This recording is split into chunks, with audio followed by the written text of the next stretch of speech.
Ladies and gentlemen, tonight's board meeting will begin in approximately 2 minutes.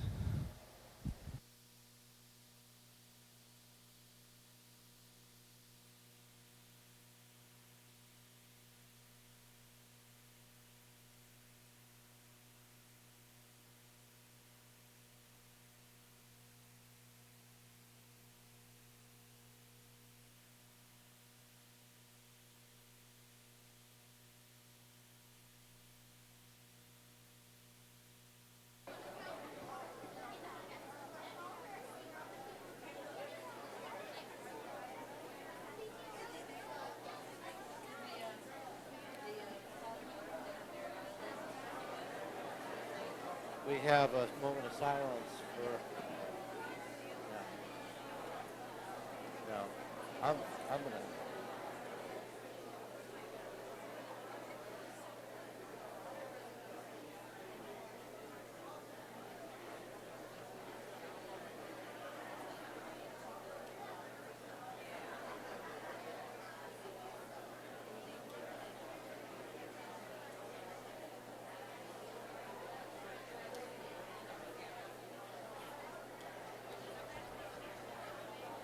Ladies and gentlemen, tonight's board meeting will be live on Bright House Networks 496 in approximately 30 seconds.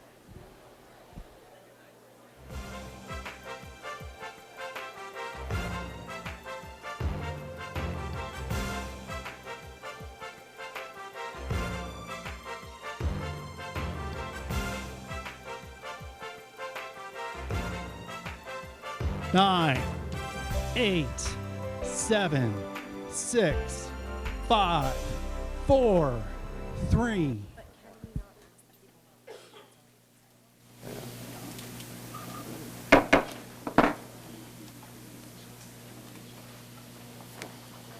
Good evening. The regular school board meeting for February 23rd, 2016 is now in session. Pam, roll call, please. Mr. Craig? Present. Mrs. Belford? Present. Mr. Ziegler? Present. Mrs. Nisi? Here. And Mrs. Henderson? Here. Thank you. At this time, I would like to ask for a moment of silence for members of our BPS family who have recently passed away. Ananya Mungmart, a 6th grade student from Tropical Elementary, and Stephen Sage, a student from Adult Education. Our thoughts are with their families, friends, and teachers during this very difficult time.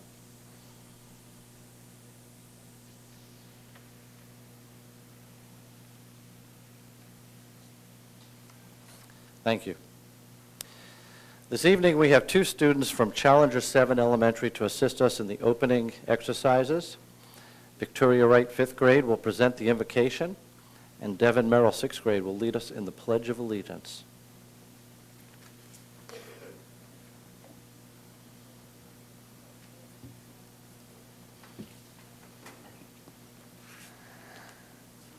The best teachers are those who show you where to look but not what to see. I am very grateful for the teachers who have helped educate me. The future of the world is sitting in classrooms today, so don't underestimate the importance of planting seeds of knowledge because they will last a lifetime. Very good. Thank you.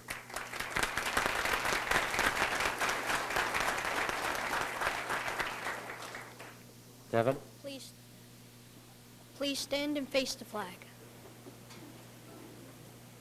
I pledge allegiance to the flag of the United States of America and to the republic for which it stands, one nation, under God, indivisible, with liberty and justice for all. Okay, if you'll stay with us, I'd like to ask you a few questions. We'll start with Devin since you're up there already.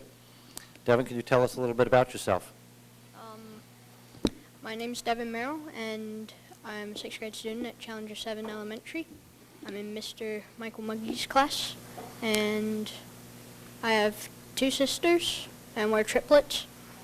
And my mom and dad are from England,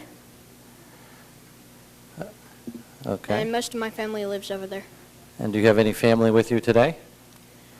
My sister, and my sister over there. Please stand. If your parents are here, please stand. Your sister? Okay. Very good. And I see you have some interesting things you like to do, like karate. How long have you been doing karate? Since I Karate. was in kindergarten, Oh, wow, a long time. Excellent. What belt are you? green belt. Oh, 2 away from congratulations. Good job.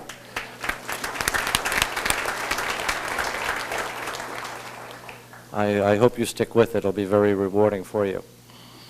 And so tell me something you like about your school. The great teachers. All right. That's good. Now, if you could wave your magic wand and have this board do anything for you to make your school better, what would it be? Lunch.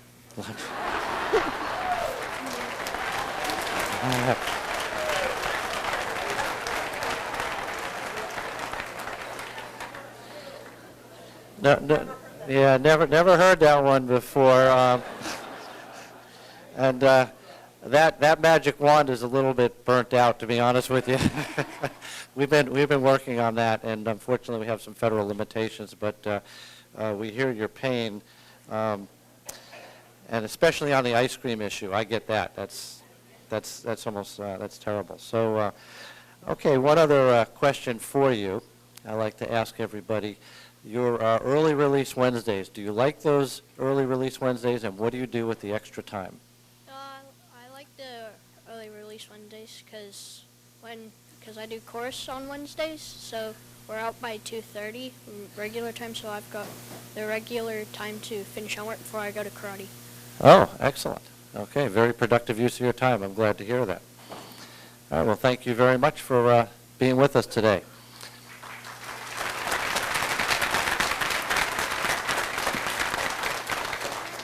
Okay, Victoria, tell us a little bit about yourself. I go to Challenger 7 Elementary. I'm in Miss Gamble's 5th grade class. I have one little sister, my mom and dad, and a dog and a cat in my family.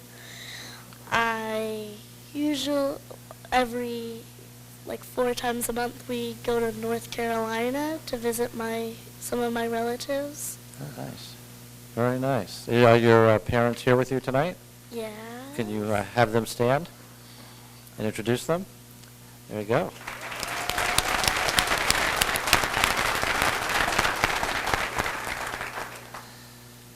So I see you're part of Safety Patrol, but I see you also have an interesting outside activity, dirt bike riding.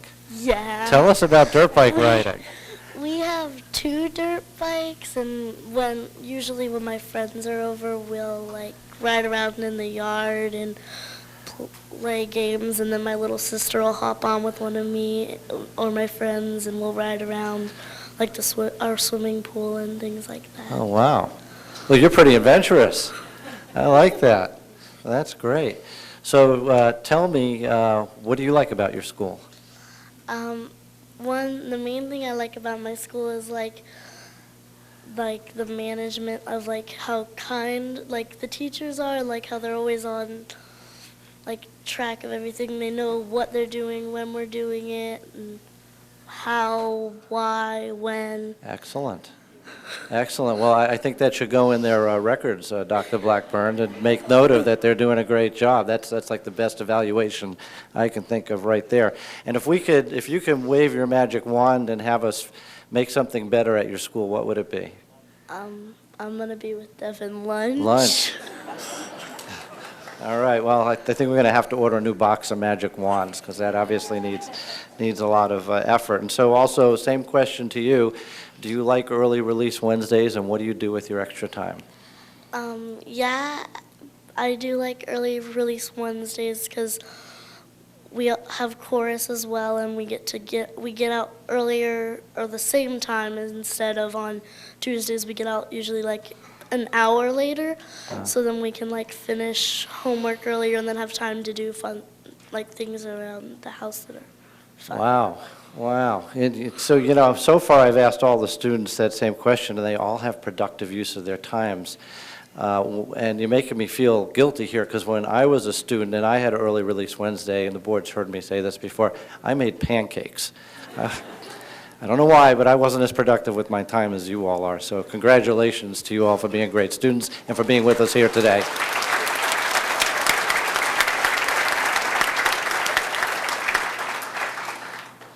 Okay, prior to the board meeting, we have had the pleasure of listening to Challenger 7 elementary students, grade 4 through 6, that comprise the, I'm going to say this wrong, Naboli Chorus, and students in grade 5 and 6 in strings, also from Challenger 7. Both groups are under the direction of music specialist T. Rockwell. The students will perform one more number. However, give us just a few seconds before you begin. We'd like to come sit down in front of your performance.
Okay, we will take a short recess while we allow our students to gather their things and head out. So if you all bear with us for a little while. Fabulous. Thank you. Okay, I call the meeting back to order. Before we go any further, I'd like to offer my fellow board members opportunity to give any shout-outs or recognitions to anybody in the community or in the audience. Anybody have anything they'd like to, Mrs. Henderson? I would just like to do a shout out to all of our students, our music students across the county who were in solo and ensemble last weekend. They come from all of our schools. They do either solos or ensembles with other groups.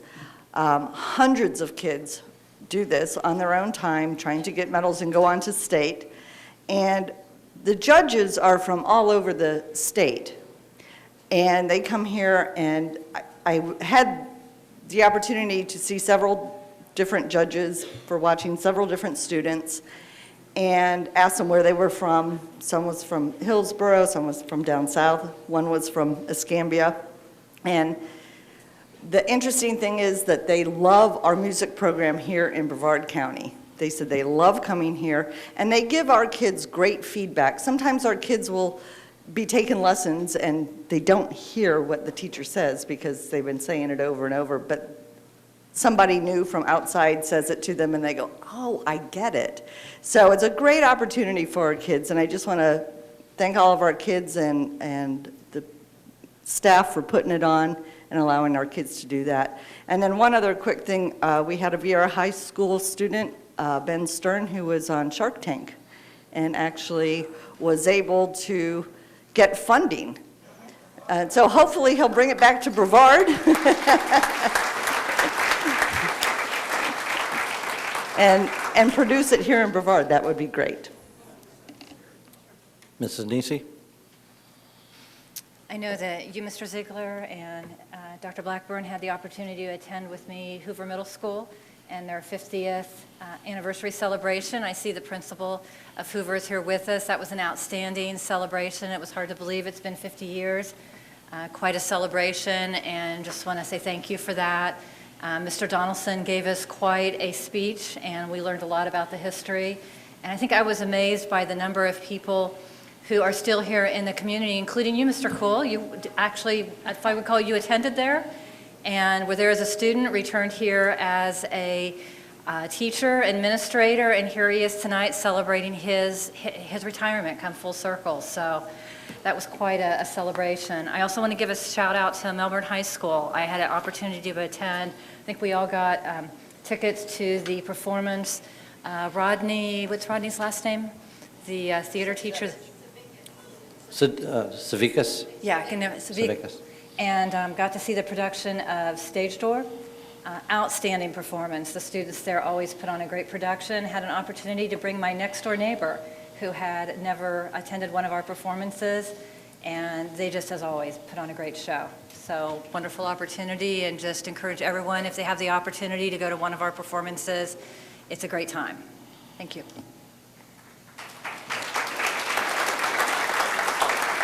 Mrs. Belford. Just a few quick things. One, I have been out visiting schools. Last week I was at Coquina and Challenger 7 and Adult Ed and seems like, Riverview visiting, and wanted to thank all of those principals for being so gracious with their time and really helping me to get to know the schools and their challenges and their successes. Very much appreciate that. Also have to do a shout out for Cocoa High, who did their Black History Month celebration today, which was wonderful. Food was provided by our culinary students, which is always very much appreciated. And lastly, I would like to thank all of those on both sides of our non-discrimination issue that have reached out to share their perspectives respectfully and compassionately and in an informed manner, because I do think that it's important that everyone have that opportunity. I have not had the opportunity to get back to everyone individually, although I have done my best to keep up, but just want them to know that I do appreciate you taking the time to share that information with us.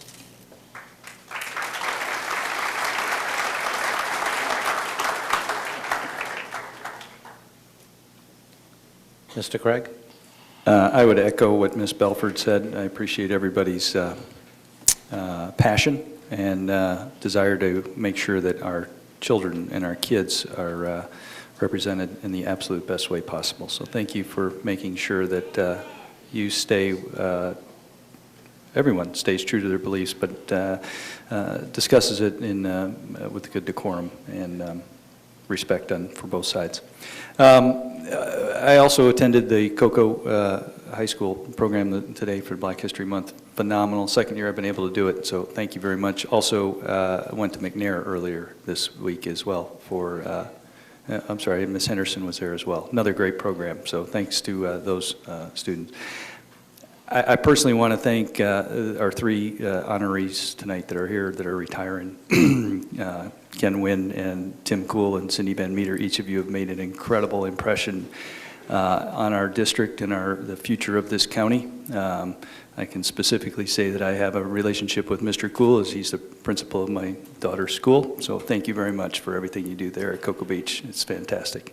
And that's all. Thanks.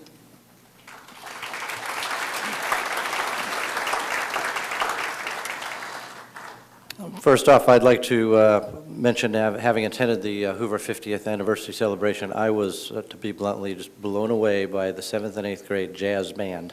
It's amazing what this district is doing with music. If I wasn't where I was, I would have absolutely bet they were high school or better as far as the quality of their playing. Thank you to all of our staff and music teachers for doing that.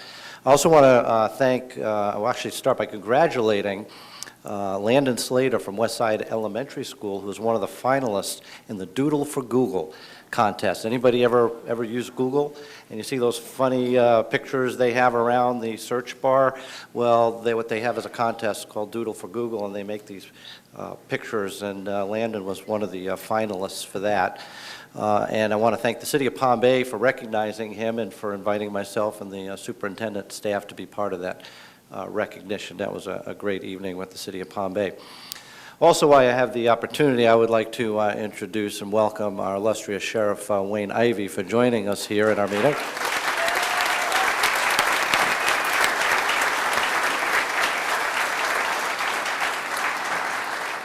And if you know Mr. Ivey, he's got 1,000 things on his schedule, and he's a million places at once. He does so many great things for this community. So rather than to keep him here towards public speaking, would like to invite you up right now if you'd like to say a few words to the board.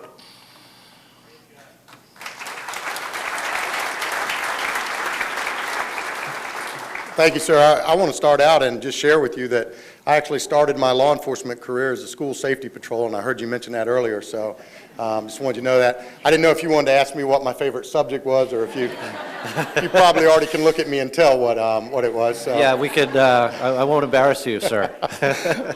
I wanted to take just a few minutes tonight and personally thank you for the board and Dr. Blackburn for their leadership on our partnership with our law enforcement and our school system.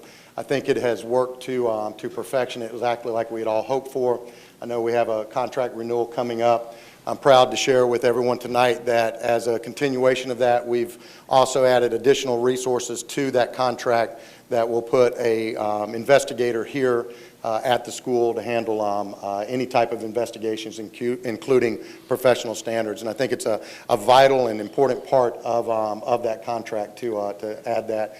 It's been, I think, a tremendous success, and I want to take just a minute, and the purpose of me being here tonight is to recognize the individual that I think made that program so successful. He came in, he pioneered it. He is retiring here in the very near future. And we hate to lose him at the sheriff's office. I know from the conversations I've had with you that you guys hate to lose him here at the school board. But I'd like to recognize Lieutenant Mike Scully for everything he has done.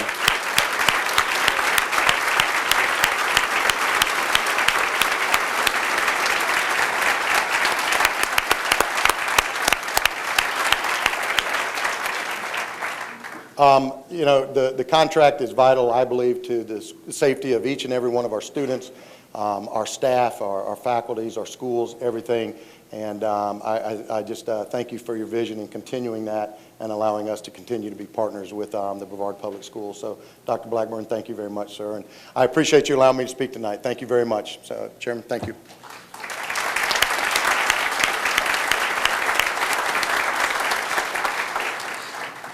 Thank you, Sheriff Ivey. Your support of the district and what you do for kids is greatly appreciated. Thank you very much.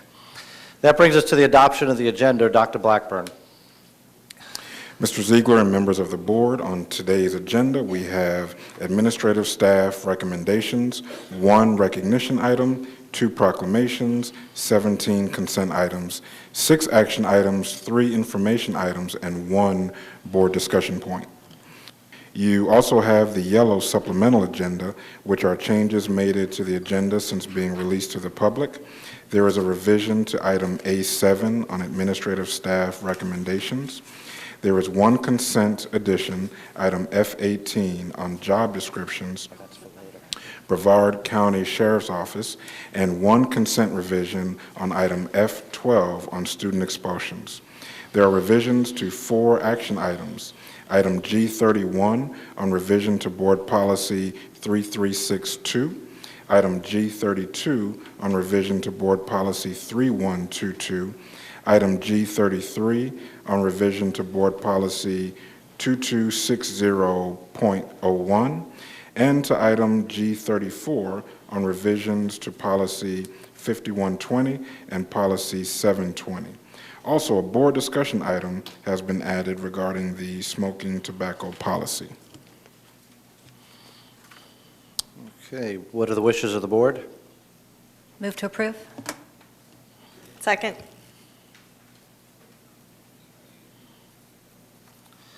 Okay, moved by Ms. Nisi, seconded by Ms. Belford. Any discussion? Seeing none, let's vote.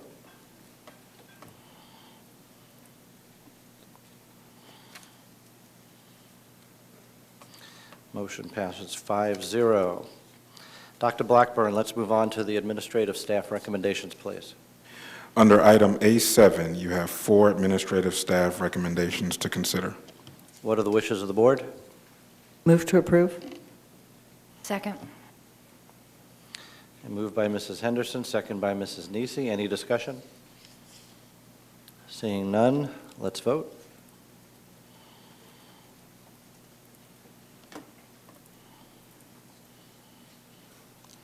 Motion passes 5-0. Dr. Blackburn. I would like to take this opportunity to recognize 2 of our administrative staff members. I want to personally thank each of them for their service to Brevard Public Schools, its students, employees, and the entire community. First, please join me in wishing Mr. Timothy Cool, principal of Cocoa Beach Junior Senior High School, all of the best on his upcoming retirement at the end of May.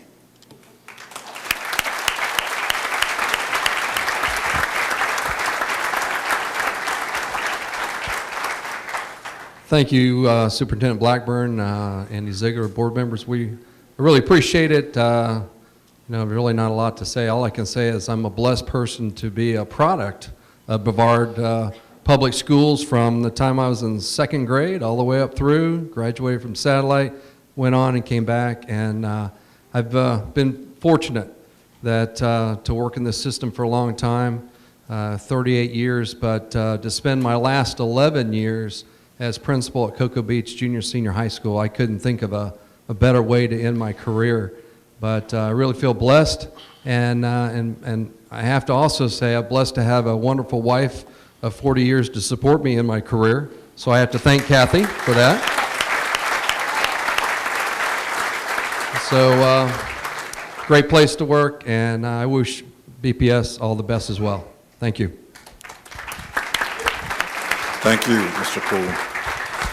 Now let me take this opportunity to congratulate Ms. Christy Moraz on her reclassification from teacher at Endeavor Elementary to the position of assistant principal.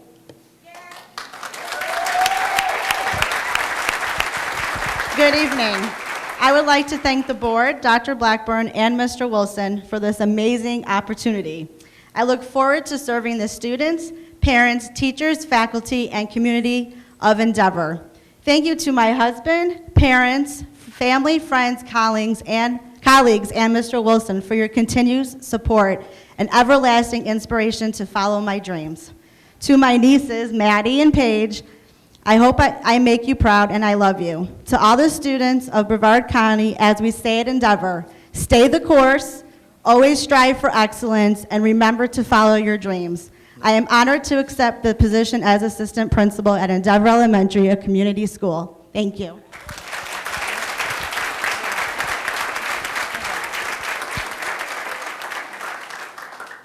No, they're under information. Wait a minute. That's not right.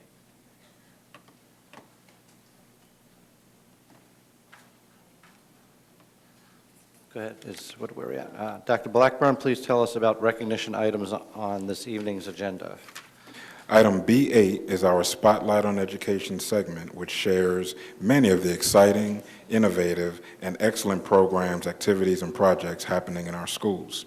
Featured this evening is Hoover Middle School, whose presentation will highlight the school's various Media Center programs. Many of these programs benefit students by teaching them important research and information management skills, while also focusing on the importance of literacy and literature appreciation. Please welcome Hoover Middle School Principal Lena Weibelt and Media Specialist Anna Woodbury. We're not having a hearing.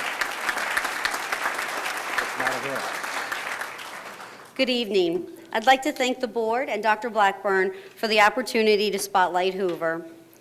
As you know, Hoover was built 50 years ago, and like all presidential schools, it was designed with the Media Center, then library, at the center of the school. Hoover's Media Center is not only geographically located at the center of the school, but it is truly the hub of our school. Every day, beginning at 9 a.m., when the first bell rings, welcoming our students onto campus, and until the last bell rings at the end of the day to dismiss them, you will find students engaged in a variety of activities in Hoover's Media Center. Ms. Anna Woodbury is Hoover's media specialist, but she is so much more than that to our teachers, students, and community. She was chosen by her peers as Hoover's 2016 Teacher of the Year and was selected as a Brevard Teacher of the Year finalist.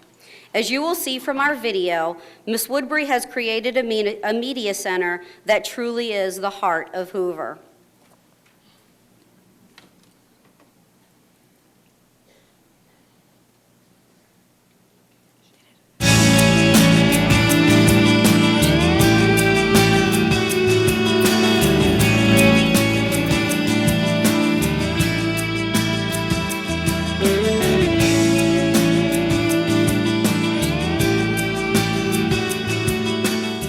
Collaboration, providing engaging lessons, and supporting the school's improvement plan are all part of Hoover's media program. Over the past 3 years, Hoover's library program has continued to grow and is a part of all areas in the school's curriculum. All students work on research-based projects. Providing direct instruction to guide students through the research process is the largest portion of our media program. The skills they learn helps make them independent users, preparing them for future learning. Teaches my class is what primary and secondary source documents are, how to incorporate them into their research, how to evaluate their reliability, and also how to work with databases. Literature appreciation and instruction activities are embedded into Hoover's media program. Students participate in our annual reading celebration, SSYRA program, and Love Book fairs. This year, author of Dead City, James Ponti, treated Hoover students to a presentation they will never forget. They love using 21st century technology to view and create book trailers and using QR code scan apps. I really like scanning the QR codes and watching the trailers for the Sunshine State book. A collaboration on a thematic civil rights unit asked students to create leadership comics. The unit concluded with a visit to the historical Morehouse in Mims after students read The Lions of Little Rock by Kristen Levine. Collaborating on the Civil Rights Unit with Mrs. Woodbury allowed the students' understanding of this time period to come alive with the research process, literature, technology, and real-life understanding of how civil rights affected members of their own community. Student learning is assessed using online platforms such as Blackboard or Edmodo. These tools allow me to identify students' learning needs and skills while allowing them to use Web 2.0 tools. Teaching students about ethical use of information, cyber safety, and ethical behavior in online environments are all part of Hoover's media program. Hoover's media program supports all areas of the curriculum. Students work on computers and utilize 21st century devices. The program is integrated as part of the school's improvement plan focused on standards-based instruction. I conduct professional training sessions with our staff to help them learn how to integrate 21st century technology tools such as Blackboard and interactive whiteboards. I work alongside amazing media assistant Mrs. Kim Starrick, parent and student volunteers who all contribute to making Hoover's media program a success. Hoover's Media Center is open before school and provides open access throughout the school day with areas for study, class instructions, and a computer lab. As the technology specialist, I'm always confident that Mrs. Woodbury responsibly manages our school's technology resources. We provide a safe, welcoming environment conducive to learning with space for large and small groups, a computer lab, and a reading lounge. Signage throughout helps guide students towards independently locating materials, while attractive displays invite students to access new selections. Hoover's library program is known in the school and community. Parent volunteers assist at the circulation desk and other events. Families enjoy our YA Cafe Book Club. I serve as the secretary for our school's advisory committee and teacher liaison for PTO, helping me understand the needs of our families. Community members provide support serving as guest speakers, judges for the history fair, and public librarians visit to help students register for library cards. We maintain strong relationships with other schools in our district, sharing resources through our interlibrary loan system. Literacy and family nights allow families to visit the book fair and enjoy food trucks. Hoover's programs reach out beyond the school's walls. Community members like Ben DiBiase, archivist with the Brevard Historical Society, teach students to analyze primary source documents such as original maps. Last month, over 115 students participated in a video chat session with author Bethany Wiggins after reading Sunshine State title Stung. This year, Dr. Francesca Umaseva, FIT physics professor and scientist with the European organization CERN, spoke with students about his nuclear research after they read Bomb, The Race to Build and Steal the World's Most Dangerous Weapon by Steve Shankin. Hoover is fortunate to have been selected as one of 6 schools to become a Northrop Grumman Innovation Center. This STEM learning standards area will soon become a makerspace where students will be challenged to create, solve, and invent. Hoover's Media Center, creating readers, effective users of information, and 21st century lifelong learners.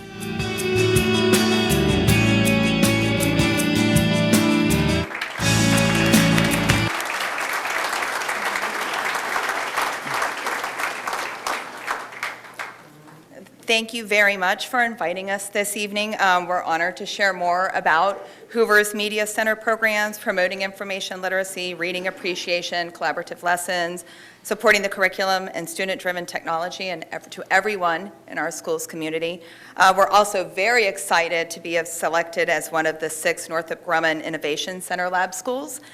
This opportunity is allowing us to put the latest in science, technology, math, and engineering tools in the hands of our students and giving them the space to create, invent, and grow through problem-based learning. The Innovation Center will include 3D printers, Promethean board, Ozobot, Spheros, Legos, audio and video production, publishing, drafting, all kinds of tech toys. That empty space you saw at the end of the video is filling.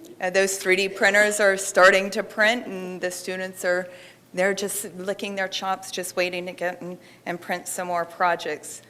Thank you very much for having us. Thank you very much. Also, I think it's important that you showed us a glimpse of all the exciting things that go on in the Media Center, because to be honest with you, when I started off on the school board and we were talking about media assistants, and I'm thinking, well, back in the day, a library was a library, but you all do so much more. You have such an impact on the success of kids, and I definitely appreciate all the media assistants and what they did for this board by professionally and politely educating us on the importance as we went through our budget cuts many years ago. So thank you for all that you do. Any other board members like to say anything? Yes, I'd like to say that I noticed in your video the Power Library banner, and congratulations on that. The Power Library is, you could probably tell the audience more about how you get it, but we are like #1 in the state for it. But would you please explain a little about that? It's an evidence-based portfolio that we need to submit, and we demonstrate that we are proficient in the different areas, whether it's curriculum, assessment, information literacy, providing that safe environment, providing technology, and like you said, Mr. Ziegler, so much more than just those books. And you were just renewed. And we were just renewed. We were renewed for 5 more years now, so we're good until 2018. Awesome. Well, congratulations for that, because I do know that's a lot of work to go through to get that award, but it means so much for our community, and since we have a full house, I thought what an opportune time to bring it up. Thank you. Okay, anybody else?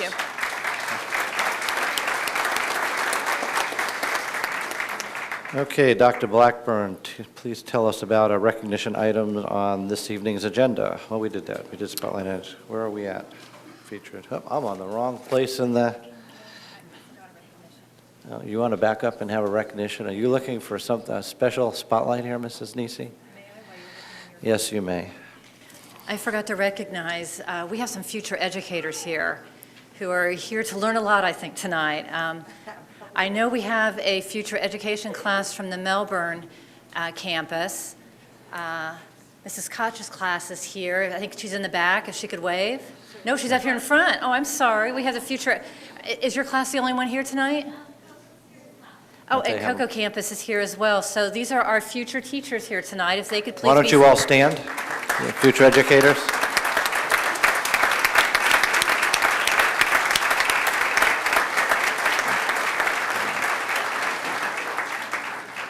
Okay, thank you, Mrs. Nisi, for catching that. I was unaware. Very good. We are now ready for resolutions and proclamations. Dr. Blackburn.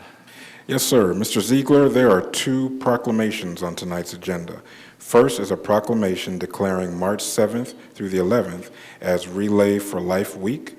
Rick Morton, Vice Chair of the American Cancer Society Board of Directors and Event Lead for Relay for Life of Viera, will read the proclamation for us. Mr. Morton. Thank you, Mr. Chairman, esteemed board members, Dr. Blackburn. Thank you for once again allowing me the opportunity to come before you and speak to the great benefit Brevard Schools has provided the American Cancer Society and the partnership with Relay for Life in recent years. For more than 10 years, Brevard Schools employees have proudly supported the American Cancer Society's Relay for Life events in Brevard County. The American Cancer Society's mission of eliminating cancer as a major health problem was funded with more than $887 million in 2015, 95% of which came from events like Relay for Life. Since 1991, cancer deaths have declined by 22%. In 2014, there were 14.5 million cancer survivors in the U.S. This number is expected to increase to 19 million survivors by 2024. This is a true testament to the determination and generosity of our community. Through education, advocacy, research, and services, ACS and Brevard Schools are truly making a difference in the lives of cancer survivors throughout our community. With this, I offer you the following proclamation for your consideration. Whereas Relay for Life is the signature activity of the American Cancer Society and celebrates cancer survivors and caregivers, remembers loved ones lost to this disease, and empowers individuals and communities to fight back against cancer. And whereas money raised during Relay for Life supports the American Cancer Society's mission of saving lives and creating a world with less cancer and more birthdays by helping people stay well, by helping people get well, by finding cures for cancer, and by fighting back. And whereas Relay for Life helped fund more than $170 million in cancer research last year, with more than $800,000 coming from Brevard Schools-based teams in recent years. And whereas Brevard Public Schools employees created and participated in 77 Relay for Life teams in 2015, raising more than $122,000 in the fight against cancer. Now, therefore, be it resolved that the School Board of Brevard County does hereby proclaim March 7th through the 11th, 2016, as Relay for Life Week in Brevard Schools, and does encourage citizens to participate in one of the 11 Relay for Lives in Brevard County this spring. Thank you.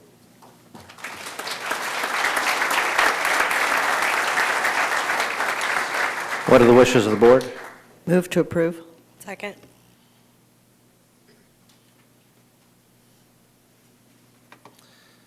Moved by Mrs. Henderson, second by Mrs. Belford. Any discussion?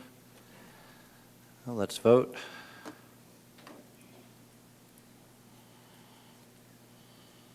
Passes 5-0. Dr. Blackburn.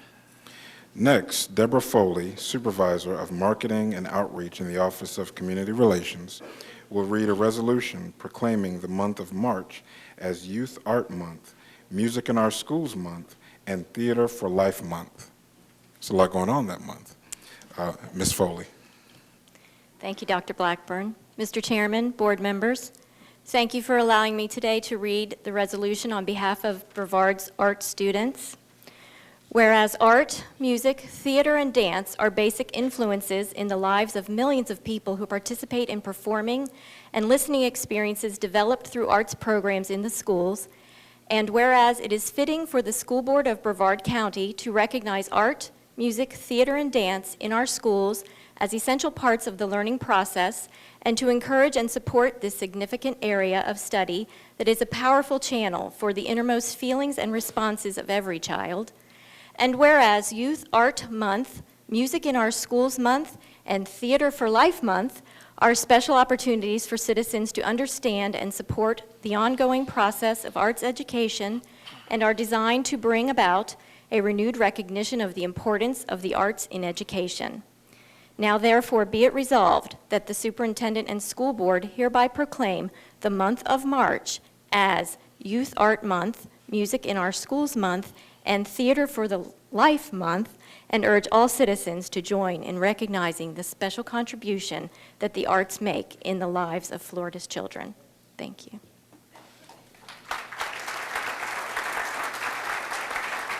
Wishes of the board? Move to approve. Second. Mr. Craig, you need to step it up here for the guys here. It's all the women doing all the work. Approved by Mrs. Belford, seconded by Mrs. Henderson. Any discussion? Seeing none, let's vote.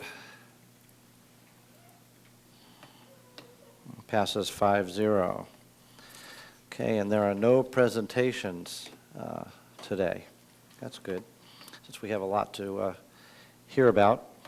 We are now at public comments. The maximum allotted time for each speaker is 3 minutes. Clarification of information presented and answers to questions specific to district business and educational matters will be posted on the school board's website under a section called For the Record. Please be reminded that profane, abusive, or slanderous speech is not permitted. I request that you speak into the microphone and state your name.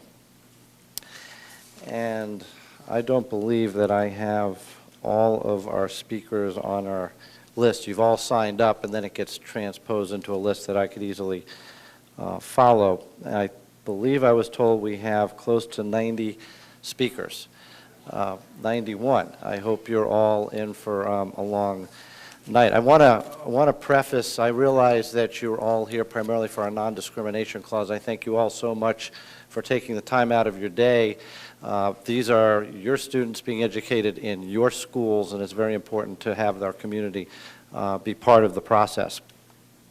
I would like to give you some information, though, because from what I've read in the hundreds of emails and what I'm reading as the items of discussion that you'd like to speak to us about, I think some clarification is needed.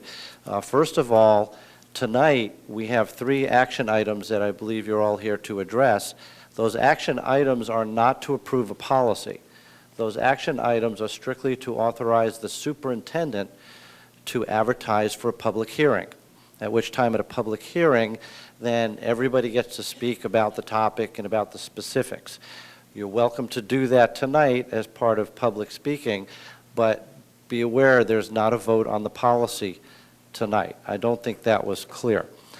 Another thing is that this is, I believe you're all here concerned because of the changes of adding a few words to the non-discrimination policy. Be advised, and I believe most everybody understands our current policy does cover those descriptions, just not specifically. One thing I do appreciate from our entire community is everybody seems to agree that no way, shape, or form do we want to discriminate or bully against students for any reason. So I do appreciate that. And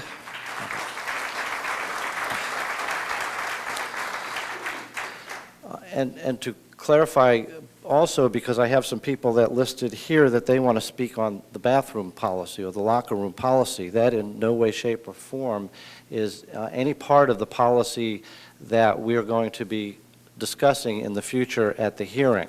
So I have a feeling some people are not perfectly clear on the policy, which is available on our website under our agenda section for the board, if you care to read that. There's some clarification to the policy, and there's some additional specific words in the we're going to discuss putting in the policy, but I think there's some misperceptions of what the policy actually is. So that may or may not change your desire to speak. That's up to you. We have some options here. I'm going to typically we always take the first 10 speakers, we conduct our business, and then we'll go back to the remainder of the speakers. We do have the prerogative to limit speaking on a particular subject, but I'd like to defer to the board to see what they would like to do. We always like to give our speakers as much time to speak. We'd like to, but sometimes that's a bit of a challenge. 90 times 3 minutes is how many hours? We'll be here till probably midnight. Thank you. That's quite a while. What are the wishes of the board? Would you like to set a specific number of hours for speakers, assuming some may only speak for a half a minute, or 2 minutes? Or would you just like to go the whole number of speakers? I'd like input from the board if you have an opinion. Huh? You'll stay. You'll go for the full amount? Yes, ma'am. I think given the fact that people have taken time out of their day to come, we probably need to take that opportunity to listen to what they have to say. Although, I would like to request that if you are number 85 on the list and what you plan to say has already been said by someone earlier on the list, that you defer to just that you are in agreement with what was said previously, so that we can minimize the number of times that we're hearing the same thing and minimize the amount of time that we are here tonight. Understanding that we do have some people who may have to be in school tomorrow. We also have staff members that have been working since early this morning who are here in support of the meeting. So in just attempting to be respectful of everyone, I would ask that you please not get up and restate what's already been said, so that we can hear everyone's concerns, but within reason. Okay. She says things so well, so I'll just say ditto to what Misty said. You good with that? Okay, then that's Mr. Duke. Me too, that's fine. No, actually, as usual, Ms. Belford has some eloquent language to, I think, convey all of our thoughts, so yes. All right, very good. Thank you very much. Then that's what we'll do, and I will try to read names in advance so you could be all prepped to be up as prompt as possible. We will start with Daniel Wall D'Souza, John Crow, and Gary Schifrin.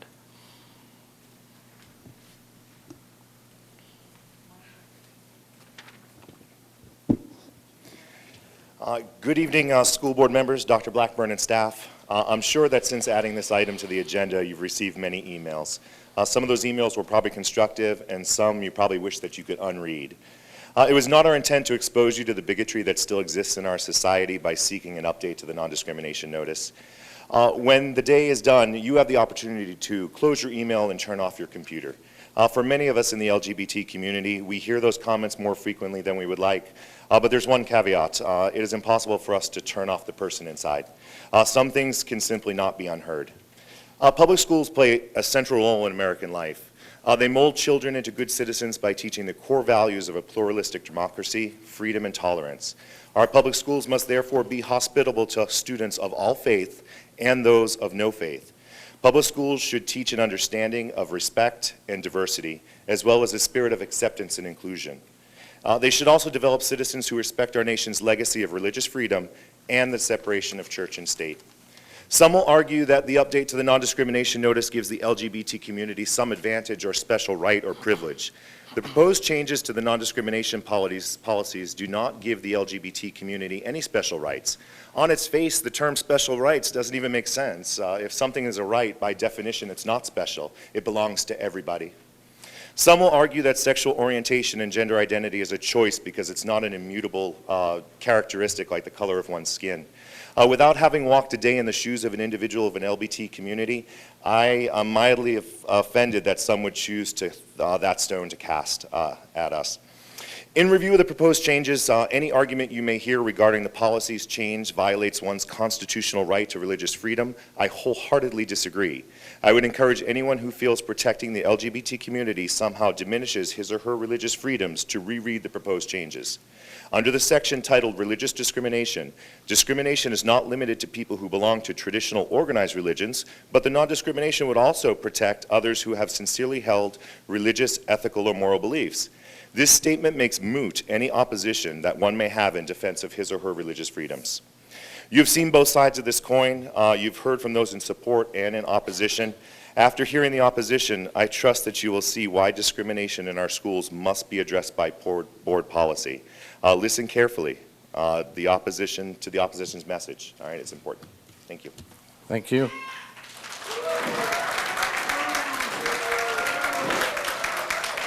Okay. Next, John Crow, followed by Gary Schifrin. Ladies and gentlemen of the board, I appreciate your time. I'm against discrimination as much as you guys are, and I hate the fact that people are discriminated. But as a Christian, I want you to think about one thing. How are you treating us? As we go on campus and want to read the Bible or to preach the Word of God, aren't we discriminated too? And if this law is passed, why we discriminate and certain people not? When the law is applied, Let's keep it down, please. It needs to be applied equal to all. Everyone needs can a student preach the gospel? Can a teacher preach the gospel? If not, why not? Why you have filters on your computer systems? If a student wants to learn about Jesus Christ, is he able to do it? Freedom is expansive. Think about what you're doing. There's a right and wrong. There's a right and wrong. There's truth and not truth. As a person growing up, I was taught the number one goal of education is to find the truth. In my opinion, the gospel message is the truth. Now, you can disagree or not agree with that as you wish. But what is truth? Jesus Christ was asked that question before he died. He gave the answer of all answers. The truth is the truth. There's only one truth. 2 and 2 is always 4. You can't middle around. That's the answer. As a kid, you know that. So my hope and prayer for each and one of you guys is to think about that. Where does discrimination stop? Because if you're discriminating, you open this policy, I will want to go on campus and share the gospel with everyone, because that is my goal, to share the truth and love. So I hope before you say yes or no, you think about that. Thank you for your attention. Thank you.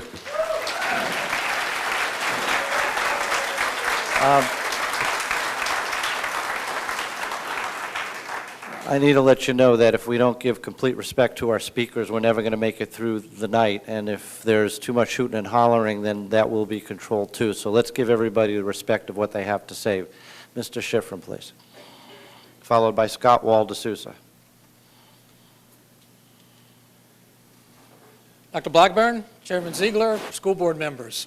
Gary Schifrin, Executive Director of the Brevard Association of School Administrators. I come before you tonight representing the principals and the other members of BASA. Let me start by being emphatic that all of your principals, and I say your principals, are sensitive to bullying and harassment of any student at any school. It is not to be tolerated, and there are occasions that special provisions need to be made in order to protect the rights of their students. It has been shared with me that there are a number of transgender students in our schools who are provided options when it comes to their accommodations.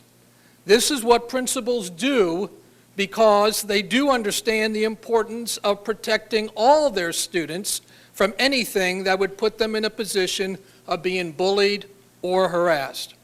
Now, having said that, I want to express the concerns which have also been shared with me by a number of principals.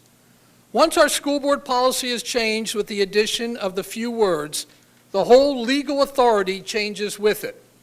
Now the concern becomes what can and cannot a school do when it becomes the desires of a student who professes to be a transgender and the rights of other students who attend the school. As I've listened to the public comments related to this subject, we do understand the desire to change the policy, but we also are heeding the words that others have stated.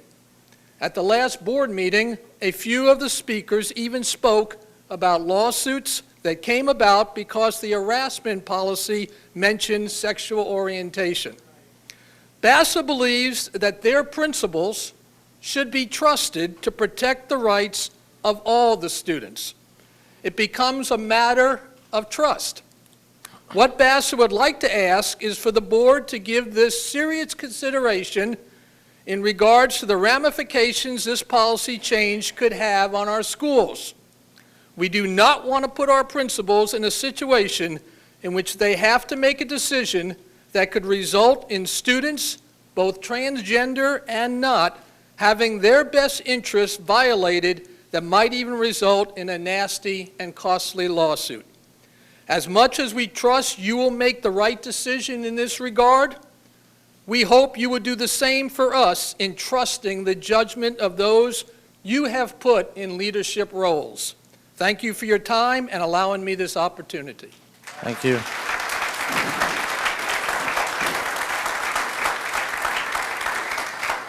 Scott Waldesouza, followed by Naomi Longan and Donna Parsons. Go ahead. Hi, ladies and gentlemen. Thank you again for hearing me once again.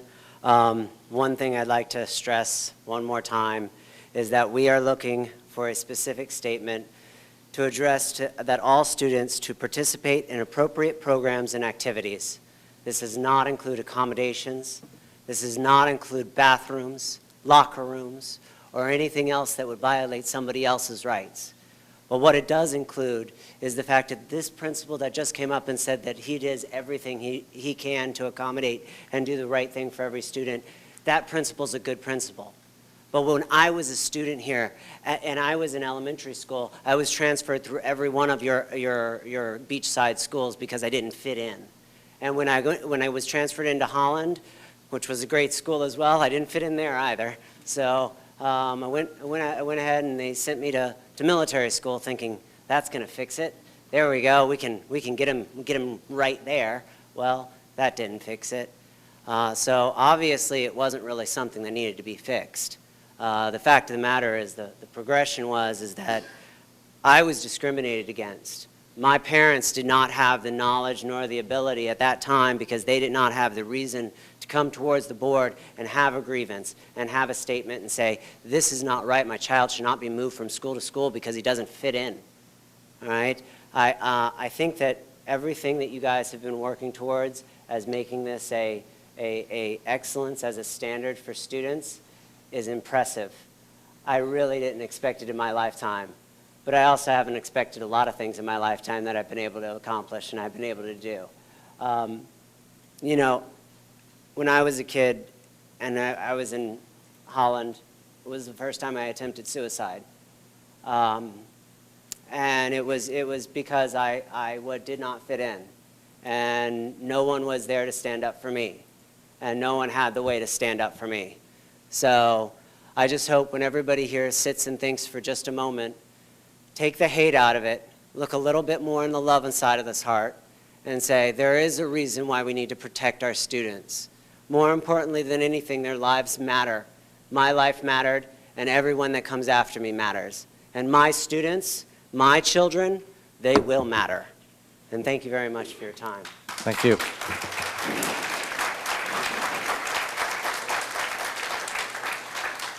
Naomi Lonergan. Thank you. Sorry about that. Good evening, Dr. Blackburn, school board members and staff. This is new to me. I'm just a second-year teacher here at Brevard District Schools, so I just want to make sure that I have permission and it's okay for me to speak. Okay. All right. With that said, all right. First, I just want to say that I thoroughly enjoyed the musical exhibition of the students from Challenger 7. Those children we saw, they're the reason that we are here tonight. Really don't need to say that, but those children are why all of you, and I'm here. As a school teacher in Brevard County, I see our children in our schools. They're struggling. They're trying to deal with autism, Asperger's syndrome, ADD, ADHD, homelessness, foster care, and a myriad of other problems. I just see this as increasing their burden. What I read was that there's going to be a health curriculum that has the transgender and other confusing things that will disillusion them about who they are. And as a school district and a school board, we want to educate our children. We should be focusing them on mastering the standards of math, English language arts, science, geography, social study, music and the arts. That needs to be our focus. I'm really grateful for the principal who was here. Our principal administration team, we don't tolerate any kind of bullying. All these problems that the kids have, ADD, all those syndromes, everything, there's accommodations for those. And as he said, there are accommodations for the transgender children. From what I understand, the equal opportunity or the equal employment revision, with the transgender teachers coming in and not knowing who they are, I've taught biology and science. We're XX, we're XY, swab the DNA in the mouth. There's no confusion. It's XX or XY, depending on what they think they are. And then there was another question that came to mind. As our fellow educators, what are going to be the ramifications of passing these revisions, of passing this? How are we going to be protected from this decision? So we the people, we say no to the revisions of 3362, anti-harassment, 3122, equal employment, and 2260.01, non-discrimination. Thank you. Thank you.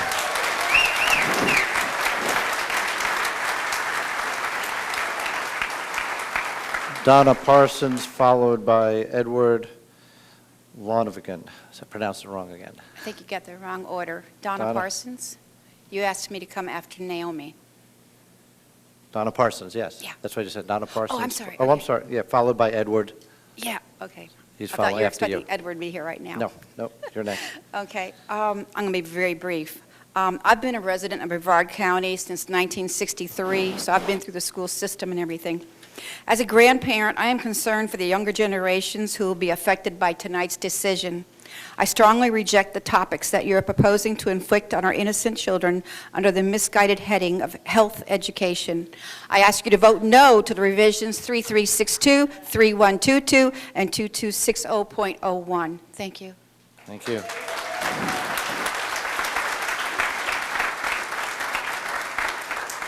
Edward, followed by Arlene Cook and Dennis Burgeon.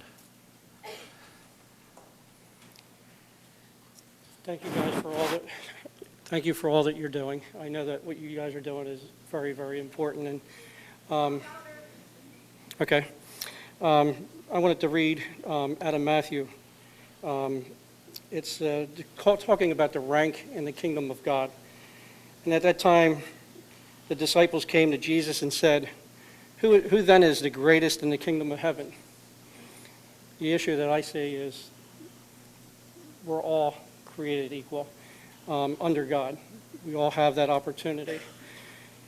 And he called a child to himself and set him before them and said, Truly I say to you, unless you are converted and become like children, you will not enter the kingdom of heaven.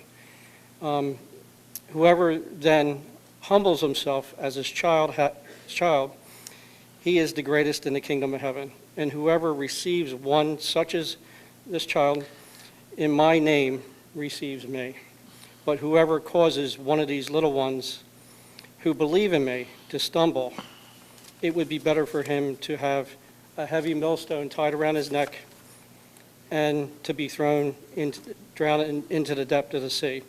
Woe to the world because of its stumbling blocks, for it's inevitable that stumbling blocks come.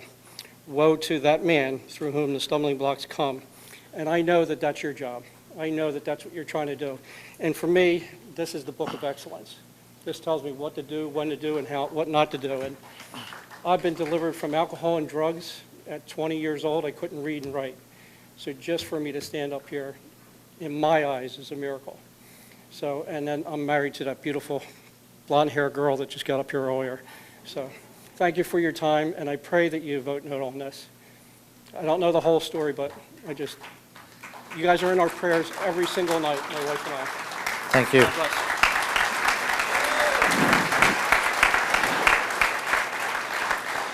Arlene Cook, is that correct?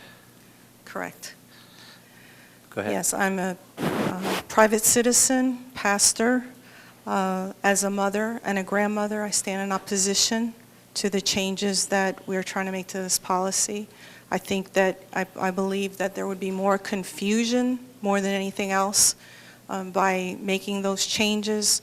I think that when you talk about a few words, we need to look at what those few words are, because saying I love you and I hate you is just one word of difference. And so words mean a lot. And I'm sorry to hear about the confusion that there is in children and in adults when they face this issue. I'm a lover of God and a lover of people, and it pains me to see people go through the confusion and the bullying and the trauma that this issue brings. But I still stand on the Word of God and on what it says, that we are created male and female. And for that reason, I think that it would bring more confusion to children and to adults as well to bring these changes into effect. Thank you. Thank you. Dennis Burgeon? Dennis? Barger. Hmm? Barger. B-A-R-G-E-R. Oh, Barger, okay. I have a little speech problem. I No, somebody translates this down. I'm running and off batteries, please, so deal with Go ahead, sir. Thank you. God created us all equal. Whether you're black, blue, green, it don't matter. He's fine. God created us all equal. He loves us all. Black, blue, it don't matter. If you're transgender, he loves you too. It doesn't matter, but we have so much bullying and harassment in schools now. I think if this goes through, I hope you do the right thing. I think we will see more violence in our schools. I have 3 granddaughters down here, and I don't want to see them get through the bullying. I have a granddaughter in West Virginia just about killed herself because of bullying. I hope you say no. Thank you. Thank you.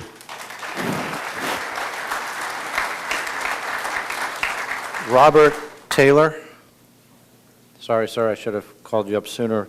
That will be our 10th person. However, I am going to extend speaking at this time if we have any students that have signed up to speak who need to be at school in the morning.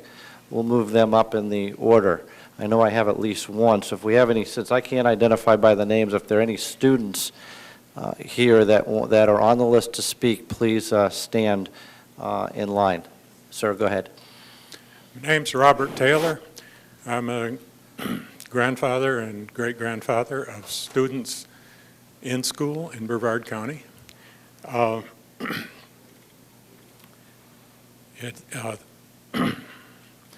Concept of bullying. We have experienced it tonight in the form of a threat. Do it my way, or you will see serious and grievous lawsuits. Is that not a threat?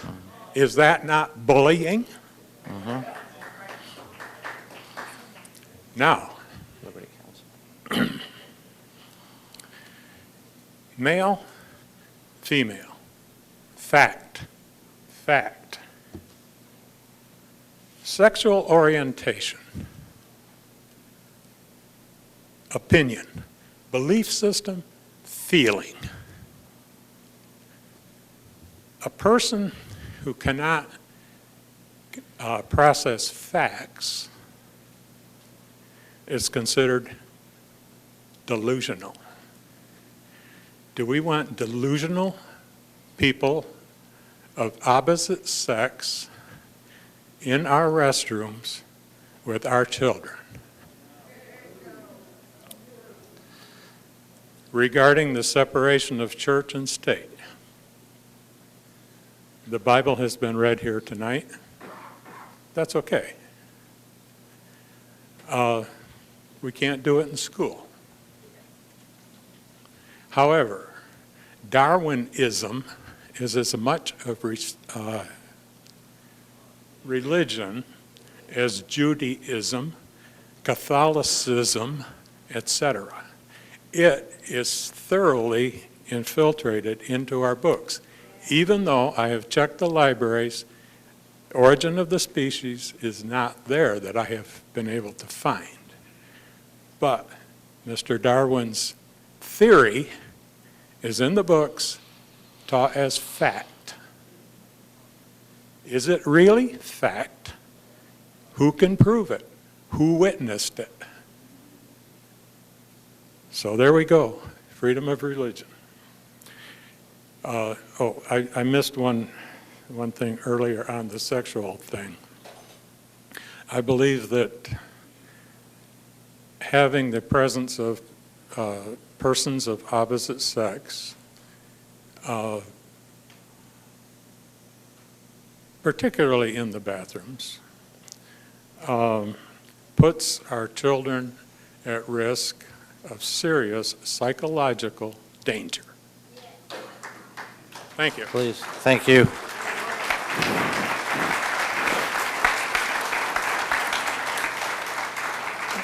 I believe I see one student that would like to speak. Come on forward. And that looks like Sammy Addo, if I have that correct. Would you like, can somebody bring the box forward? So hold on just a second there, Sammy. We can elevate you a little bit so we can see you.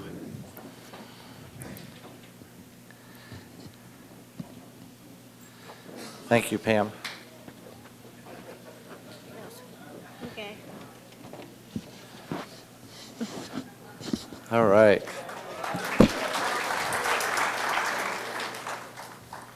Go ahead. My name is Sammy Addo. I'm in 4th grade and I'm 8 years old. I go to Port Malabar Elementary and I'll be opting out of the FSA next week. I'm sort of an opt-out expert. I opted out of the FSA last year. I also opted out of the Bella in 2nd grade, and I opted out of the FAIR and all the district common exams too. I don't opt out of all tests though. I take all the tests from my teacher, Mrs. Pett. Just like last year, I took all the tests that Mrs. Kelly gave me. Each time I opt out, I'm able to read one of my books, work on the iPad, or work in the pod or do enrichment work on my iPad. Last year during the FSA, I was able to go to a 2nd grade classroom while my 3rd grade classmates took the test. I am thankful that I did not have to stare at the ceiling for 2 hours. I came tonight to ask if everybody in Brevard County who is opting out could leave the classroom after they break the seal on the test, just like we did last year. I don't want these high stakes tests to continue disrupting my learning. So please allow me to leave the classroom so I can read or learn on my own instead of staring at the ceiling. Thank you. All right, thank you.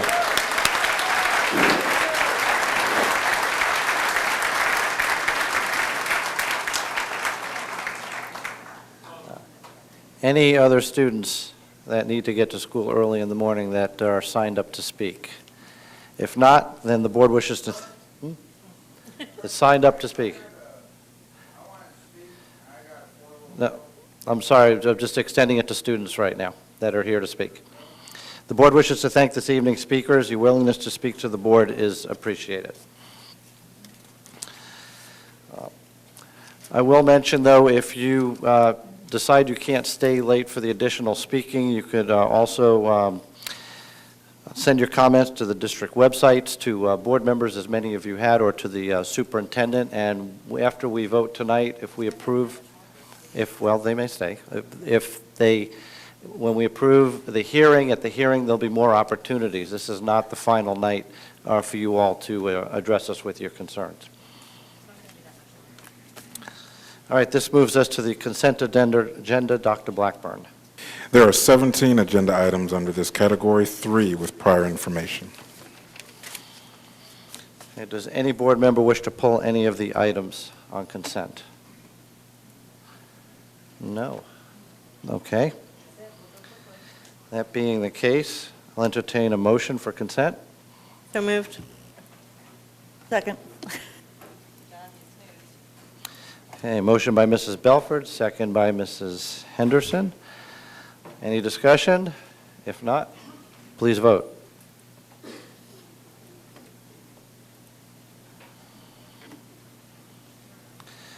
Motion passes 5-0. Okay. Dr. Blackburn? Moving to the action agenda. No, it's board members.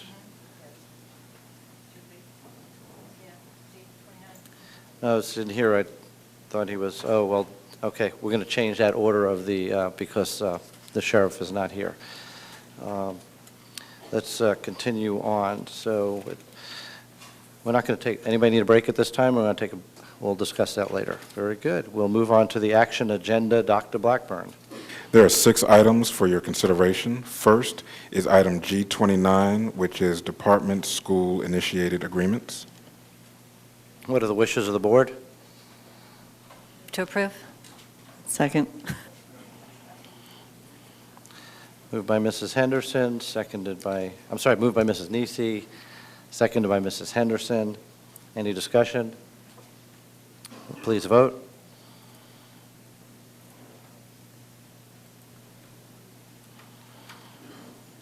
Approved 5-0. Dr. Blackburn. Next is item G30, which is Purchasing Solicitations. What are the wishes of the board? Move to approve? Second. Moved by Mrs. Nisi, seconded by Mrs. Belford. Any discussion? Seeing none, please vote.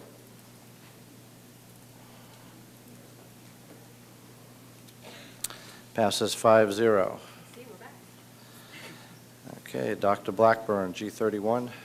Now we are at item G31, which is to authorize the superintendent to advertise for a public hearing to approve the recommended revisions to policy 3362.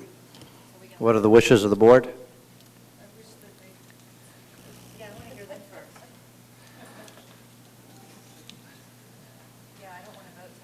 We need a motion to approve and then a second and then discussion, correct? Correct. In order to have that, okay, so Move I will forward. move to approve so we can have. I'll second. Okay.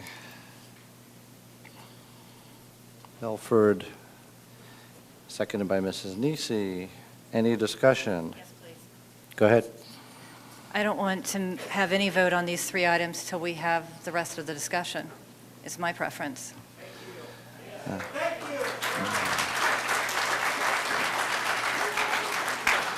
Understand that we are voting to advertise for a hearing. We're not voting on a policy right now. I understand that, but I may not want to vote. My vote on whether to even go forward on the hearing may depend on what I hear tonight.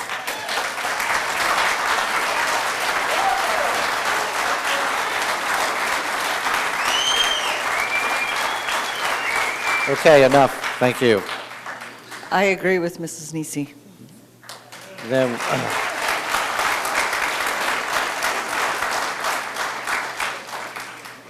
this is a, just to clarify, this is a business meeting. We're in motion. That we would then have to give direction. Protocol does not call for that discussion or that presentation by the community. So if you want that, then you can move to do that. Typically before an action item, we allow the public to speak on that item. This is, we're not, the people here want to speak about the policy and the language in the policy. I understand that, but I don't even know if I want this to go to public hearing, Mr. Ziegler. That's why I wanted to hear what they had to say. Mr. Chair, I move to postpone until we have heard public comment that supersedes the previous motion. I mean, Okay. I will withdraw my motion if that's the case. Okay, well, I will withdraw my motion to have this even voted on. if you would like that's to the change case. the agenda, then withdraw the motion and make a motion to hear the speakers now. Well, I'll withdraw my motion. Okay? Is that good with you? I'm fine with that. I think Mr. Craig has made a motion to hear discussion prior to a vote on going to public Right, hearing. so So I think we're- at this point, we would need a second on Mr. Craig's motion and then vote on Correct. Mr. Craig's motion. I'll second Mr. Craig's motion. Okay, all those in favor of hearing the rest of the discussion now, say aye. Aye. Okay, there you go. That's how that works. Okay.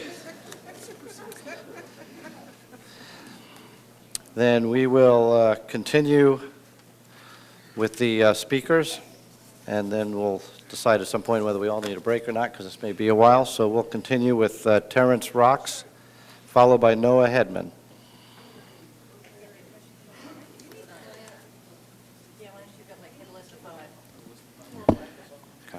Good evening.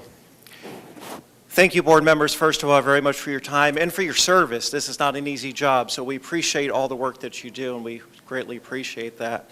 I just want to share something. We, myself and some folks within the state attorney's office, some judges, started something called Brevard Youth Network about 8 years ago. So we have quite a bit of data and statistics on bullying, and not only on bullying, but what's going on with our kids in our school system. We have a cutting epidemic that's unbelievable. Most people know that. We have addictions and drug abuse like never before. We have suicide rates that are off the charts, and a lot of this goes back directly to bullying. Specifically, it goes back to cyberbullying and verbal bullying more than the physical bullying of before. And if we look at the statistics and we look at what's really going on, gay and lesbian children that are in our schools by their peers are more embraced than others. I don't know the exact numbers, but I would encourage everyone, before you talk tonight, everyone has a mobile device, because we don't want to waste the board's time. Please go to BrevardYouthNetwork.com. Go to the school board page. All the legal letters are there. These board members already read a lot of this stuff. We don't need to repeat what's in those legal letters. They've read it. So please read those letters so we don't waste their precious time, okay? But I just want to say this. It's almost 400 to 1 chances of kids being bullied in our school system versus gay and lesbian. So we do need to talk about bullying. We do need to. But we look at our schools, and over 20 years we've taken God out of our schools, and look what's happening. It's not working. Now, I don't want to take too much time. I just want to be very brief. I only have 2 things to say. The first thing I just want to say is this. Very few people knew about the hearing. I talked to 12 principals. No one knew this was going on. I talked to 30 teachers in the past 4 days, and none of the teachers in the public system knew this was going on. And this is a significant hearing. Now, I just want to say this. The other thing I want to say is, please don't be deceived, okay?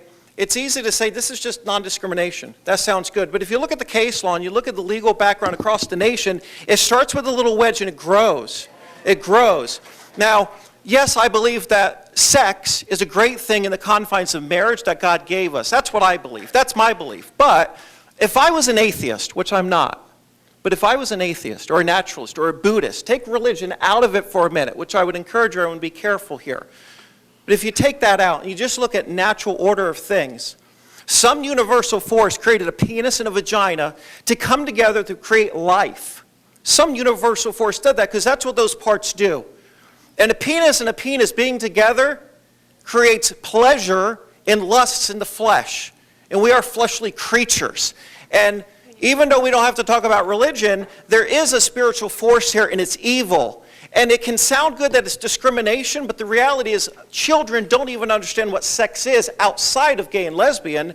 Maybe they're doing it when they're teenagers, but they don't understand the plan of it. And now that we know, you don't have to look at the Bible to say that there's consequences. Science has proven HPV, all of these things that girls get, they're proven now that it's from multiple partners when they're young.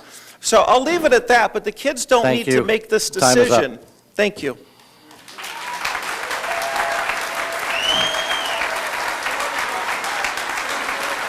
Noah Hedman, followed by Matt Woodside and Titus Green.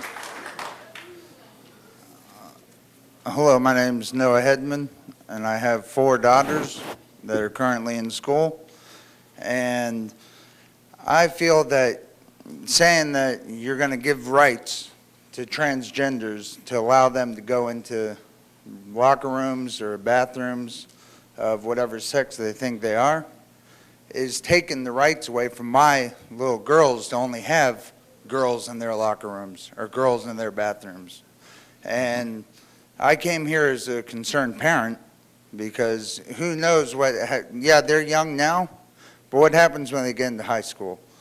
And you have some little punks that say, oh yeah, no, I think I'm a girl, and they go in there and someone gets raped. How many times does that happen before you guys will go back and redo your policies and realize that that might have been a bad mistake. And I thank you guys for hearing what everyone had to say before even thinking about having it go on to the next step, the hearing and whatnot, but I appreciate that. And that's all. Thank you.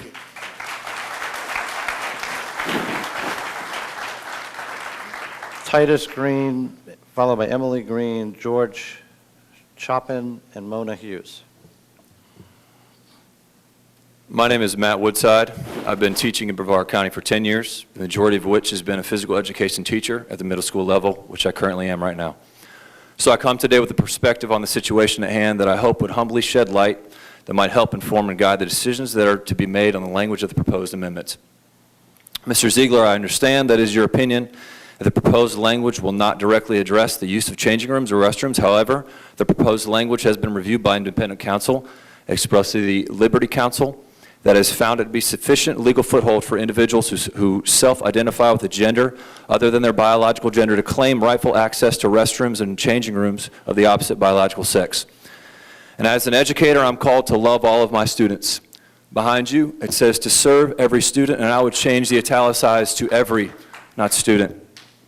And in the discussion about the concern for the discrimination of a few who are processing a struggle with how they would define themselves regarding their God-given gender, I hope that what is not being lost is a concern for the safety and well-being of thousands of students who are not struggling with that issue, who show up to school every day expecting and deserving an environment that is safe and protective of their rights. My heart breaks for the boy or girl struggling with the identity of their gender. I can't pretend to relate to what they're going through, and I love that student. I want the best for that student. We need to provide support for that student. Counseling, accommodations were deemed necessary. But my heart also breaks for Hannah and Julia and Maurice and Juan and Melvin. I teach middle school boys and girls. Boys and girls who are at a pivotal time in their life, maybe the most impressionable we all ever were in middle school. Now imagine with me your daughter. If you don't have a daughter, you might be one. You know one. Imagine her in a locker room, changing her clothes, and she turns around and there's a male changing his clothes. Him with all the anatomical markings of a boy, she with all the anatomical markings of a girl, and she can't do anything about it. She's told to deal with it. Friends, I say this understanding the gravity. That is nothing short of mandated sexual abuse.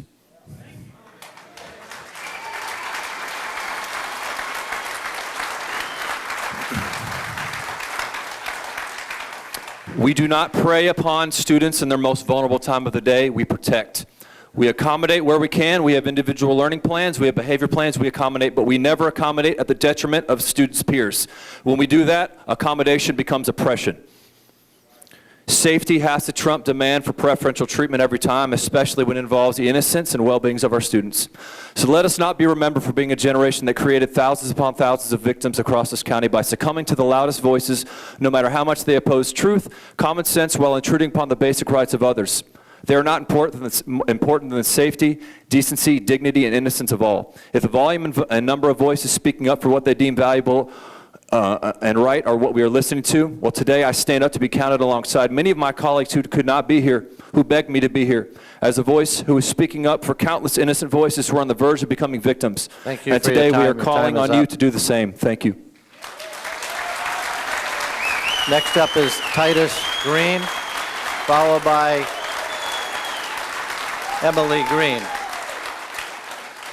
If you delay the time between speakers, I'll start the timer because we've got to get through this. So we understand you're happy, but let's let the speaker speak. My name is Titus Green. I'm going to take all the time that I can. I want to start by Thank you. saying that my wife and I are raising 3 school-age children in Merritt Island. I also happen to be the lead pastor of First Baptist Church, Merritt Island, and I represent not only my family but my church family in my statements. And I want you to know we desire as a church family and as my individual family to serve every man, woman, child in this community with the deep love and service with which we have been given love and service through the example and the life of Jesus Christ. There's no doubt in that we desire to partner with our local school system and have partnered, no strings attached, to give gifts and service and love and care to find reasonable and viable solutions to care for children who are at risk, all children who who are at risk. However, I want to share with you, not only reiterating what Mr. Woodside said, but pressing into that a little bit, that not only do we have external legal counsel that shares with us that the proposed language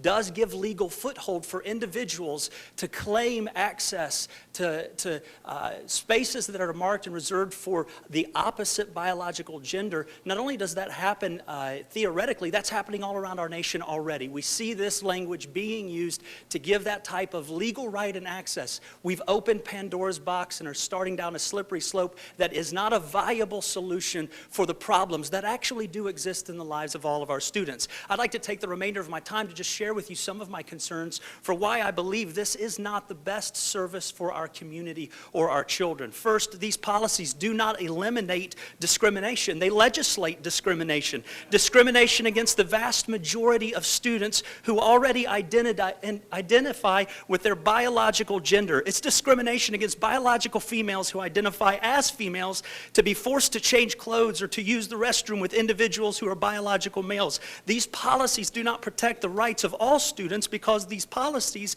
discriminate against those students whose identity is with their biological genders. These policies will give males who self-identify as females the choice of where to change, but will not give females the choice to change only in the presence of biological females. Second, these policies inevitably open the door to confusing and potentially harmful situations. These policies expose girls and boys to the presence of the opposite sex at a point in time when they are most vulnerable and most self-conscious. When is a child more self-conscious? When in those impressionable moments of changing clothes for the first time in a public setting. When would a child be more vulnerable than in the moments he or she is using the bathroom? Add to this the possibility of a male teacher using the same restroom as a female student. This step to accommodate a certain and very small number of students brings at risk the sacrifice of the vast majority of students who are self-identifying with their biological gender. I know that I don't have enough time to say everything that I had planned, but I do want to say this is not a viable solution. But we would be glad, me and my family and our church family and our leadership, to work with you as a school board to find viable solutions to care for every child. Not just our children, but any children who are suffering already from identity crisis and from other roles. I see that yellow light's not red yet, so I am going to say this. Thank you for your time. It's red, thank you. You looked out at the wrong time. We do it. Thank you. Thank you. Emily Green.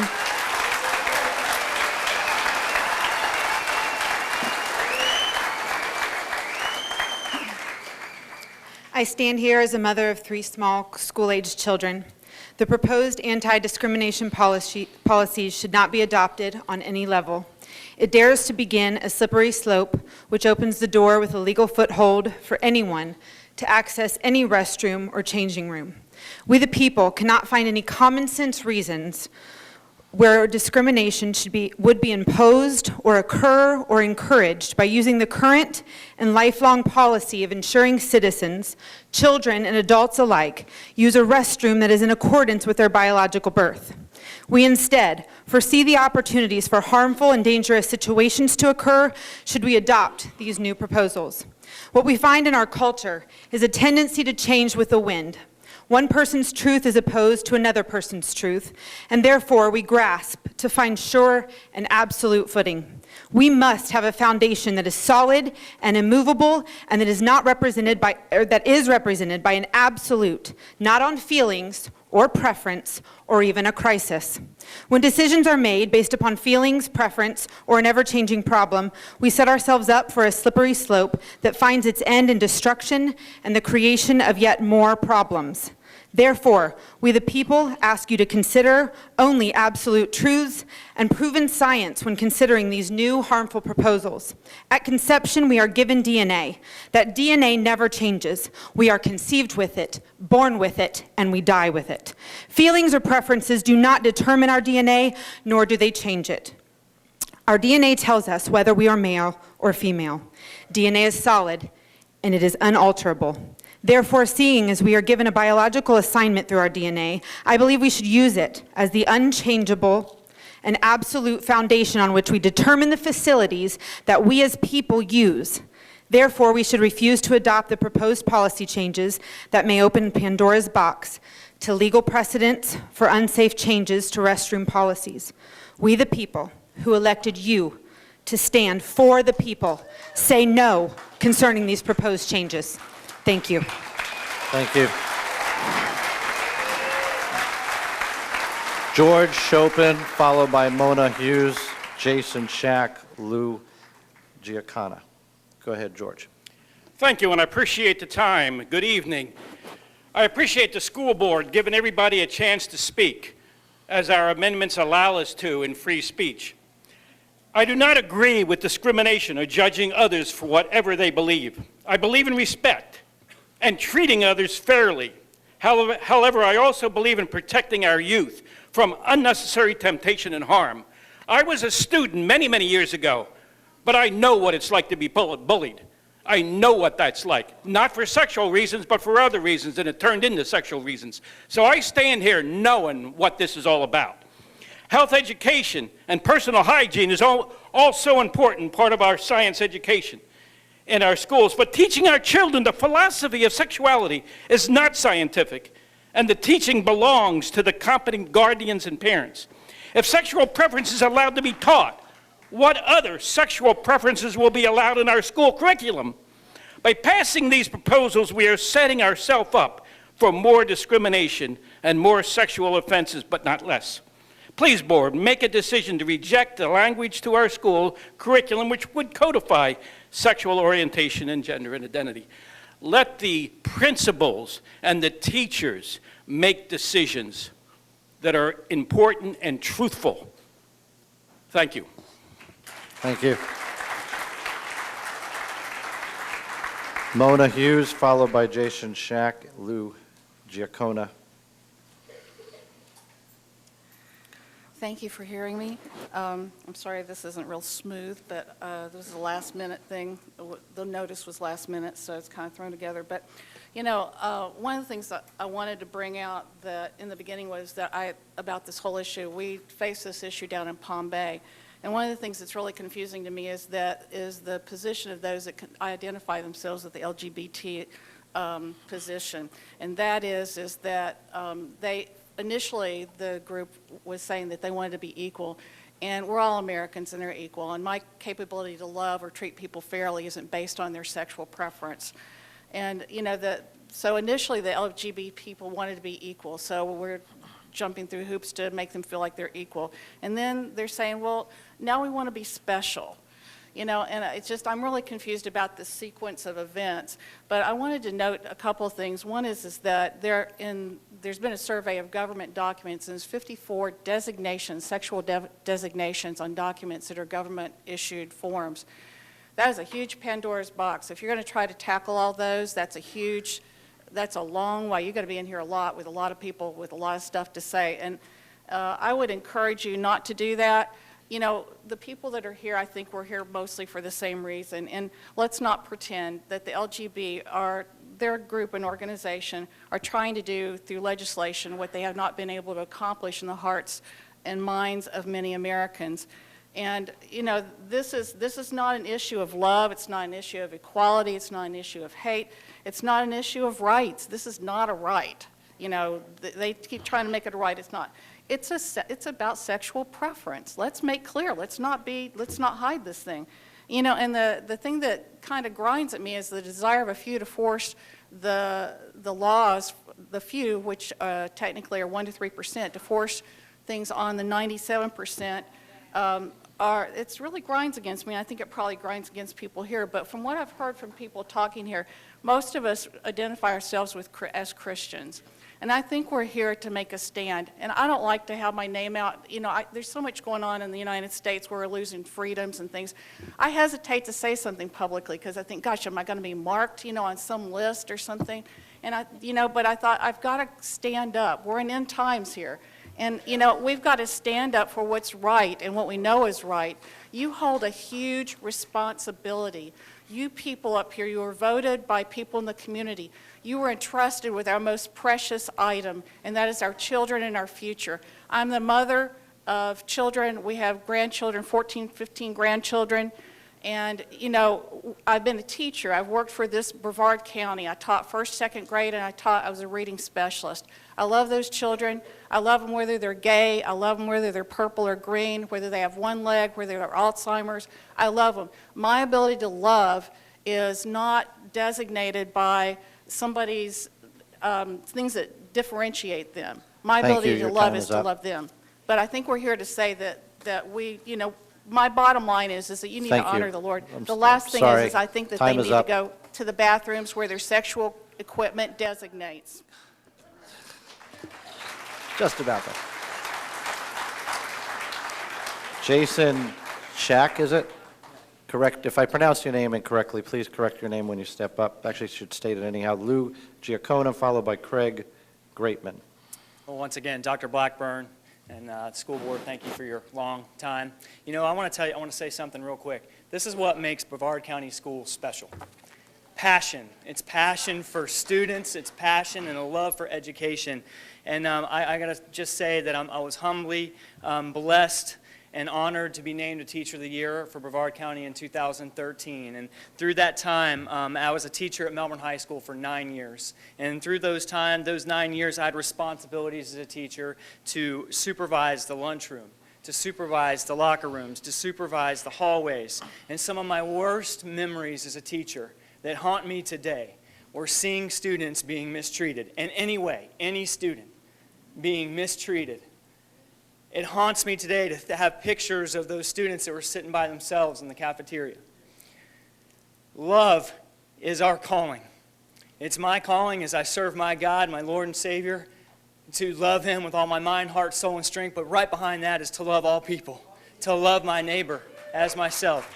And so we know that there's a problem with that word, and that's not the case, especially with our students, and they struggle with that. And we see bullying, and we see students being mistreated, and it's because of things like race, and weight, and looks, and intelligence, and athletic ability, or non-athletic ability, and all this litany of things that we see each day. Our school system, in my opinion and in my time of seeing it at Mel High, has done a great job of implementing different programs and standards, trying to meet that in the past. And I know in my time at Mel High, I saw it get better. The problem is as these policies are starting to get adopted, it is, as said earlier, a slippery slope. And when we get into a slippery slope, I believe if it were to lead to the place of giving the opposite sex the opportunity to be in the locker rooms or the bathrooms, it would negatively affect tens of thousands of students and violate their privacy and purity. And one thing I want to just leave out there for you guys to think about. I've heard it said many times in Brevard County schools, and just the importance of getting our kids back, and why are we losing students to public school? We're losing kids to homeschooling, and we're losing kids to private schooling. And I just want to tell you that if this trend is continuing, and our public schools are continuing to adopt policies like this, the issue of students leaving is going to get worse and worse. And I just want to make sure that you guys and our school system is prepared for the mass exodus of students that would leave if something like this were to be adopted and all these concerns you're hearing about were to take place. And so taking measures for child safety is vitally important, and it should be always refined at the school level. They are number one importance. And it's more than just education, it's safety, and I back all that. But a change that could lead to something of this magnitude is not good. Thank you.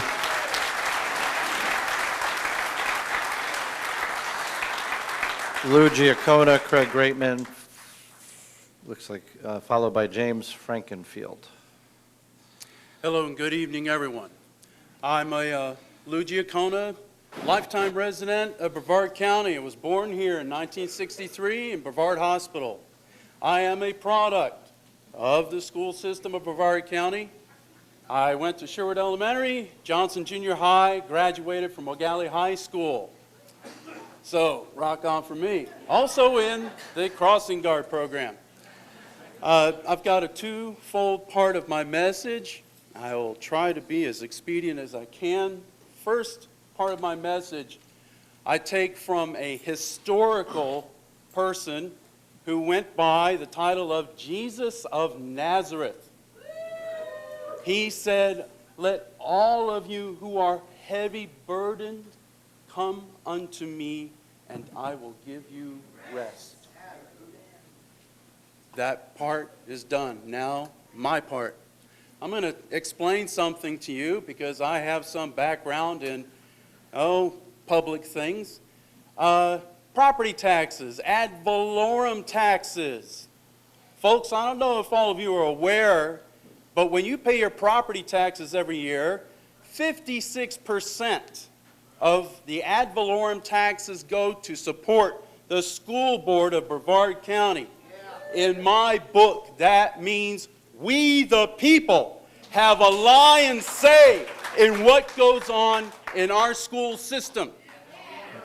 Please do not forget that. And with all due respect to the board members, I personally don't care if I'm here till 3 o'clock in the morning and I hear the same thing over and over and over again. And I'll tell you why. Because I want this thing to go away. I want it to be so far buried down a deep well that your grandchildren won't even be looking at it when they're sitting in your seat. I want this thing gone. That's what I have to say. Thank you so much. And by the way, All right, enough. those of us here that follow the... Enough. We'll either be orderly or we will discontinue. Please give our speakers respect. Hi, my name is Craig Greatman, and I have the privilege of serving as a local pastor, but I am also a clinician, and I work with people every day, side by side. I walk with people who struggle with sexual identity issues as a clinician. It breaks my heart to be a part of that process. I really want to address you tonight on an intellectual level, not just an emotional level. We have a dear friend in common named John Dewey, who was probably responsible for all of our jobs in the public school system. And John Dewey said, quote, "While it is not the business of education to teach every possible item of information, it is the business to cultivate deep-seated and effective habits of discriminating tested beliefs from mere assertions, guesses, and opinions," unquote. Our schools should remain a place where empirically validated, objective truth is taught wherever available.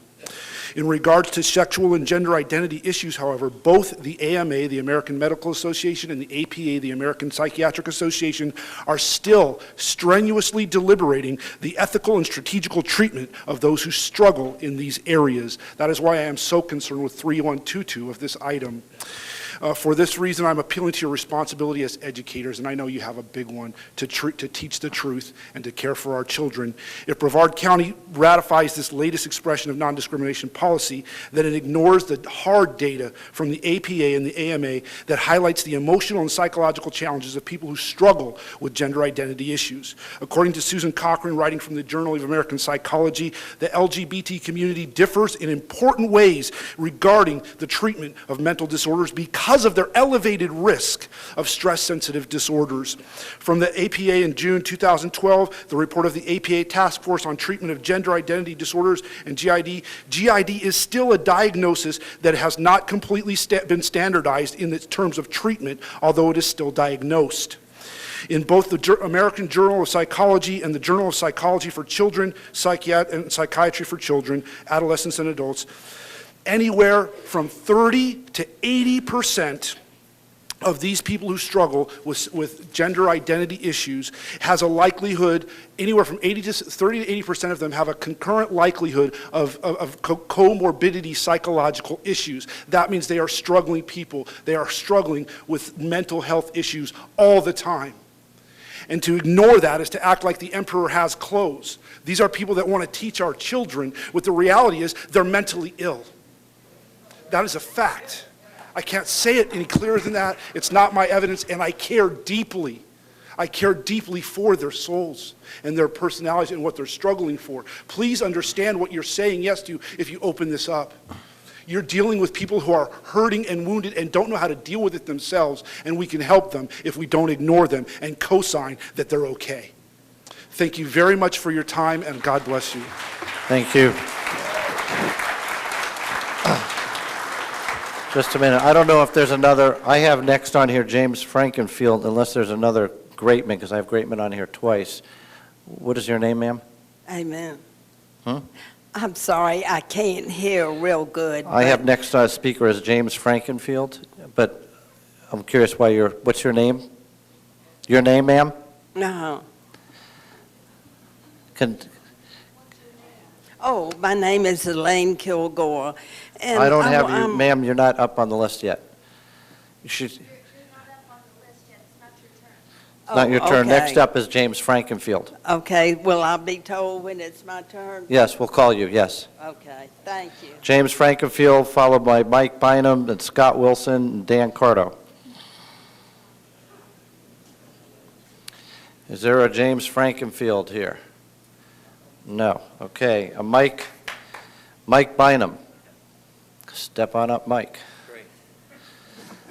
Thank you, Superintendent and Board. First of all, thank you for what you're doing. I know this is not a pleasant experience probably for you to hear everyone talking about such a heated subject, but I guess the good news is that you have residents in this community that care.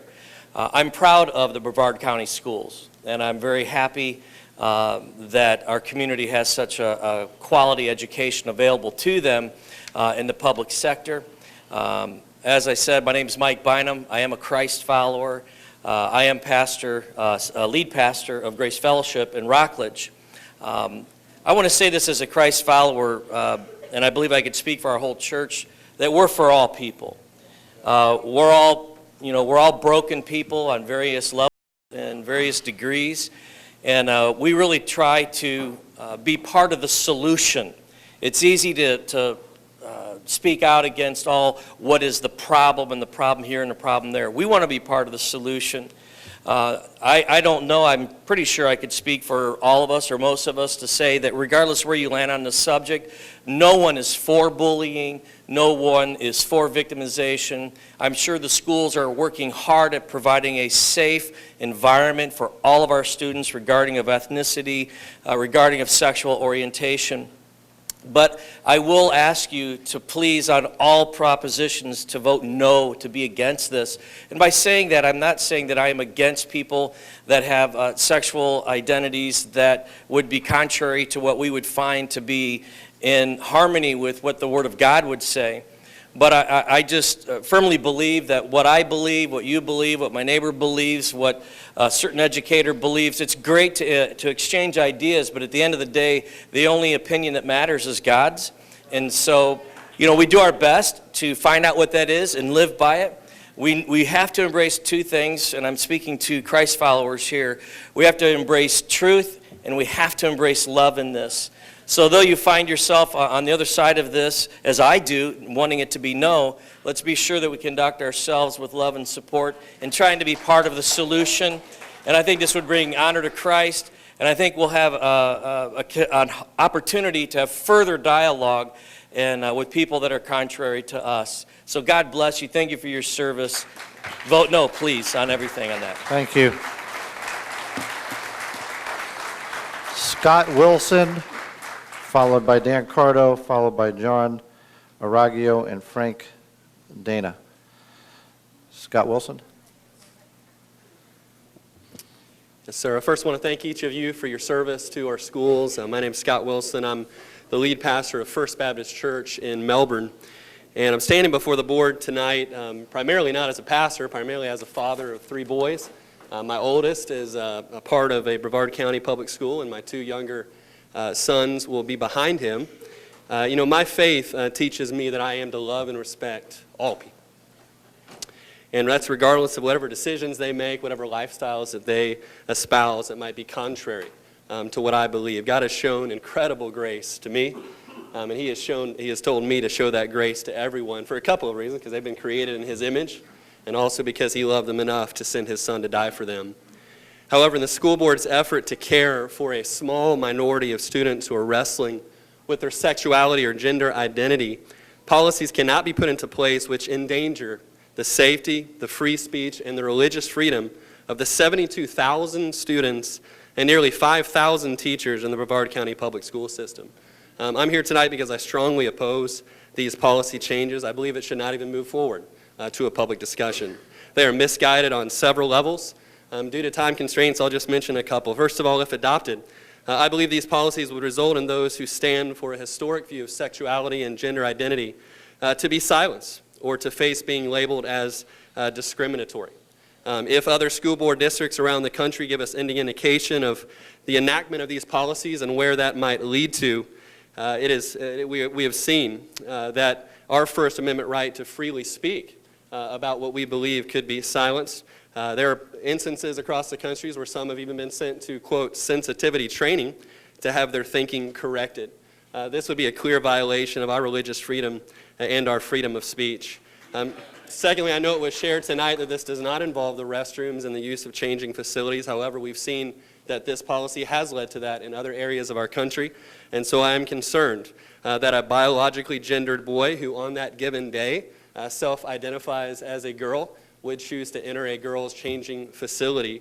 It doesn't take much imagination to realize why some gender-confused boys might make that choice of a restroom on a given day.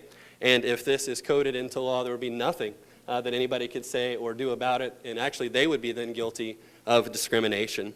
In addition to the negative consequences of enacting such a misguided policy, I do not believe that the proponents of these changes have given substantial evidence that such drastic changes are needed. We already have anti-bullying policies in place to protect all of our students. When and if this eventually comes to a vote, I pray that you will have courage to do what is right for all of the students and all of the teachers of our schools and reject these proposed changes. I thank you, and I pray God's blessings on each of you and on your family. Thank you.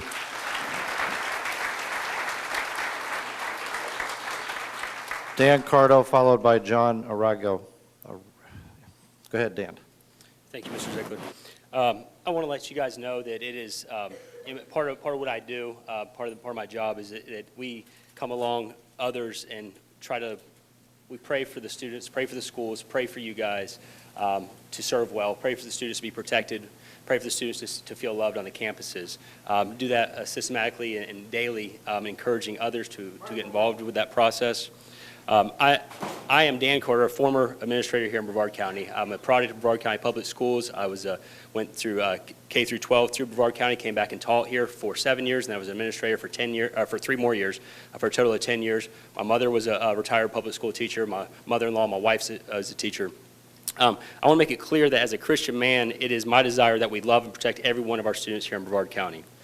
Brevard County currently protects all students in following FL statute, Florida statute 1006.147. This statute is commonly known as the Jeffrey Johnson Stand Up for All Students Act. This statute states that bullying or harassment of any student or employee of a public K-12 institution is prohibited. This law covers any student with any current concern of harassment, intimidation, or sexual harassment amongst many other listed bullying or harassment issues. Administrators are already required by law to investigate any bullying situation reported on any campus at any time. Students can anonymously file a bullying harassment concern at any time. With the understanding that all students are currently protected, there is no need for additional wording to policies. By this board to elevate one group of students above other groups of students. It is my concern that in an effort to protect a few students, that many students will be unfairly impacted. These changes to a few words seem rather benign at first, but will, as many have others also said, but will lead to much bigger problems. We cannot add another protected class without running into silencing of others. It is my concern that students who do not agree with these policies with these words will be accused of using hate speech. Students should never be silenced. I have 4 children, and if my daughters are required to change their clothes or use the restroom in front of boys, they will not be attending Brevard County Public Schools. Thank you. John Arago, Frank, Dana, Lee, Proctor. Good evening, council members. My name has never been that hacked up before. It's John Arrigo. Arrigo.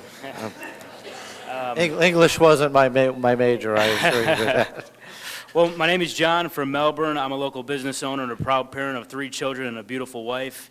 I stand here today, just please take into consideration the large scale of discrimination this will cause to the majority of people that make up the other side who do not agree with the same belief.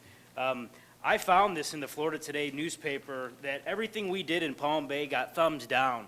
It said Palm Bay not that loving in the opinion paper from Alan Newhart to the Palm Bay City Council for rejecting a proposed ordinance that would have made it illegal for government and businesses there to deny employment, housing, goods, and services. This is completely false. Plus, they thumbs up the movement that you guys are getting ready to do.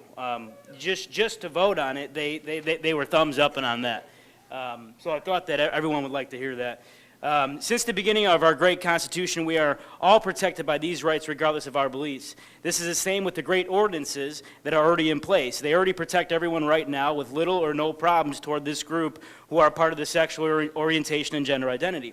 For this to pass will indefinitely change the boys and girls bathrooms, as everyone else has already said. All schools, all ages, all to be unisex, cause transsexual, transgender teachers to outwardly emerge, teaching our children and values, personally, we don't agree with. Even if we don't have children, as another guy said, our tax dollars will still support this. There has been only 7 recorded cases out of 261 cases in all Brevard schools from the last year to date that a person of sexual preference has been bullied or harassed. This is not the major problem here. I have gone around and talked to hundreds of people, including parents, teachers, school workers, even principals.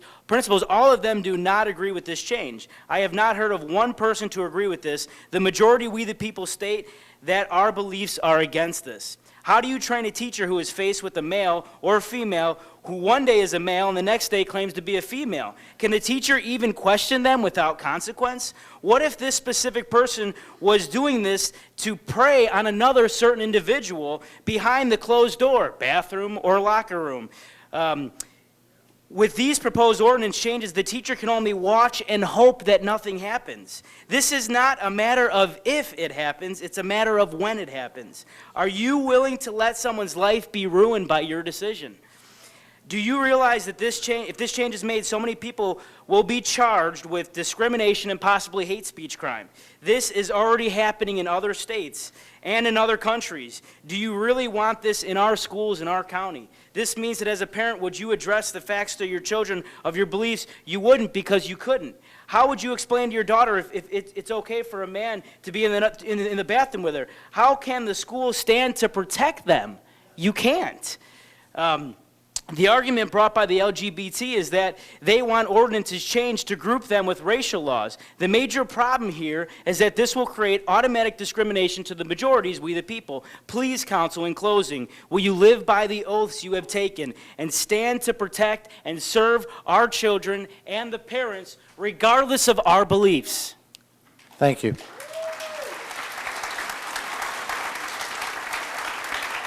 Next up is Frank Dana, followed by Lee Proctor, and then Bradford Cole. Do we have Frank Dana? Frank? Thank you.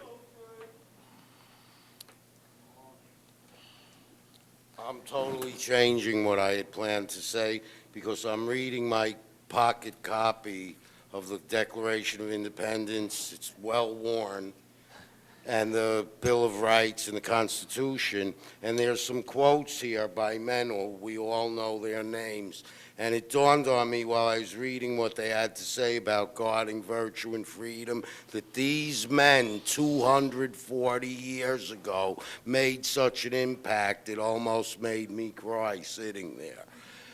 And I would hope you make that same kind of impact. Imagine if you could leave a legacy 240 years from now, here or in heaven, where it's never going to be forgotten, that you did the right thing. So I'm just going to do a few little quotes.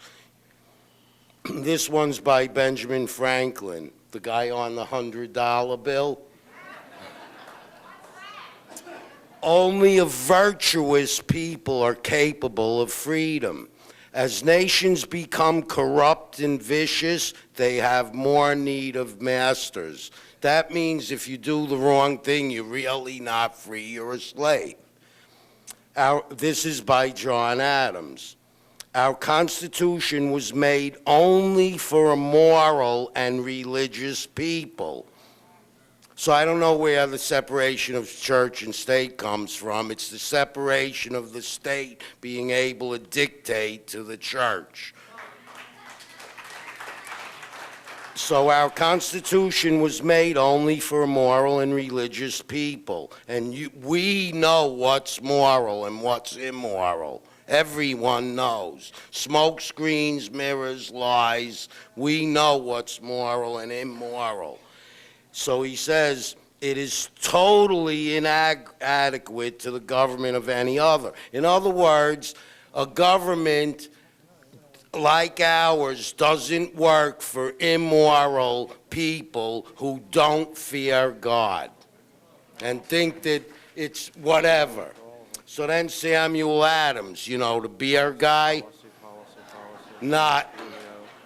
The sum of everything is, if we would truly enjoy the gift of heaven, who is Jesus Christ, the Son of God, forgiving our immoralities, if we'll admit them instead of trying to justify them, to truly enjoy that gift, let us become a virtuous people. Anyone here not know what's virtuous?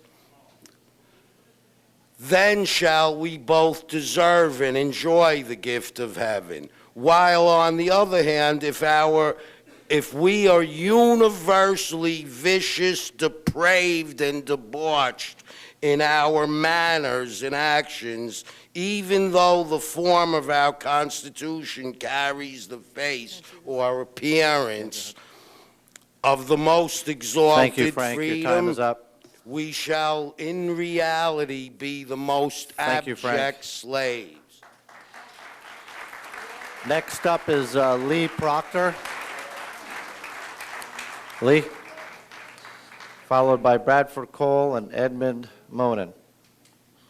Go ahead, Lee. Evening, my name's Lee Proctor. Pretty much everything's been said that I wanted to say. But the only other thing I can come up with is all the science and stuff that I've ever heard of is, I keep hearing transgender people, you can call them what you want, homosexuals, lesbians, whatever, say that they came out of the womb and they were confused and their whole life didn't know if they were supposed to be female or male or whatever.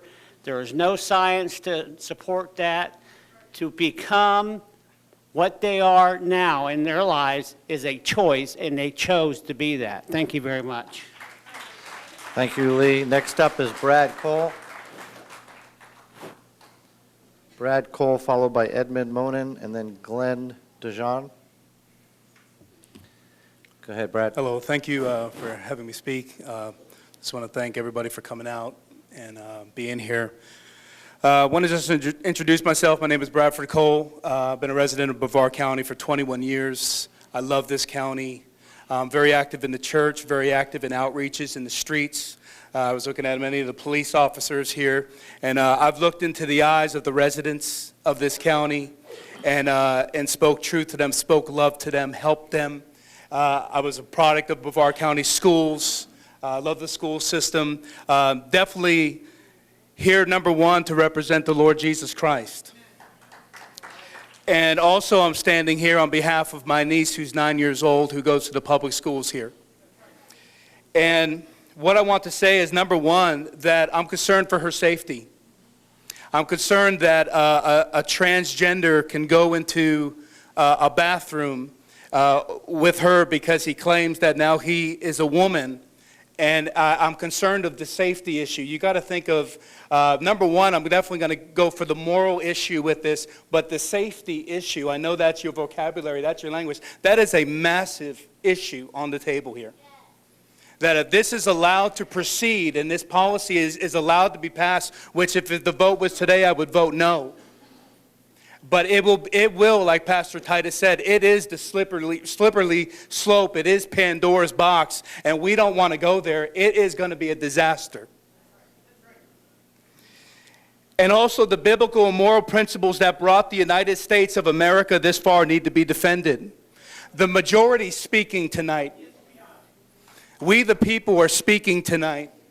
And we're saying we want God's word back in our public schools. We want Jesus Christ back into this county. And this is the majority. We're the majority. We're speaking up. We want Jesus Christ back in our public schools. We want godly principles and godly morals back in our public schools. And also this safety issue. It will be a disaster. I'm opposed to changing the bathrooms and locker rooms. A boy and a girl should not use the same bathroom or locker room regardless if you had a procedure done to change your gender, because it is morally wrong. If the vote was today, then I would vote no to this new change in this policy. I would vote no. Thank you. Thank you. Edmund Monin, Glenn DeJean, followed by Donna Biondi. Thank you. I learned tonight what a great school system we got, what great students we've got. I guess I start to wonder why we're all here and what great parents we have. I'm against the changes to the policies, and I'm against them for the following reasons. You tell us what you want to do, but nobody has ever mentioned how. How are you going to manage this? You've got, in a school situation where students are everywhere, how are you going to manage this change? And it has to be managed. I agree with Brad a second ago. The safety issue is of major concern. Are we going to add guards in every corridor, in every bathroom? What are we going to do? There are things that are going to go on that we need to control. I'm concerned that we're putting targets on people's backs. We talk about the transgender and the sexual orientation. Are we putting targets on their backs? Is there going to be a list? I'm not sure how all this is going to work, but are they going to be discriminated against because they are what they are? So that's a concern of mine. I'm concerned that we are putting political correctness ahead of moral values. I have a great deal of difficulty understanding how we changed in this country. We started with moral values leading us to our political beliefs, and now we're going in 180 degrees the opposite direction. And we need to take a serious look at that. The last thing I have is I need us to take a good look at what road we're walking down. And where's it leading us? 5 years, 10 years from now?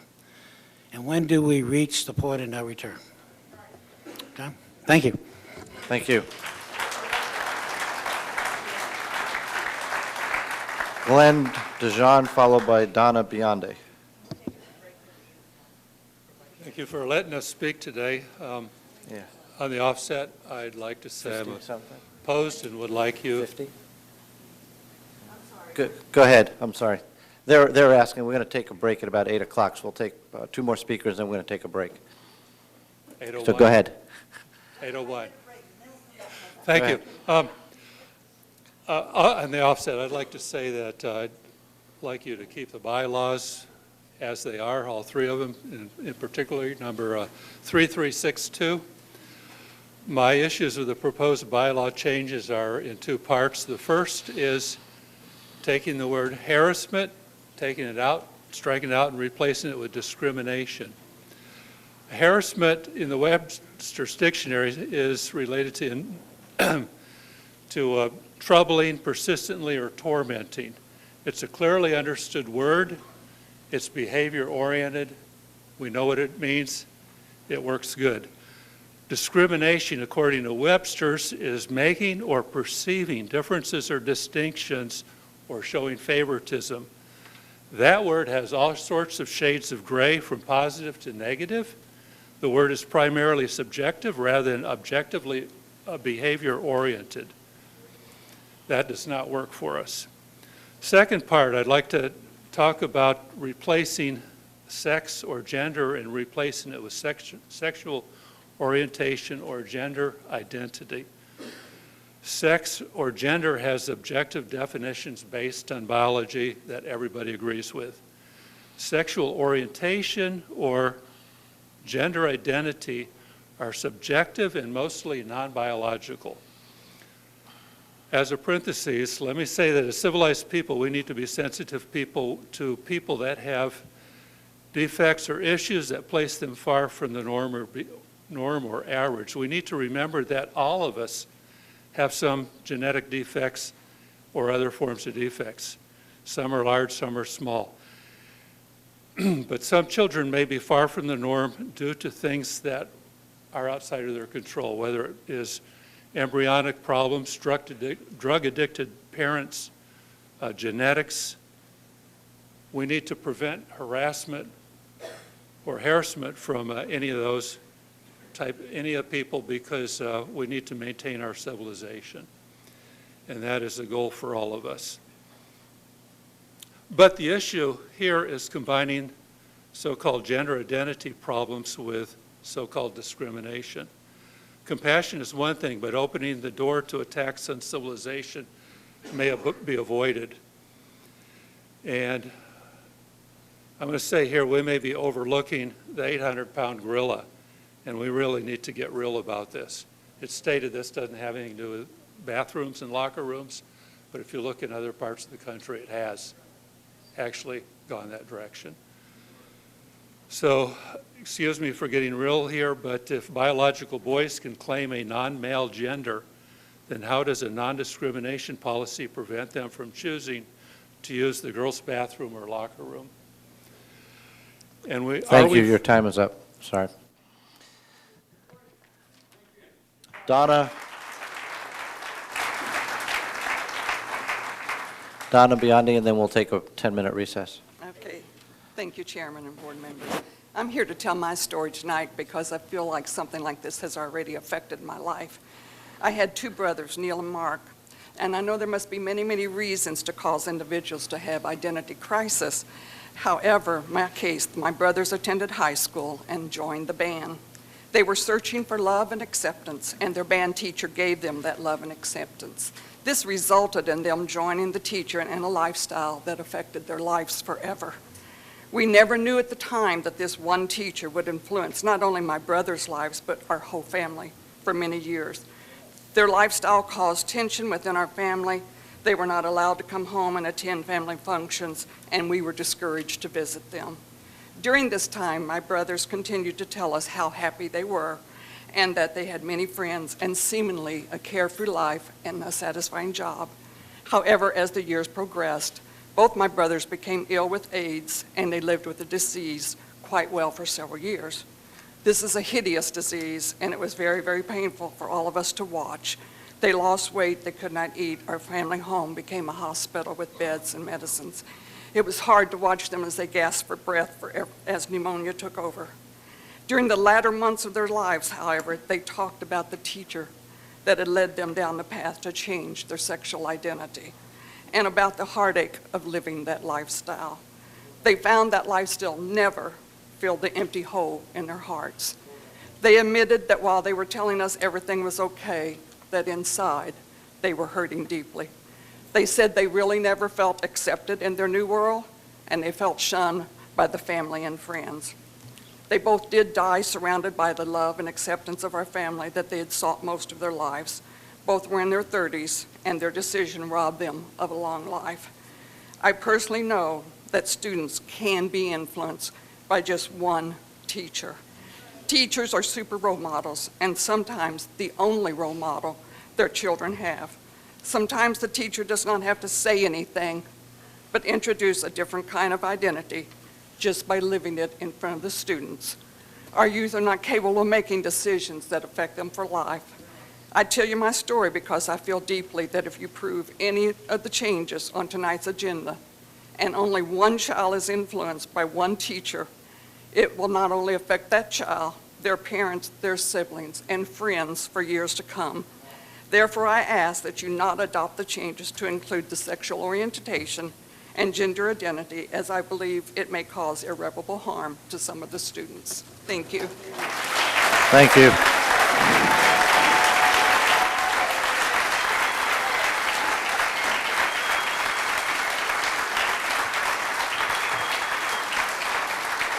We will, we'll take a 10-minute recess, and then we'll adjourn. 5? 10-minute recess. From our current speaker list, we overlooked a speaker on a consent agenda item. It's actually very important to our meeting. My apologies, Mrs. Greco, for not knowing. But if you come forward, we had a consent item on the union vote, and if you can come give us an update on that, please. Good evening, Board Chair, board members, and Dr. Blackburn. My name is Deborah Greco. I am the Chief Negotiator for Local 1010, which is the bargaining, support staff bargaining unit. Our contract vote, ratification vote, was held on February 17th, 2016. All 3,212 support staff employees were eligible to vote. The voting results are as follows. At 7 voting locations throughout the county, 749 ballots were cast. 744 voted yes, 4 voted no, and 1 ballot was voided. At this time, I would like to give a special thanks to our negotiating team, which is Patrick Darville from Saturn, Charles Bud Horning from Rockledge Maintenance Compound, David Christen, ESF, Julie Kugelman, Edgewood Junior Senior, Debbie Legg, Tropical Elementary, Dolores Varney, Plant Operations, Patty Orlando, Central Area Transportation, Harry Nuding, South Area Transportation. And I'd also like to thank the folks that volunteered to help conduct the vote at the following locations. We had Edgewood, O'Galley High, Satellite High, South Area Compound, Southwest Middle School, and Titusville High School, and the Cocoa Union Office. That's Rose Christine Chandler Bobo, Jennifer Pucci, Debbie Alsep, Donna Miller, and Carolyn Christen. I'd just like to say that we're very happy with the outcome of the vote, and we do hope that you will approve the contract. Thank you very much. Thank you, and sorry for overlooking that. That's quite all right. I learned a lot sitting here in the audience. So.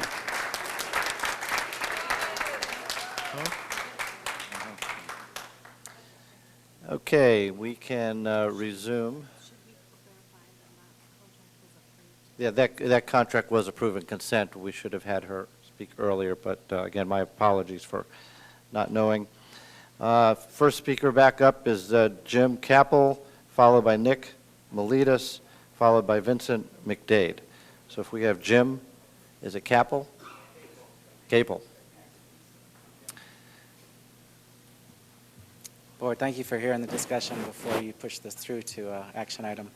I was at the last meeting, and some of the things that were brought up by the advocates of this new language was that the only way the school board could love their students was to pass this language through.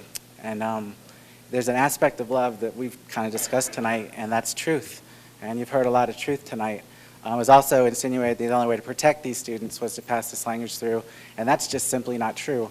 The state of Florida has not advocated this language. They care for their citizens. The county of Brevard hasn't adopted this language, and we would say they care for their citizens.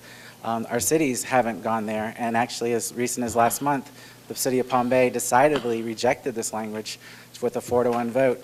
Would we say that Palm Bay didn't care for their citizens? No, we'd say the opposite. They do care for their citizens. And so what's going on? The truth is the state, the county, and the local cities know that there's an agenda behind these 4 words. And we talked about it last meeting. Chairman Ziegler, you said this is a slippery slope that's undefined. Well, the state has defined it, the county has defined it, and the cities have defined it, and that's why they've rejected this language. This slippery slope that you talked about is an agenda. And you guys talked about your dental policy last meeting, that when you approved it, there was a little asterisk by the dental policy, and the insurance company told you that asterisk is there to protect your employees.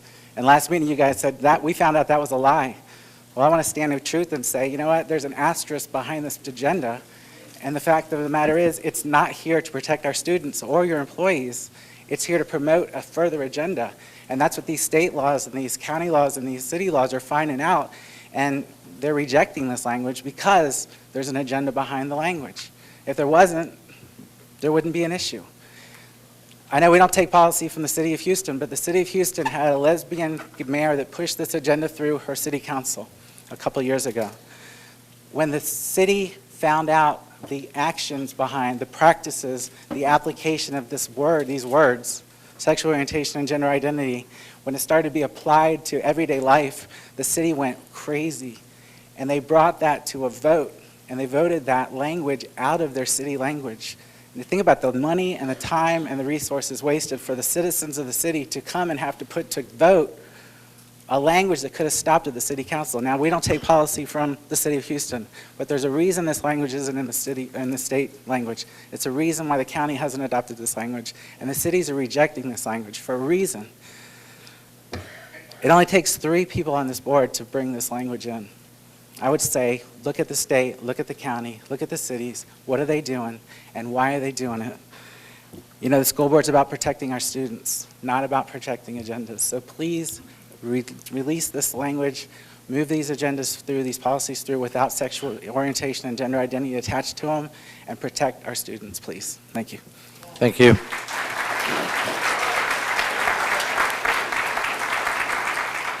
Nick Militis, Vincent McDade, Will Farrell. Good evening, board members. I am Nick Militis, and I'm a proud Brevard County school product since the first grade. I am an aerospace engineer with Northrop Grumman and a registered voter and taxpayer. The foundation of this country is built upon Christian principles. The pledge we recited at the beginning says we are one nation under God. The Declaration of Independence speaks of our Creator. The Constitution speaks of the blessings of liberty. Many of our founding fathers were men of deep religious convictions based on the Bible and their Christian faith in Jesus Christ. Our President takes the oath of office to preserve, protect, and defend the Constitution of the United States, to which many, including our current President, have said, "So help me God." It is the Bible that guides many of us that are here tonight. That is why I am here. I am compelled to speak of the love of God. As school kids enter their formative years, it is up to us as adults to guide and shepherd them in the best way we know how. School years are not the time to introduce confusion and chaos to the lives of our young people. They need clear direction. For these reasons, we oppose the deceptively named non-discrimination policy. I want you to picture the following. A person who is a sinner is digging a hole. They enjoy digging the hole. It makes them feel good. What they don't realize is that if they keep digging, they will break through a barrier. The other side of that barrier is a dark, bottomless pit. As responsible adults, with the love of God and compassion, do we tell them to keep digging? Or do we say, stop? Out of the love of God, stop digging. Thank you. Thank you. Vincent McDade. Is there Vincent here? No. That brings us to Will Farrell. Tuck, come on up.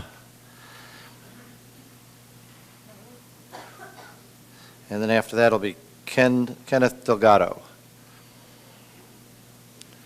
Thank you for allowing me to speak, and I appreciate your time and your hard work in trying to figure out how to proceed with the school board issues.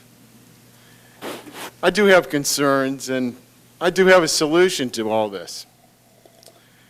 We could have gender rooms, and actually we could have bathrooms for every student, but we couldn't afford that.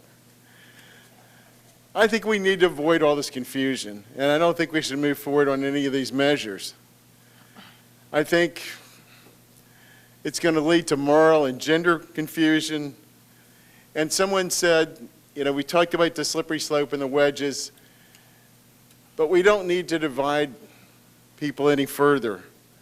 I think we have enough rules And harassment is bad, and we've spoken about that tonight, and bullying is bad, but creating new special rights for a group is divisive, and it also creates a new group that could discriminate against another group.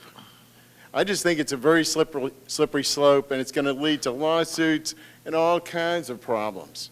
I mean, it just opens the doors, as people have said, to Pandora's box of many problems and legal issues you haven't thought of. And you will end up with a bathroom for every student if you're not careful. Thank you very much. Bye-bye. Thank you.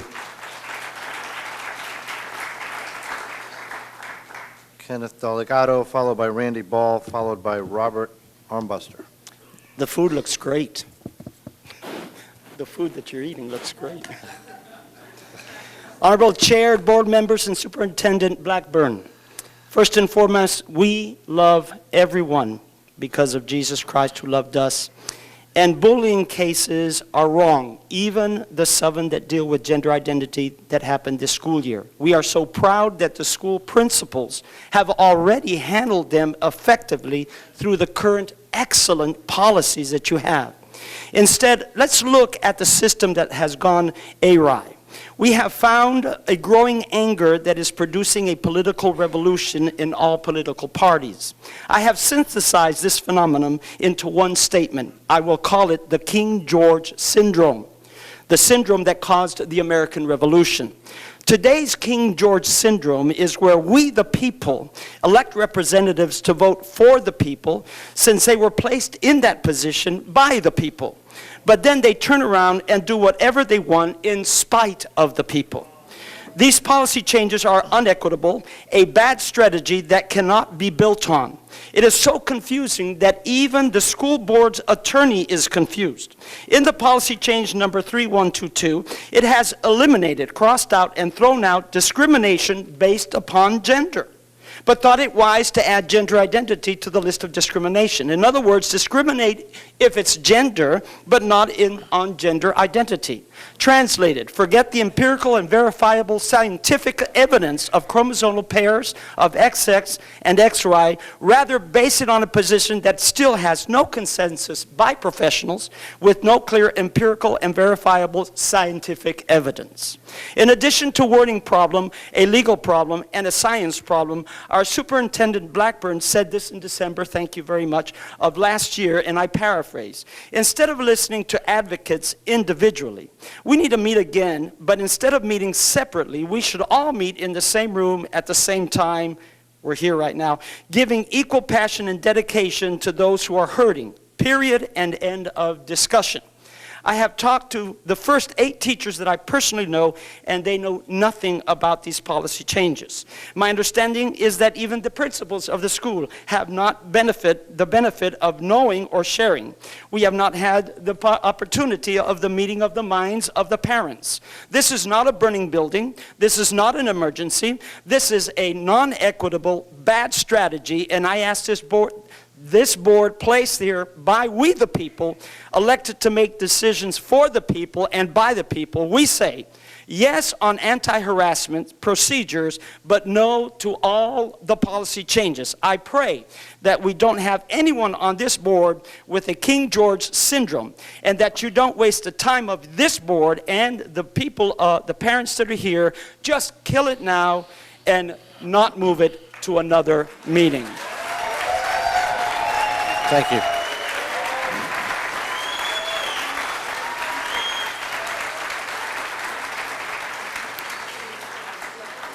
Randy Ball, followed by Robert Armbuster, followed by Larry Spangler.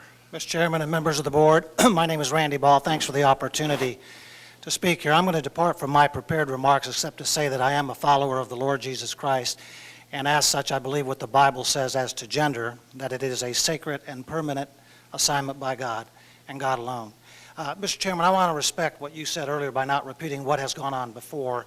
I do think I can bring one perspective that maybe nobody else in the room can, and that is that I've been where you all are. I have been a member of an elected body. Mine was the Florida House of Representatives.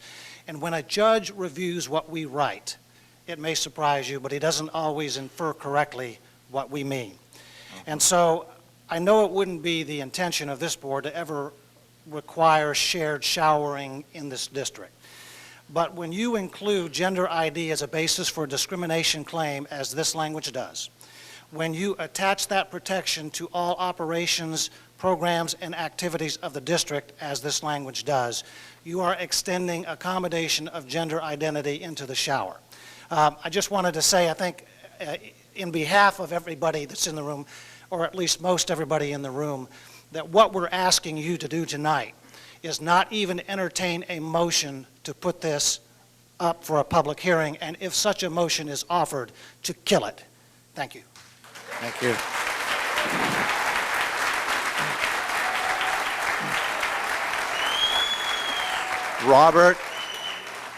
Robert Armbuster. I don't see anybody waiting up there. No Robert. Next is Larry Spangler, followed by Ben Constantino. Larry here? Or Ben Constantino? We got Ben. All right, Ben, you're up next, followed by Ruth Calfold. Go ahead, sir. Thank you for allowing me to speak. I have 2 daughters and a son. And when I went to school, the harassment and everything was a lot worse than it is now. I mean, the kids get in trouble for anything they say. They're always getting sent to the principal's office for the smallest thing. I mean, it's almost to the point where it's too much on certain things. My son has ADHD, and going to school in normal classes, because that's what they want the kids to do, so they feel normal around their peers. But what happens is they have a hard time learning because they don't learn at the same speed.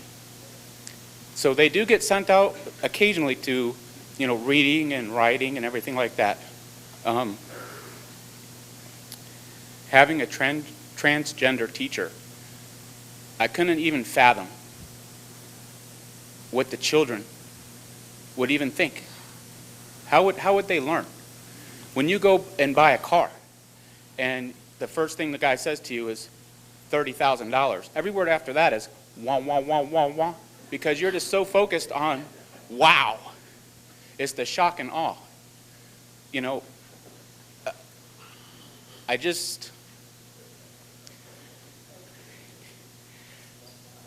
I can't imagine my children having to be put through such a thing.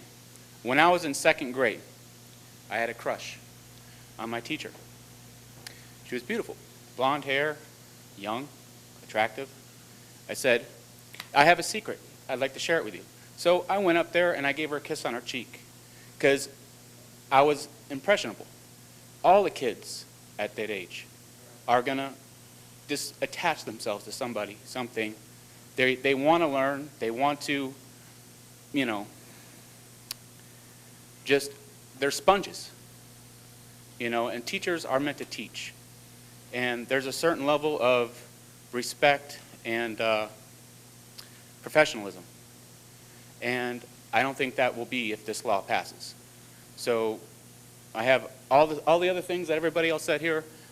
I'm on the same path, and the fact that you said that you could revoke what you said about even passing it through, I hope and pray, and I beg you that all of you retract that vote and don't even push it through. Thank you for your time.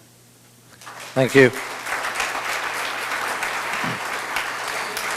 Ruth Calfold, followed by Tim Franklin, followed by Carl DeLuke. Thank you. My name is Ruth Calfold. Good evening, Mr. Chairman, honorable members of the board, Dr. Blackburn, and all the residents of Brevard County. As a godly American, I cannot condone the language replacing the word gender to read anything else but gender. Gender covers it, so I don't think there's any need to change it. This country was founded on godly principles. As the first book of public education in America was the Bible. The second book was based on the Bible, and this is the primer that most all people learned from for over 200 years. after the Constitution. So they learned from these two books, and that's how the country was founded. The Pledge of Allegiance recited during the school board proceedings is one nation under God. Since the Bible is the source document for laws in this country, endorsing the rights of homosexual individuals is endorsing sin. I do not want the views and the beliefs of a sinner in God's eyes to have any influence in any classroom on any student in Brevard County. Sexual orientation is a politically correct term to hide the word homosexual. Non-discrimination is meant to protect individuals from being unfairly treated. The human is a flawed being, and as a result cannot protect anyone from an immoral society. Homosexuality is a sin defined by God, the great I Am. Is the school board in the habit of endorsing participation of a sin? Would you encourage our students to participate in sins as murder, adultery, lying, stealing, etc.? There's no difference. Jesus Christ stated that we are all God's children. He loves us all. Anyone that wants to proclaim anything about themselves, he loves us all.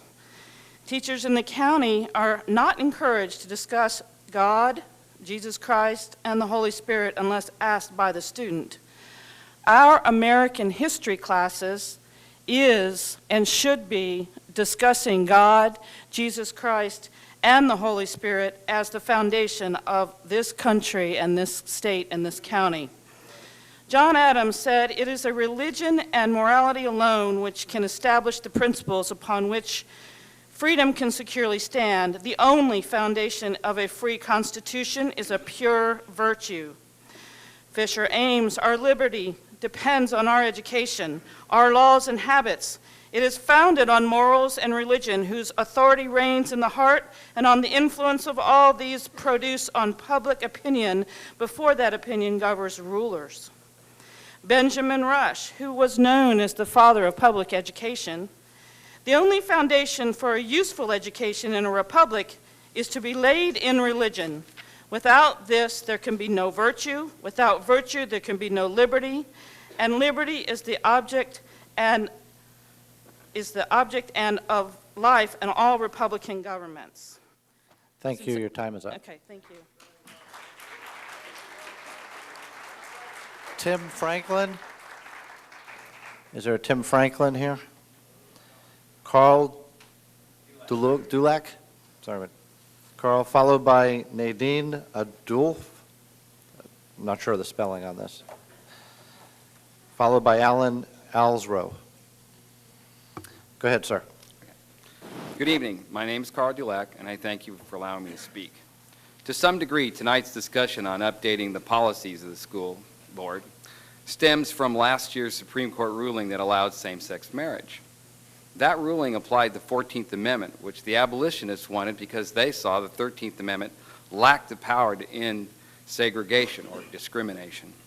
Therefore, the abolitionists' goals concerning marriage and education should be reviewed via the 13th and 14th Amendments' history. In 1846, Frederick Douglass described slavery this way: "This is American slavery, no marriage, no education, and the light of the gospel shut out from the bondman." His point of no marriage stems from how a master could sell a slave who was married to someone far away, which effectively broke the marriage bond. In Douglass's era, marriage was defined as between a man and a woman, and anything to the contrary equaled no marriage. Therefore, the Supreme Court's ruling on same-sex marriage violated this portion of the history of these amendments, which reinstated this aspect of slavery. Unfortunately, the Supreme Court's omission of the history of these amendments has recreated two other forms of slavery. The first occurred after the court embraced segregation as legal, and this fact is thoroughly documented in the book Slavery by Another Name by Douglas A. Blackmun. The second occurred after the light of the gospel was shut out from public schools. This violated the abolitionists' religious goals, which was to bring the gospel and biblical truth to African Americans. This point is proven by how the 39th Congress included numerous references to God, the Bible, and the gospel for justification of the 14th Amendment, but nothing from the Establishment Clause. I know this is a lot to absorb, but my intention is for this board to adhere to the history of the 13th and 14th Amendments as their oath of office requires. Therefore, I request the following: to suspend any discussion and/or vote on changing any of the policies until a thorough review of the above facts has been accomplished. Thank you for your time and consideration. I have copies for the board. Thank you.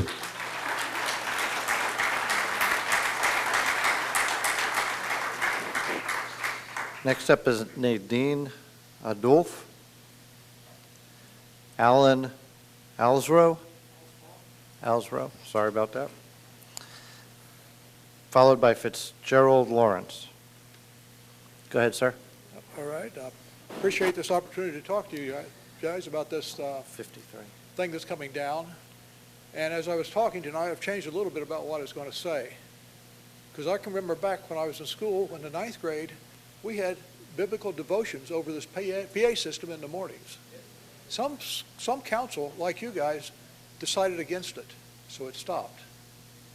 We had prayers before various organizations that went on in school. Somebody in their wisdom stopped it. The 10 Commandments used to be posted in all the schools. Where are they today? Now we've had 40 years, 50 years of people not knowing that it's wrong to kill, that it's wrong to rape, that it's wrong to steal, that it's wrong to lie. They haven't been taught, at least not by the school system that we were in. That's looking back a little bit of history. Today I'm going to look at this from a topic of morality, and I'm going to make a rather strong statement. Homosexuality is not, never has been, and never will be morally acceptable. When we've got a perverted government or leadership in a court that says it's legal, okay, it's legal. However, it is not moral. So we're in this situation right now. You have the choice now of adding another caveat to the situation to identify a minority group as having spatial rights. You have the ability to discriminate against 96, 97% of the entire population in your schools by making this gender issue what it is. I'll put it another way too. As it was mentioned, it's a wedge. It's a wedge that will lead to legal battles. It will lead to discrimination against the majority. Now, I made a strong statement a minute ago about the morality of it. Do you think after this is in and after it's been through a couple of court battles that I could make that statement without being sued? I think not. And if I would go as far to say that I believe that Jesus is the Son of God, that he died for our sins according to Scripture, died, buried, raised again, is coming again, man, I'd be thrown out for a lunatic. I went through school late in life, and I was a Christian at that time.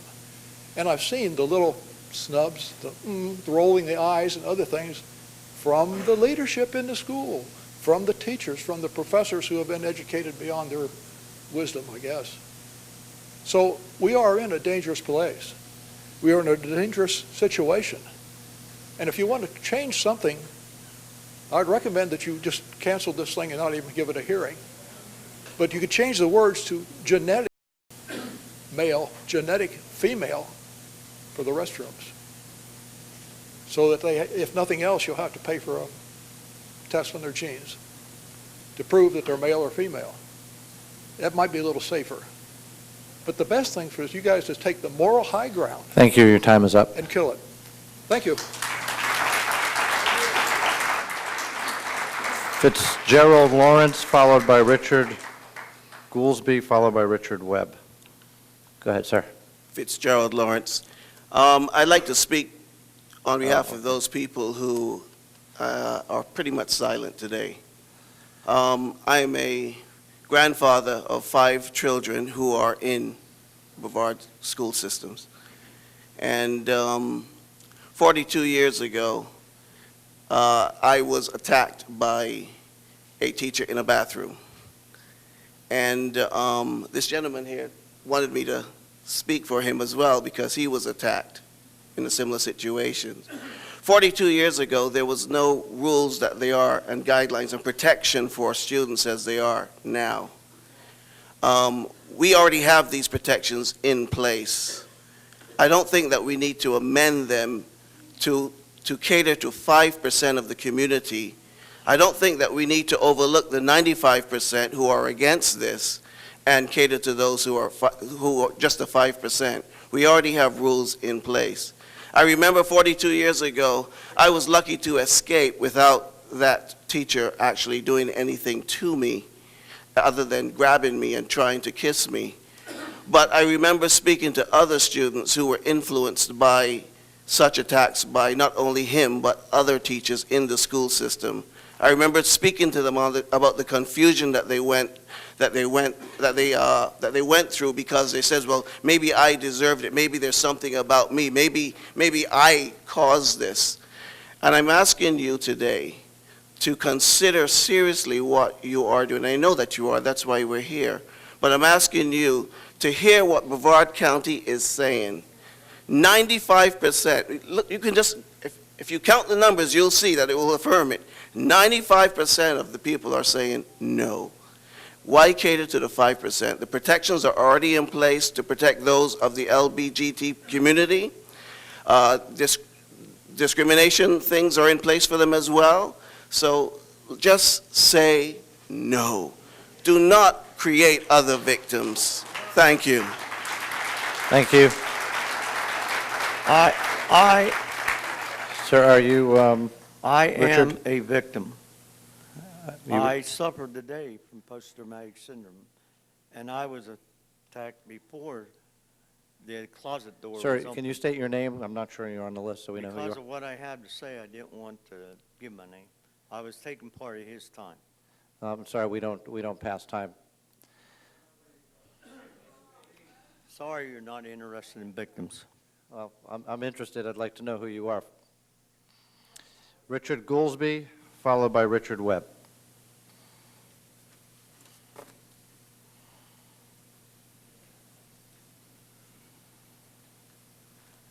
I see this sign up here that says, "Our mission is to serve every student with excellence as a standard." Putting a urinal in each bathroom is not excellence to me. I would like to ask each of the ladies up here, how would you like it if you're up there doing your business in the bathroom when a man is pulling up his dress, standing up doing the same thing and hearing that noise? It's okay if you're at home because you're married. But if not, how are you going to react to that? We are not only affecting the children, we're affecting everybody.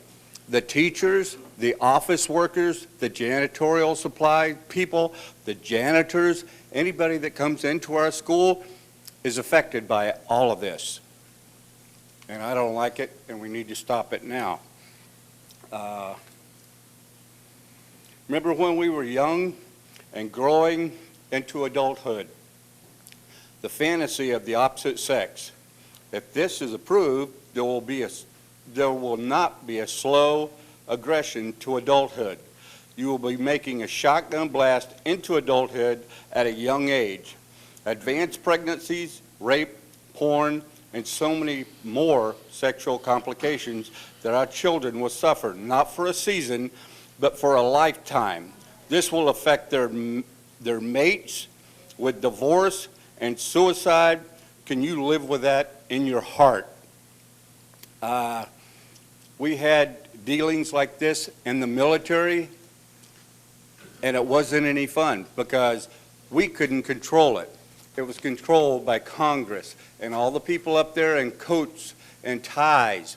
People down in the foxholes had those complications. Because if you didn't tell anybody you were gay or transgender or whatever, nobody was supposed to ask. 1% is trying to control 99%. Stop this abomination now.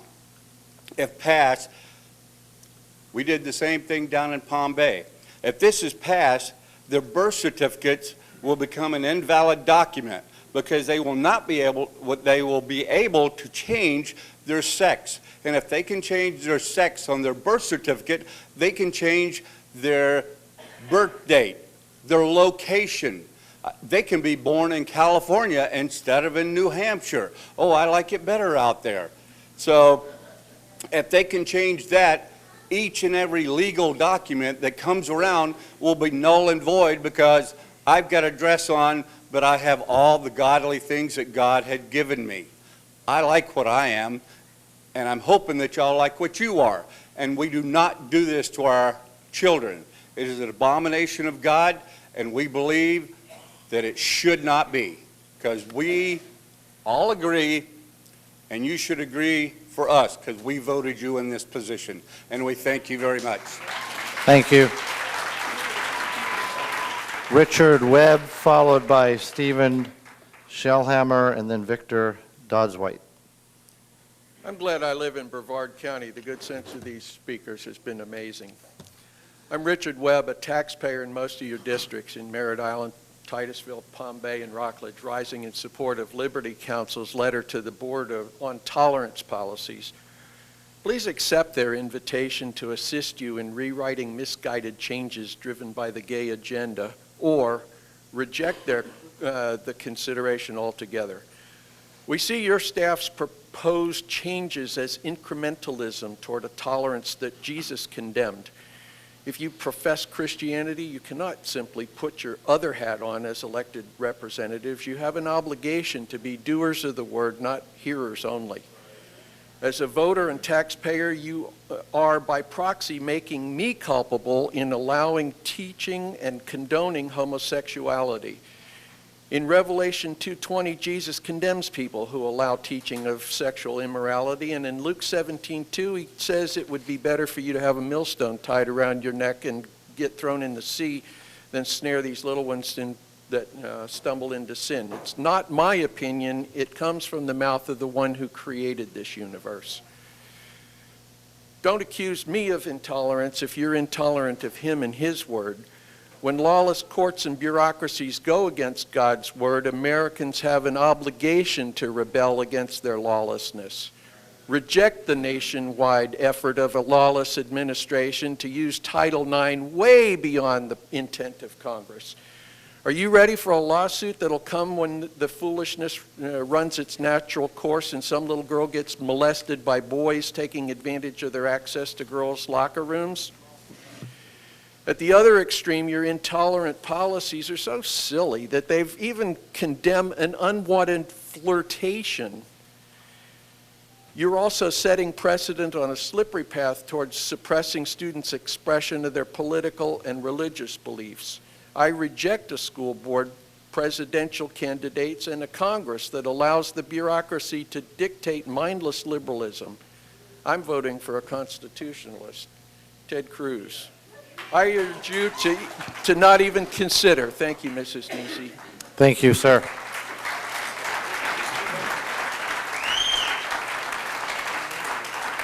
Stephen Shellhammer.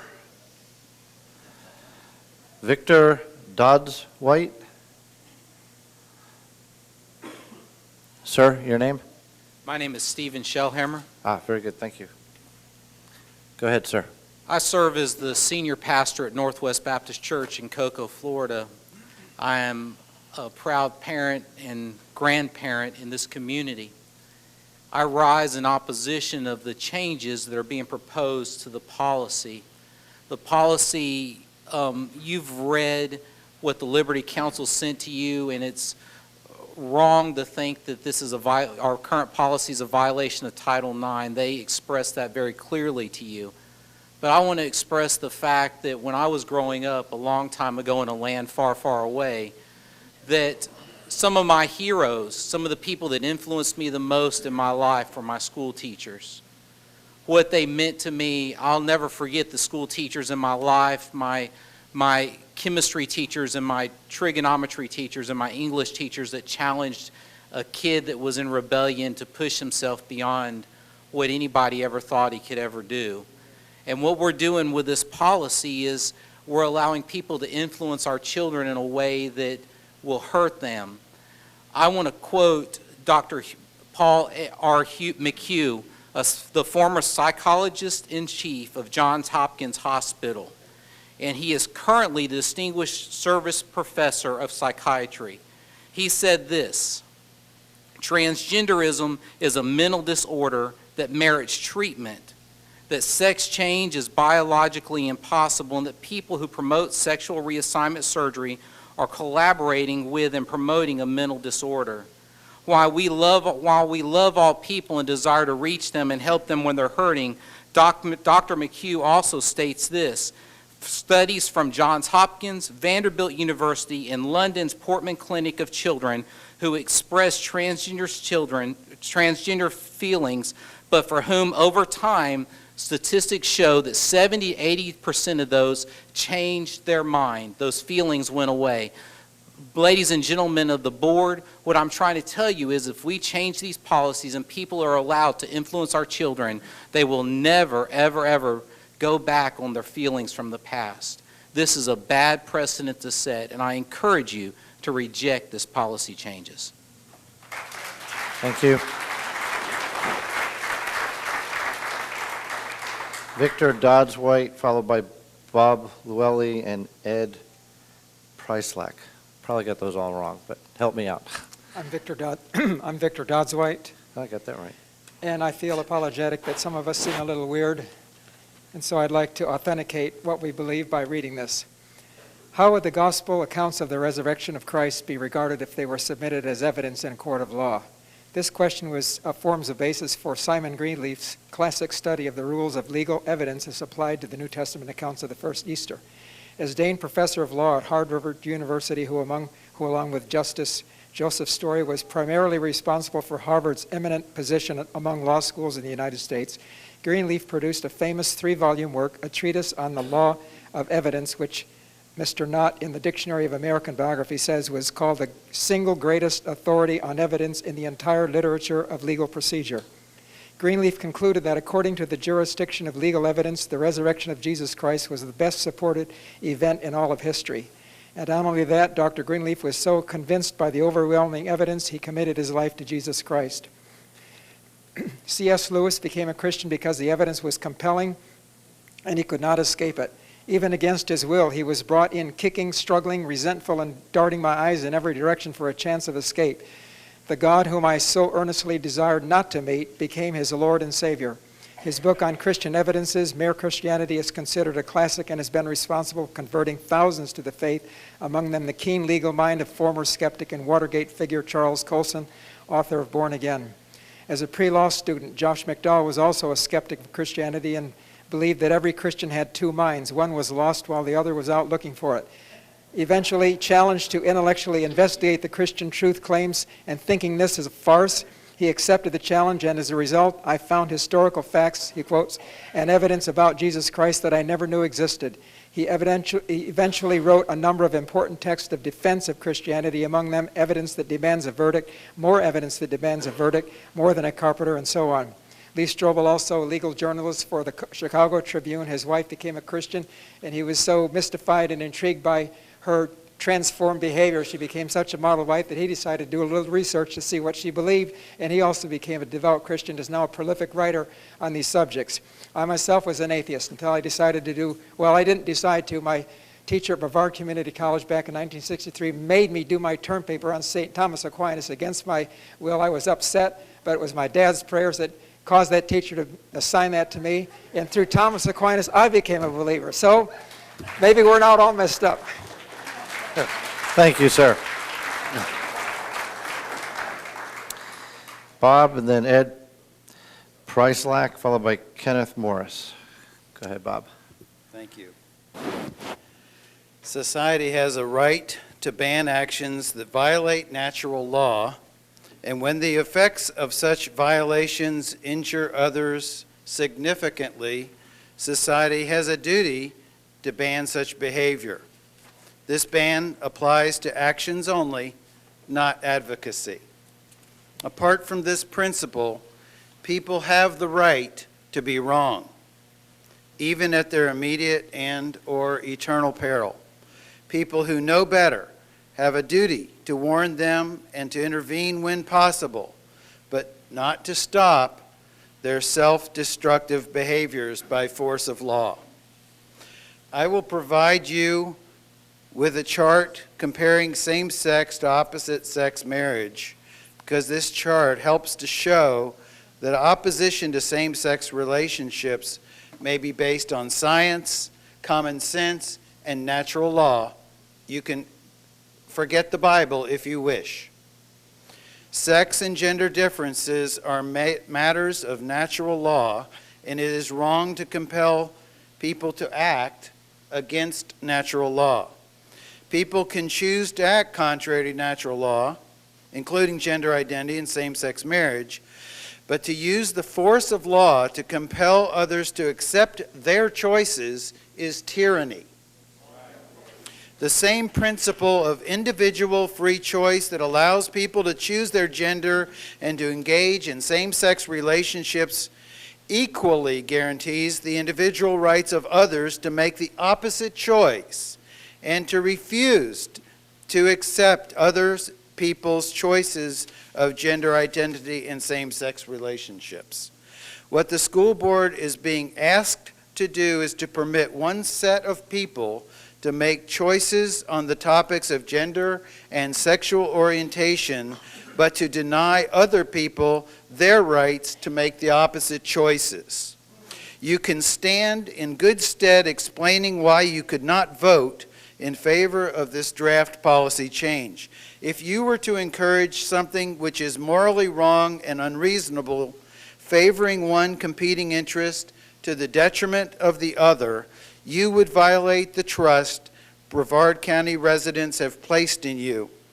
We support you in voting no, doing what is clearly fair. Any rule of law or educational policy that protects some people's freedom of choice but denies other people's freedom of choice on the same topics is unequal, unfair, and unconscionable. Thank you. Thank you, sir.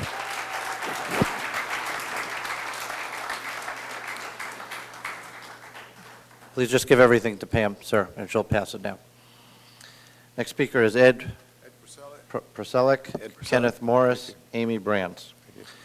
Go ahead, sir. Sorry. Superintendent Blackburn, board members, I believe we are considering here rights of those who consciously choose to live an alternative lifestyle, and it is their right under our Constitution to do so. It is not their right, however, to demand special privileges outside the norm of acceptable societal behavior. Whenever you provide special privileges for a minority, it erodes the rights of the remainder of the population. I am an American of Croatian descent, an obvious minority in this country. Shouldn't there be special rights and stipulations for Croatians? I take it to the absurd to make a point. We already have constitutional protections. Why do we need yet another rule, law, or ordinance to protect yet another tiny minority? On a more serious note, how about protections of police officers from malicious and usually false media attacks? Putting these frontline defenders in even more danger. Do you think Florida today would go for this? I suspect we hear loud and clear about Amendment 1 of the U.S. Constitution. You're also putting them into some untenable situations, potentially in the school system with this type of ruling. I fervently hope you will see the injudiciousness of these proposals and stand with Americans and our American values. And I hope you and parents of school children, especially girls, recognize the danger of having boys, even worse, adult males, in their restrooms with them. In closing, I ask you that you not turn Brevard County into California. Thank you. Thank you.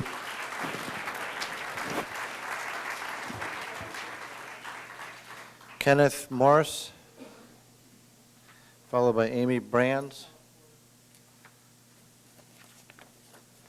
Is there a Kenneth Morris? No. Amy Brands, followed by Laura Mahoney, followed by Donna Moeller. Go ahead, ma'am. Hi, I'm Amy Brandes. I'll try to make this short and sweet. As a 40-year-old African-American mom of 3 school-aged children, I'm outraged at the topic of discrimination that opens up the door for a teenage boy to use the bathroom with my 12-year-old daughter, and teachers cross-dressing has even come before the board.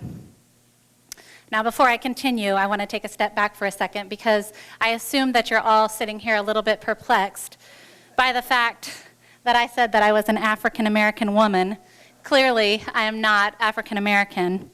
Me trying to say that I am black is as ridiculous as a boy trying to say that he is a girl when his anatomy does not back him up. I certainly don't want to come across as uncompassionate. I'm very far from that. I have struggled as much as anybody else with fitting in throughout my life. However, to put the 99% of children at risk for the 1% who have identity issues is absurd. The emotional issues of those children will certainly not be solved by what bathroom they use. And the confusion that would ensue from this or from a cross-dressing teacher would be detrimental to any developing child. Political correctness is weighing us down as a society and now is trying to creep into our school system. I strongly encourage you, our elected officials, to stand with the general public here and not moving forward with even a hearing on this subject. Thank you. Thank you.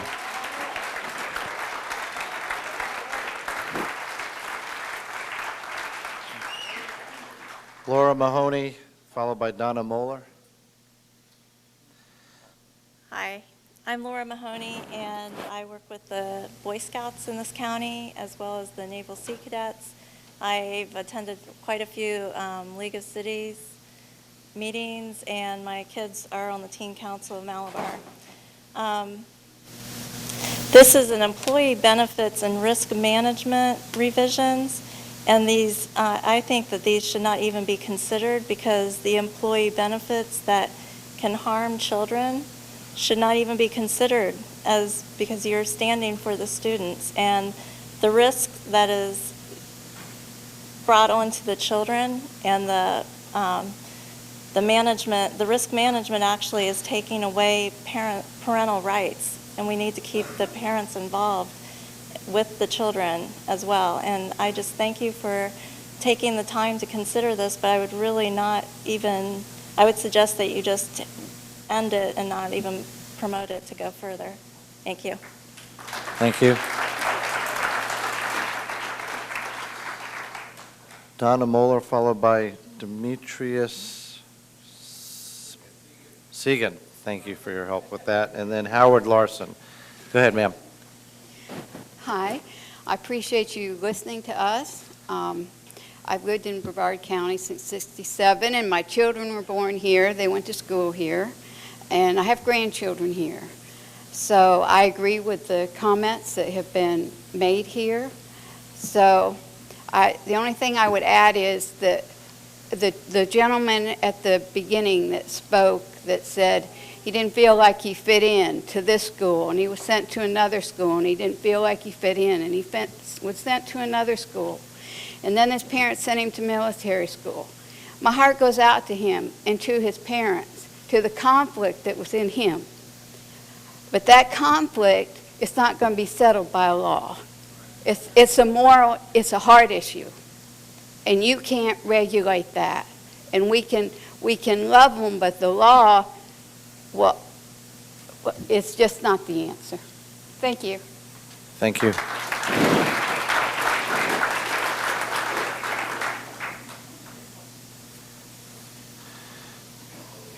Demetrius, followed by Howard Larson.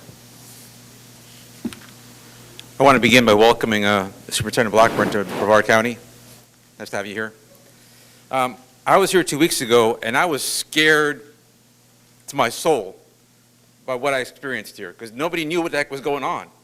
I get Edline on a daily basis from my teachers. I get, Mr. Alba sends me a weekly email. We should have known about what's going on here, folks. We should have known what was going on here. You can see what the spirit of the town is here. This is not San Francisco, folks, okay? This is Brevard County.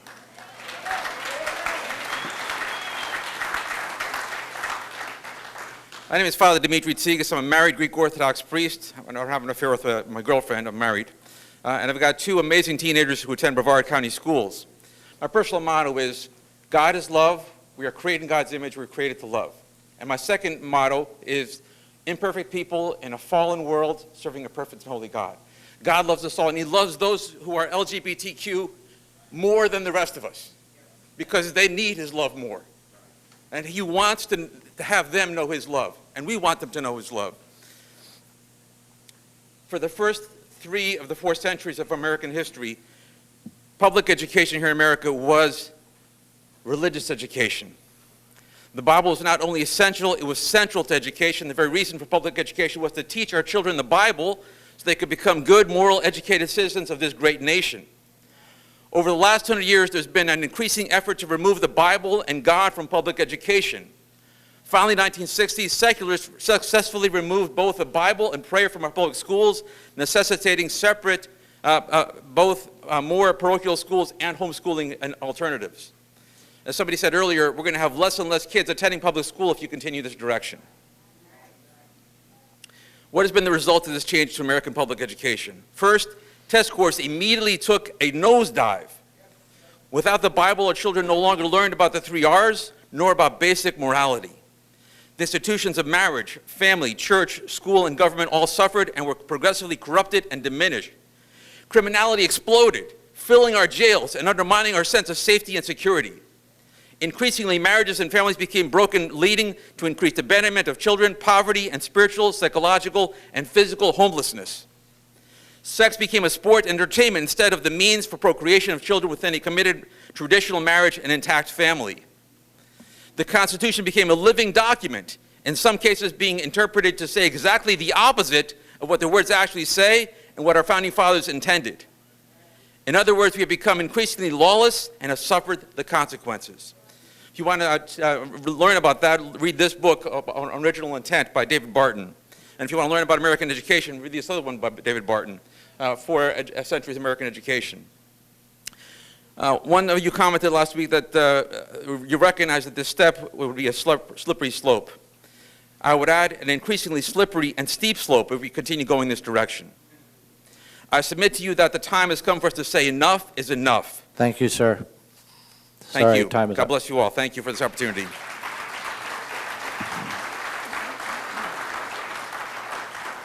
Howard Larson, followed by Jonathan Cronkite, followed by Stephen Flynn. Go ahead, sir. Good evening, and thank you for hearing all of our comments. We are blessed by this. I offer you the Lord's wisdom in making this decision. My name is Lou Larson, actually. I go by Lou as my nickname.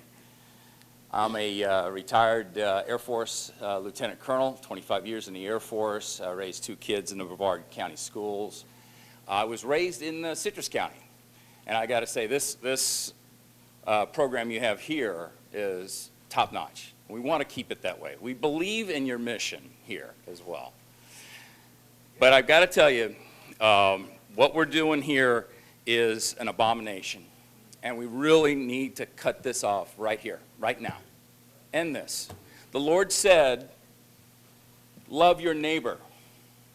And a lawyer, I'm sorry for lawyers here who are Christian, a lawyer said, who is my neighbor? As he was trying to trap the Lord. That's what's going on here. This is a trap. Beware of traps. This is the legal foothold to enormous problems.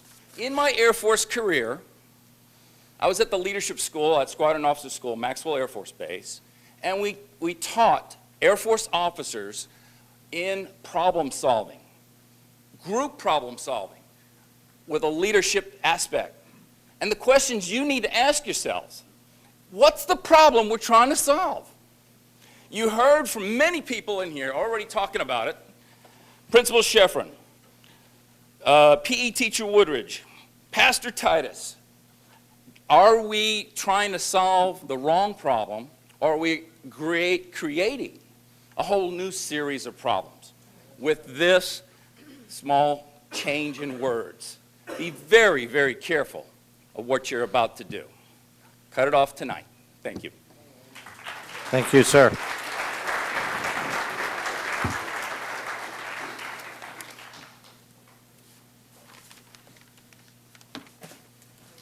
Lost my pencil. Next up is Jonathan Cronkite, followed by Stephen Flynn. Okay. No, we don't pass time, sorry. Stephen Flynn, sir, followed by Margaret Goolsby. Thank you for letting me address the board tonight. I'm a 4-year resident of Brevard County, and it'd be the first school board meeting I've attended. I do want to thank all of you who come out tonight and echo your sentiments. I'm with you as far as your sentiments go, and this agenda is not necessarily from your school board. It's from the top down. And I would like you to go to a particular org, public advocate, and engage in learning more about this agenda that's coming from the top down. But without your action out here tonight, things like this could have possibly happened. So I'm grateful to all of you for coming out here tonight, supporting your families and your communities and your liberty. Thank you very much. Thank you, sir. Margaret Goolsby, followed by Lena Toops, followed by Dana Emanuel. Ma'am, go ahead. Hi, my name is Margaret Goolsby, and I only have a couple things to say. And I was at the Palm Bay meeting last month. I was there till 1:15 in the morning. I hope we don't do that here. The other thing about that is, I believe it was Council Member Santiago, but it may have been Bailey, who said he had had his staff do some research on how much hate crimes had been against LBGT community in the last 10 years. One in all of Brevard County, and that was in the north part of the county. Are we changing the whole school system for a problem that doesn't exist? Give me a minute, let me read my notes here. Oh, and a member of the LGBT community shouted while she was there that all she was hearing was hate, hate, hate. And one of the council members says, all he's hearing is love. We love the LGBT community. I don't know how to say it. We love them. We want them to be part of our community. That's not what this is about. This is not about exclusion. It's about protecting our children. Thank you. Thank you, ma'am. Lena Toops, Dana Emanuel, Philip Andrews. Go ahead, ma'am. My name is Lena Toops, and I was born in Melbourne, Florida. I grew up in Melbourne, Florida, and I live there now, and I hope to live there as long as I can, as long as this community will have order in this society. I want to speak on the vagueness of the new amendment to our current anti-harassment policy. The term anti-discrimination is a major cover-up for things details that are in this new proposal.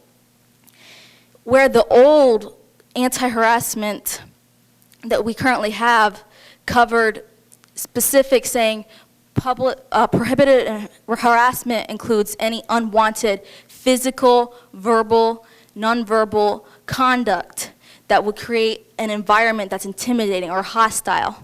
The new changes that are made aren't going to say that. They say less favorable. What is less favorable in this situation? If everybody is treated the same, then it would not be considered less in the sense of less favorable. So if a teacher degrades every child in a classroom, is that less favorable? Also, if anybody can say, oh, I've been treated less favorable. If a man, he doesn't have to claim to be lesbian or gay or bisexual or transgender. He doesn't claim to be anything. He says, you're discriminating me because I'm a guy, and I want to go in the girls' bathroom because the walls are pink. Then you have to let him. Now, he may go in 4 times and you see nothing happens, but the 5th time, if he rapes a girl, that damage cannot be undone. A damage cannot be undone to a girl. The mental mindset would not be able to be undone. I'm asking you, as we the people here are asking you, we voted you in, and we want you to vote where we believe for you to vote in. We did vote you in, okay? Please, vote against this. Don't bring it up. We're asking you not to bring it up. It's very obvious. We don't want it. We don't want to have to deal with it anymore. Please, say no. Thank you. Thank you.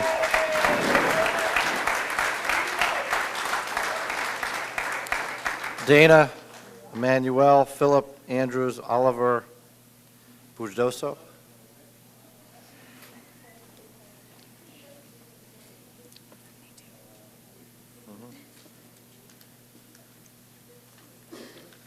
Hey there, how you doing? Go ahead. Doing Hi there. fine, thank you. Hi. I have a grandson I take care of and I have custody of, and he's in school. He's in 1st grade, so I'm concerned about him. We have our Christian beliefs, and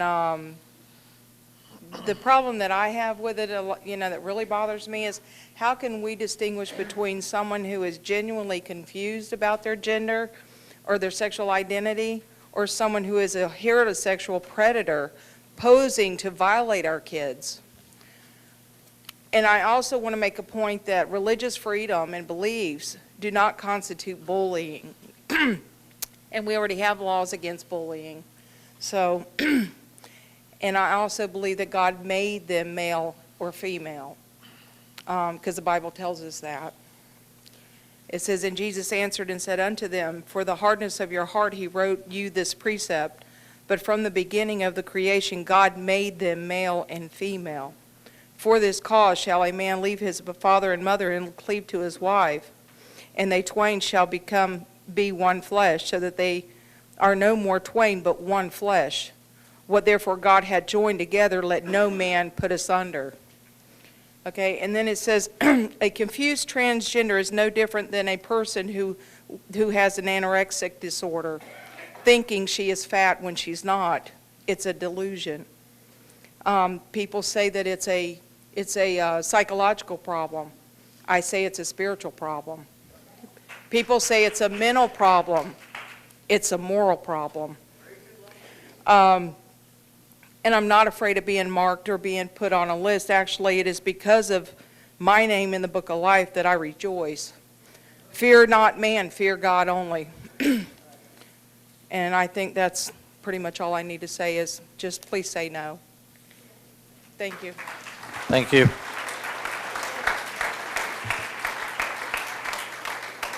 Philip Andrews, followed by Oliver Bujoso and Thomas Walker. Thank you, Chairman Ziegler and Board, Superintendent Blackburn, for the opportunity to speak tonight. There's a very strong accepted social and political premise today that science and logic support the LGBT position, that sexual orientation and or gender dysphoria are innate and immutable. In other words, they're born that way. That's what we hear. I believe that we must ask, however politically incorrect it may be, where is the irrefutable evidence that they are? I submit that the LGBT assertions of innate sexual disposition are not rooted in either science or natural law. Dr. Charles King in the Yale Journal of Biology and Medicine, in his article, The Meaning of Normal, says this: normal is that which functions according to its design. We must ask ourselves then, as we face this juncture, should we promote as normal the claims of abnormal sexual feelings which do not match physical reality or natural law or science? To date, there is no known conclusive biological causes for homosexuality and or gender dysphoria, neither in the studies of genetics or brain chemistry. There is considerable evidence to the contrary. The often stated, born that way statement remains a hypothesis which provides no justification for the abandoning of long-standing, experience-tested social norms. So then, if gender dysphoria or homosexuality are not innate, if there remains even a shadow of a doubt as to the causes of these sexual abnormalities, we must not legitimize it to our children. In fact, if it is true what we heard tonight, that there are words like this already in our documents, we should root them out. In fact, we must discourage our children from viewing these lifestyles as safe or normal, of which they are neither. It is the responsibility of this board to ensure that the children of this community are not knowingly exposed to destructive ideologies or lifestyles. By protecting those ideologies or promoting those ideologies and lifestyles as normal, good and safe. Education is a significant component of our collective future. Our schools must not be laboratories for social experimentation or organs of social or political change. They are institutions of learning, worthy of protections of the highest standards. Future guiding decisions must always reflect back on past decisions. Why are we where we were or where we are? And move forward based on hard, provable evidence or self-evident truth. I respectfully urge the board tonight to not grant this a hearing. Thank you, sir.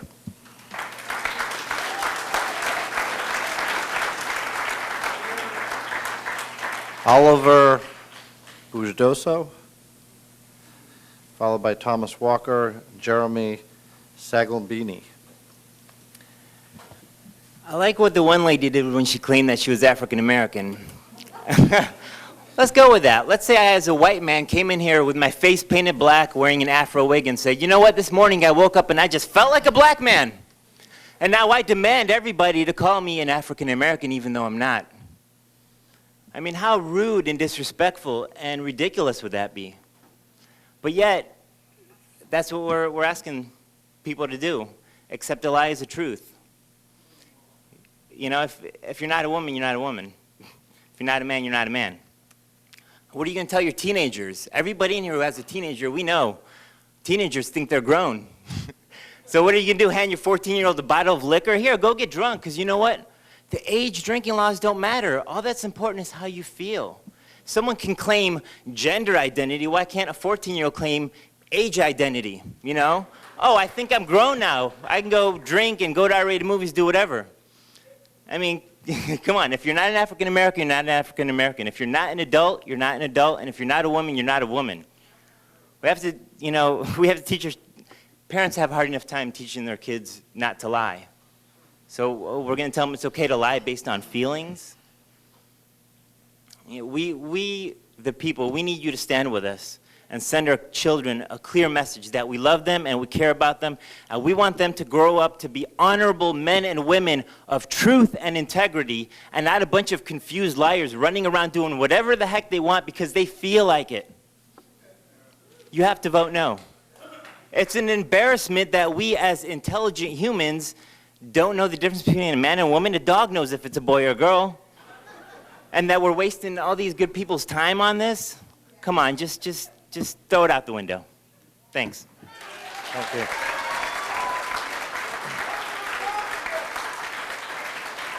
Thomas Walker, followed by Jeremy Sagalbini, followed by Frank Campana. Sir, go ahead. Superintendent, board members, my name is Tom Walker. I pastor Center Point Church in Palm Bay, Florida. And 2 weeks ago, maybe 4 weeks ago, we were in a smaller room than this, with a crowd probably about the same size in Palm Bay, discussing basically the same thing. The feeling is that some of the board had quietly slipped this in, unbeknownst to the public, and tried to sneak it through. Whether that's true or not, as I was perceived. And to be quite honest, from this side of the podium, it seems like that's what you've done. No offense, but offense has been taken on this side. And when you work with a group of people who are one-sided in their viewpoint, whether that's Christian or non-Christian, then that is not doing your due diligence. I'm not part of I don't know what your conversation has been like, and if I have falsely accused, then my apologies sincerely. I'm not here as a pastor. I'm a pastor, but I'm not here to try to convince you to be Christians. That's not the forum for this. Our concerns right now, as yours are, is for the health and well-being of the school district to which you have been elected to serve. Not serve an outside force that decides to come in and try to influence, but to serve the people of Brevard County. My encouragement to you would be to keep that in perspective.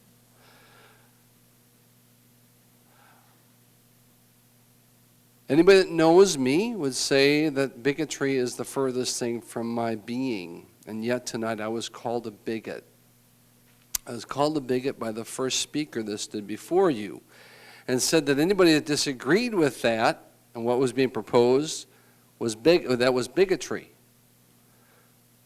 I'm not here to convince you to believe what I believe, and nor should any person come here to try to change the school district to impose a set of beliefs on me. And then when I refuse to accept it, call me a bigot. So my point is not that my feelings got hurt. My point is that that kind of terminology, those kind of accusations, will be the same ones that will be found in your school district the more and more you elevate things like this. So I thank you for your service, I really do. Doesn't feel real good from this side of what's been going on. I trust that you will serve the constituency that has elected you here.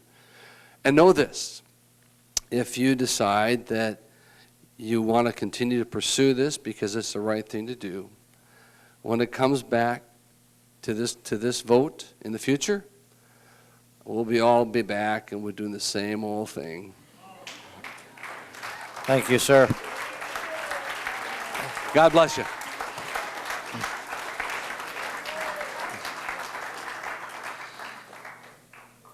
Jeremy, pronounce your last name. Saglin Benny.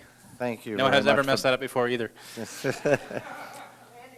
I can mess any name up. That's okay. It's all good. First of all, thank you guys for being here. I appreciate your time, everyone's time here. There's a lot of things that have been said tonight that I was going to say, so I'm going to just hit just a couple points that I really want to enforce. I lived in Brevard for 20 years. I had 4 children that were born here. I like this place. I'm not going anywhere. Protections and freedoms already exist for coexistence, both religious and sexual. They're already in place. So I have a hard time figuring out what these words mean besides seeing the possibilities, that opens it up for litigation. Now you're up to some lawyer's opinion of what this meant, of what this child said, and that he could have meant this or he could have meant that. So adding those words will crack a dam that we do not want burst open. And so we want that sealed. We're asking you to kill it tonight. Just kill it tonight. And I will say, I will agree with a couple things that are said here, is that I'm a Christian. We need to do this in love. We're not asking to get rid of LGBT community. That's not what we're asking at all. Our job is to love everyone. I don't care, race, sex, color. It doesn't matter. Our job is to love everyone. And we're not trying to get rid of everyone. We're just trying to say, if we're going to have something in the future that's going to be open for interpretation and not clear, why would you do that? Someone mentioned buying a car. There's no way you'd buy a car or a house if it had some of this terminology in the contract. You say, the payments are open upon what's fair upon the request of the lawyer. No one in their right mind is going to do that because you don't know for certain where this is going. And so please, tonight, we ask you to put this to bed, kill it tonight. Thank you for your time. Thank you. Frank Campana, followed by Robert Rhodes and Elizabeth Hayes. Well, thank you very much for an opportunity to speak. Obviously, I'm going to speak on as an ambassador of the Lord Jesus Christ. We're a nation that doesn't fear God anymore. The fear of the Lord is the beginning of all wisdom. I'm a father of 9 children. 2 of them are here right now. I have 2 grandchildren. I raised them in the fear and admonition of the Lord. The warning signs of not to go there. The Bible clearly shows in Romans 1 that a man that does such thing has been given over. His mind is not right. He's been given over to a vile passion. You understand? I care about those that have been given over to vile passion. Why? Because I know in the 2 Corinthians where it says, and some were such of you, but you've been bought with a price. That price is the blood of Jesus Christ. My friend, Jesus loves you, and he can set you free from the bondage of homosexuality today by the blood of Jesus Christ. I'm here to proclaim the truth, and the truth will set this nation free. Our nation was built on the foundation principles of the Judeo-Christian values. Understanding this, the greatest command that God gave a man, to love God with all their heart, all their soul, and all their strength. And Jesus knew who he was talking with. They finished it up and said, "Oh, hear, O Israel, the Lord our God, the Lord is one. You shall love the Lord your God with all your heart, all your soul, and all your strength, and teach it diligently to your children when they rise up, when they're by the way, and when they lie down." A nation is great because it serves the living God. This nation was great because it served God, and this nation was great because it was good. And if this nation ceases to be good, it will cease to be great because it does not serve the living God. And this is a rebuke. This is a prophetic call to our nation that we once turn our eyes back to God. Don't turn your eyes. The Bible says this. It's pointed out to one man to die and then the judgment. You're going to give an account of everything you do before God one day. And if you shake your fist or your face at me, brother, you're going to get before the living God. And let me tell you this. You will melt like wax in the presence of God if you have not the blood of Jesus Christ of your heart. The Bible says every knee will bow and tongue confess that Jesus Christ is Lord. Every knee will bow, and we're called to be salt and light. And light exposes darkness. This is a wickedness. We know what this indoctrination is. It's an indoctrination of evil, to present evil for our children. Our children are empty vessels. They're blessings from God. The Bible says they're a heritage from God, passed down. And we say, God bless America. Guess what God blessed America with? With our children, to teach them the ways of God, the ways they should go. Our nation once was great because it saw that. Alexis de Tocqueville came to this nation to see why this nation was so great. This nation was so great because the families in this nation were good. And if we cease to be good, we'll cease to be great. Let me express to you this, my friend. 1 Corinthians 6:11 says this, and some were such of you, meaning adultery, fornicators, drunkards, homosexuality, but you've been bought with a price, my friend. You want to be accepted? You want to be loved? Turn your eyes to the Lord Jesus Christ. Bend your to the living God. He will set you free from the bonds of sin. The Bible says there's none righteous. No, not one. Thank you, sir. Your time is up. All have sinned and fallen short of the glory of God, and the wages of sin is death. But the gift of God is eternal life in Christ Jesus. Amen?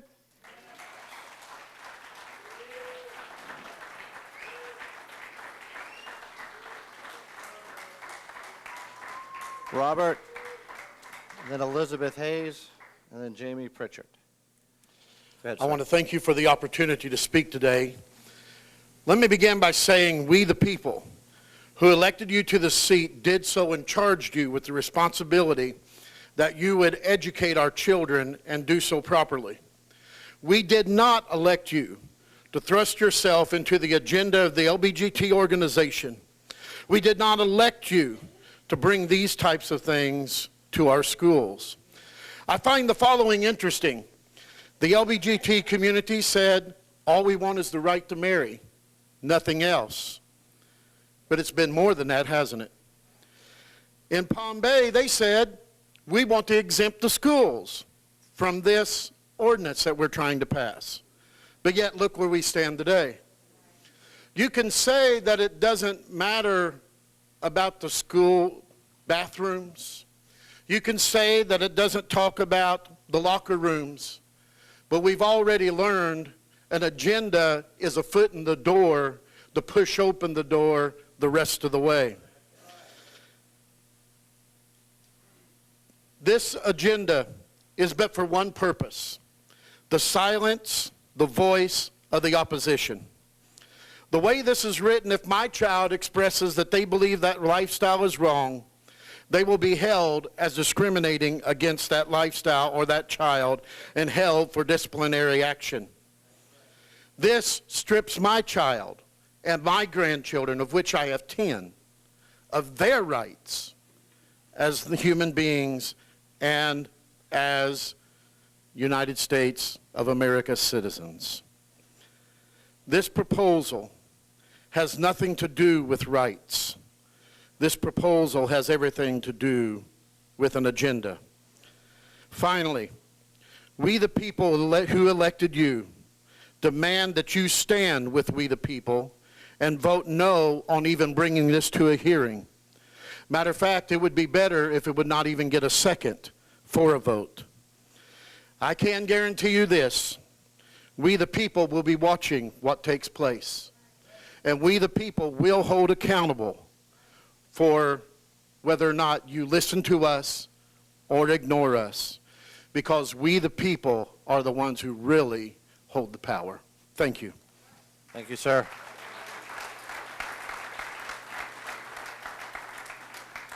Elizabeth? Yes. Followed by Jamie Pritchard, followed by Stephen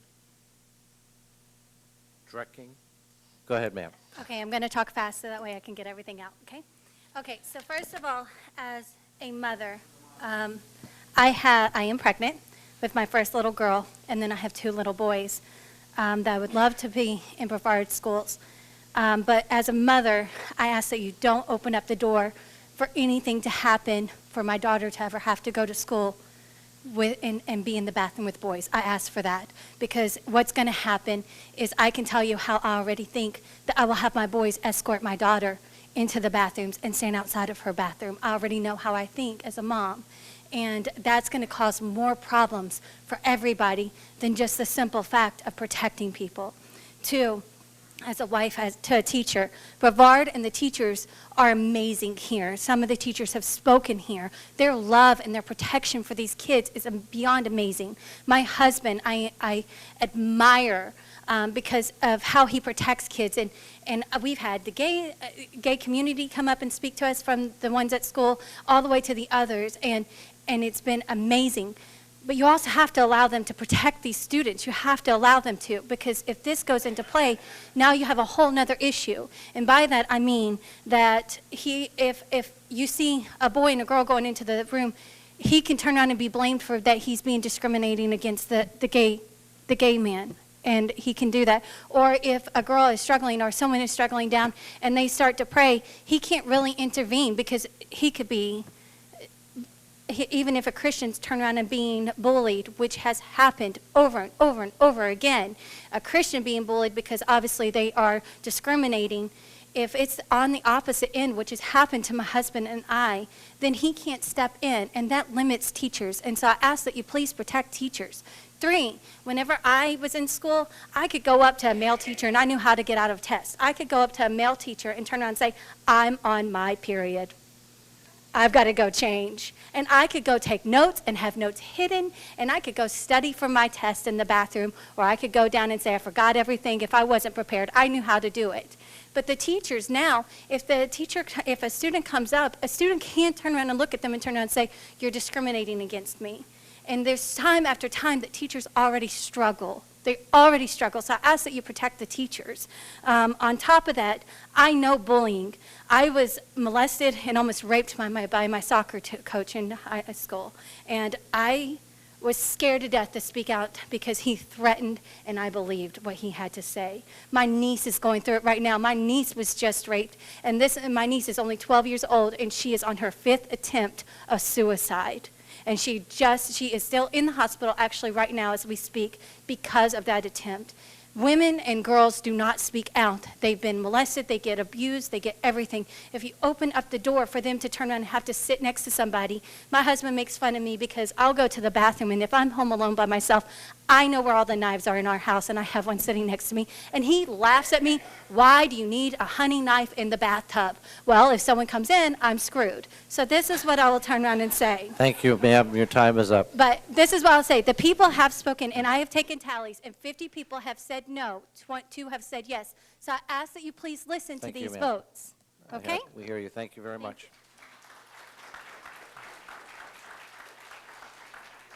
Jamie Pritchett, followed by Stephen, I think it's Drecking, and then Glenn Tully. Good evening. I'm Jamie Pritchett. Thank you for hearing us all. Thank you so much for listening to all of this. First thing I wanted to say was throughout the entire world, when a baby is born, whoever's present at that birth looks at that child's genitals and says it's a boy or it's a girl. This is through the whole world. It's not Americanism. It's not stereotyping. It's nothing. This is fact. It's a boy or a girl. But every one of you in here with parents has looked and said it's a boy or it's a girl and was excited. It's absolute fact. The other thing is that you cannot cover every single possible hurt or insult or thing that people are going through in your policies or your laws. You can't. What about, it says nothing in here about people who are overweight or extra thin or with acne, and I'm just saying, when I was in high school, I don't look back with happiness on my high school years because kids are brutal to each other. If you weren't part of the in crowd, you were in the out crowd, which was me. But everybody had insecurities and things, and they were ridiculed or laughed at or joked at about stuff. This is not, I bet everybody in here that went through school had stuff you were made fun of. You cannot regulate against this. What you can do is what you have been doing is encouraging teachers to protect the children and teaching children respect for one another. These things are great, but you cannot do that. So what I am just going to suggest is that for number 22601, you totally do not vote to pass this forward at all. I printed out the little paper, and the only thing in here that looks like it's changed, at least from what I printed out from the internet, was this little section in the first paragraph, including sexual orientation and gender identity, pregnancy, retaliation for protected activity, which could cover a whole lot of other things, which we haven't even discussed today. Then I'm asking you to please do not even put forward 3122. Again, those are, it's all about those wordage, except equity coordinator instead of compliance officer. Okay, I'm just asking you to please don't even put that forward, vote no on that one. And then Misty was explaining to me during the break that maybe it's in this one, 3362, non-discrimination harassment, that there might be some other issues in there that need to go forward that we're not talking about tonight, but I'm asking you to stop it at this point and remove those same little wordage about the sexual orientation before you go forward with maybe some other things that maybe have some validity. Thank you, ma'am. Your time is up. Thank you so much. Stephen, and I can't read the writing here, is it Drecking, followed by Glenn? Please help me with that. And then Glenn Tully. It's Stephen Dreiling. Dreiling. I'm a resident of this county. I live in Palm Bay. I'm a mission pastor, church planter. Right off, I just want to say that I agree with most all of the testimonies tonight, and I urge that you would say no to number 3362, no to number 3122, and no to 2260.01. And my reason is based on two sentences from our federal laws. The first one is from the Bill of Rights, one sentence. Congress shall make no law respecting an establishment of religion or prohibiting the free exercise thereof or abridging the freedom of speech or of the press or the right of the people peaceably to assemble and to petition the government for redress of grievances. We're here to redress grievances about what you're proposing in these non-discrimination policy changes. One more sentence from the United States Federal Anti-Discrimination Law says, a protected class is a characteristic of a person which cannot be targeted for discrimination, which includes race, color, religion, national origin, age, sex, pregnancy, citizenship, familial status, disability, and genetic information. And these were based on various Civil Rights Acts of 1963, 1964, 1967, and 1968. My point is this: we have lots of laws that deal with protected class. And the two classes we're talking about now are sex or sexual orientation and religion. And what I'm concerned about here is that if we disagree with your ordinance or your policies, and our children verbally disagree with these types of policies, that we can be accused of discrimination.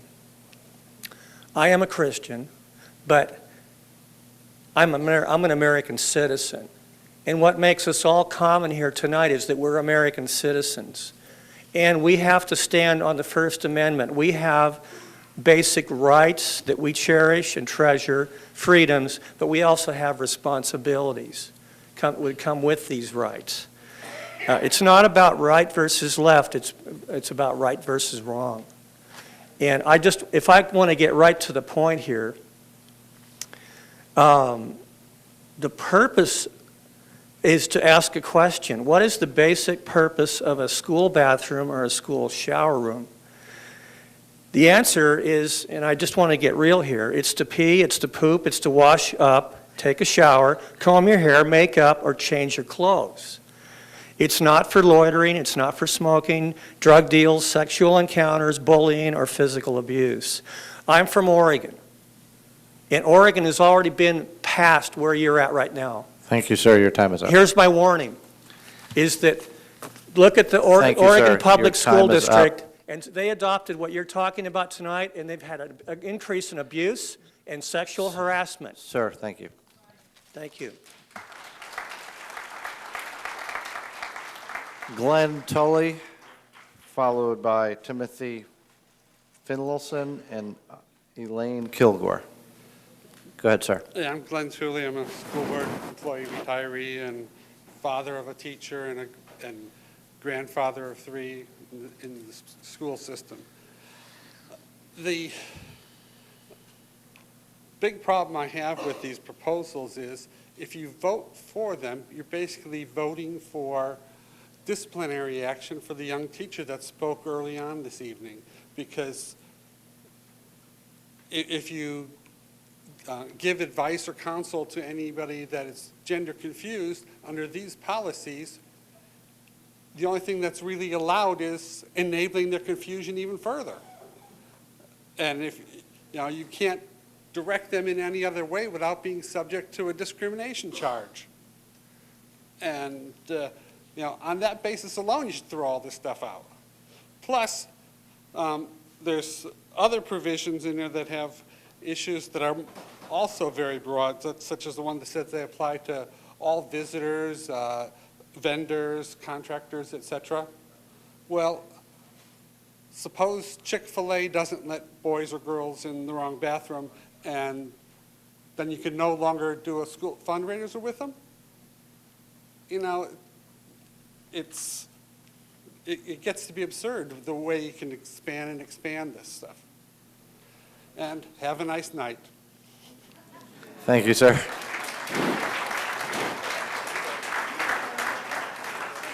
Timothy Finlayson, Elaine Kilgore. It was very good. Finlayson. My name is Tim Finlayson, and I'm a father of 2 daughters. One graduated from Cocoa Beach Junior Senior High, so she could receive an IB certification. My youngest daughter graduated from Rockledge High School. She did so to participate in the Cambridge program and to play softball for the Raiders. I love Brevard County, and I appreciate the work that this board does to provide an environment where students can thrive and teachers can challenge our students to go for their dreams and equip them to achieve their goals. The Brevard County Public School System is the largest employer in Brevard County. What happens here affects the tone of our entire community. The city of Palm Bay recently rejected similar proposals to add homosexuality, sexual orientation, and cross-dressing, gender identity, and gender expression as a protected class to its ordinances. The school board should likewise refuse to impose on the children bad policy additions that the Palm Bay City Council rejected for all the citizens on February 1st, 2016. I live in Rockledge, but I pastor Brevard Worship Center in Malabar, Florida. Many of my parishioners live in Palm Bay, so I was there that night, and I can say without a doubt, the community in Brevard County does not want these measures imposed upon our community or our children. The Brevard County School Board in particular should respect the privacy rights of students and concerns of parents by refusing to permit gender-confused or attention-seeking students to inappropriately use restrooms and facilities reserved for the opposite sex under the guise of banning gender identity discrimination. No appropriate facilities, despite the claims of activists. I am reading my notes here, and I got ahead of myself. Do not listen to the loud minority and make them bully you into making bad policy.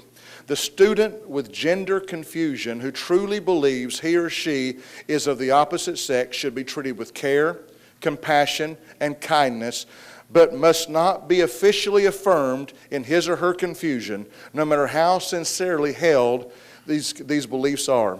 Such a student may be accommodated with a private single-user restroom or changing area, but that student is not free to override biology as well as the safety, privacy, and religious concerns of other students by being given access to the opposite sex restrooms, locker rooms, and programs. Board members, you have been elected and trusted to do what is right for our students and teachers. The inclusion of sexual orientation and gender identity in other school districts has led to a chilling effect upon the students' expression of religious and moral viewpoint of the subject of sexuality. Instances of students and teachers being subjected to punishment or retaliation for voicing their beliefs to others in person, online, in social media, are readily available. Some school districts have even required other students or teachers to address gender-confused students or employees by incorrect names and incorrect pronouns, regardless of the First Amendment implications for appropriate use of language. Please do what is sensible and right, and do not allow our schools to be turned into a social circus, and just stop this thing tonight. Thank you, sir. Thank you very much for your time. Elaine Kilgore. Is there an Elaine Kilgore here? Is Darcy Otto still here? I don't think she left with her son. Patricia Finlayson. I probably got it right first time wrong, second time. Patricia? No. Charles Tucker.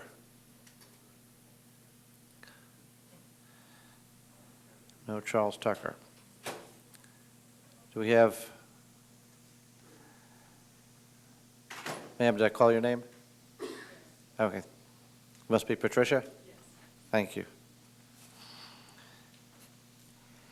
Go ahead. I appreciate the opportunity to speak. Thank you, board, for staying and for sitting through all of our speeches. I appreciate it.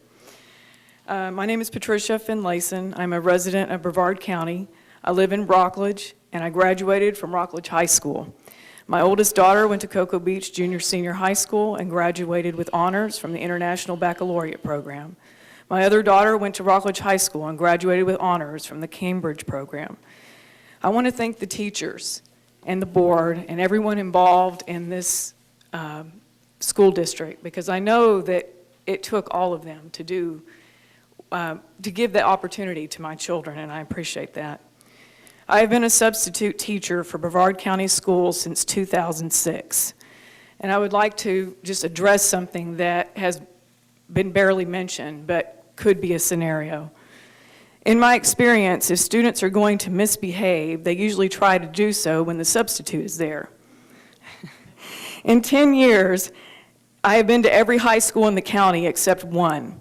I have not seen other students harassed over gender or sexual orientation issues. Even in the middle schools I worked in, which include Kennedy, Clear Lake, Jefferson, Johnson, and Madison middle schools, the students respected each other on these issues.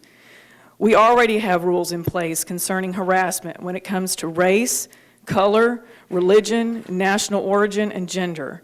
I believe the students who identify with LGBT will be viewed as a special class, and this will cause them to be singled out for harassment.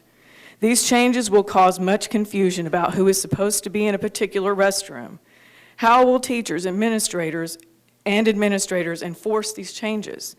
Race, color, and gender are innate characteristics, whereas sexual orientation and gender identity are spontaneously changeable. Some people can say, I am this one day and I am that another day, and they are influenced by their childhood environment. It is my position that gender is scientifically determined by chromosomes and is not a choice. I respectfully ask you to consider what the consequences are when we allow one group to receive special treatment at the expense of the others. Please consider all students and families when you make your decision on this matter. Thank you for your time. Thank you. Is there a Charles Tucker? No. A Rodney Ferguson? Followed by a Wendy Ferguson, and then David Myers, and then Samuel Gomez.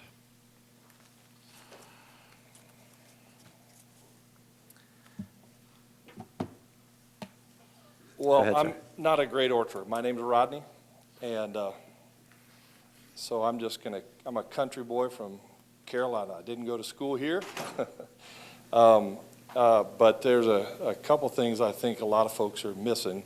I've got 3 kids that did go to school here, and we've been to a lot of different schools. I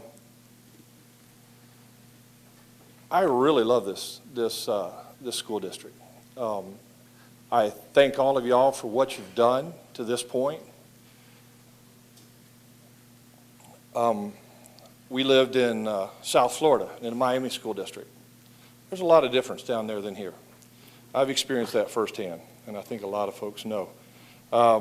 We came here, and 2 of my kids have already graduated. They graduated a week before high school. They graduated from college.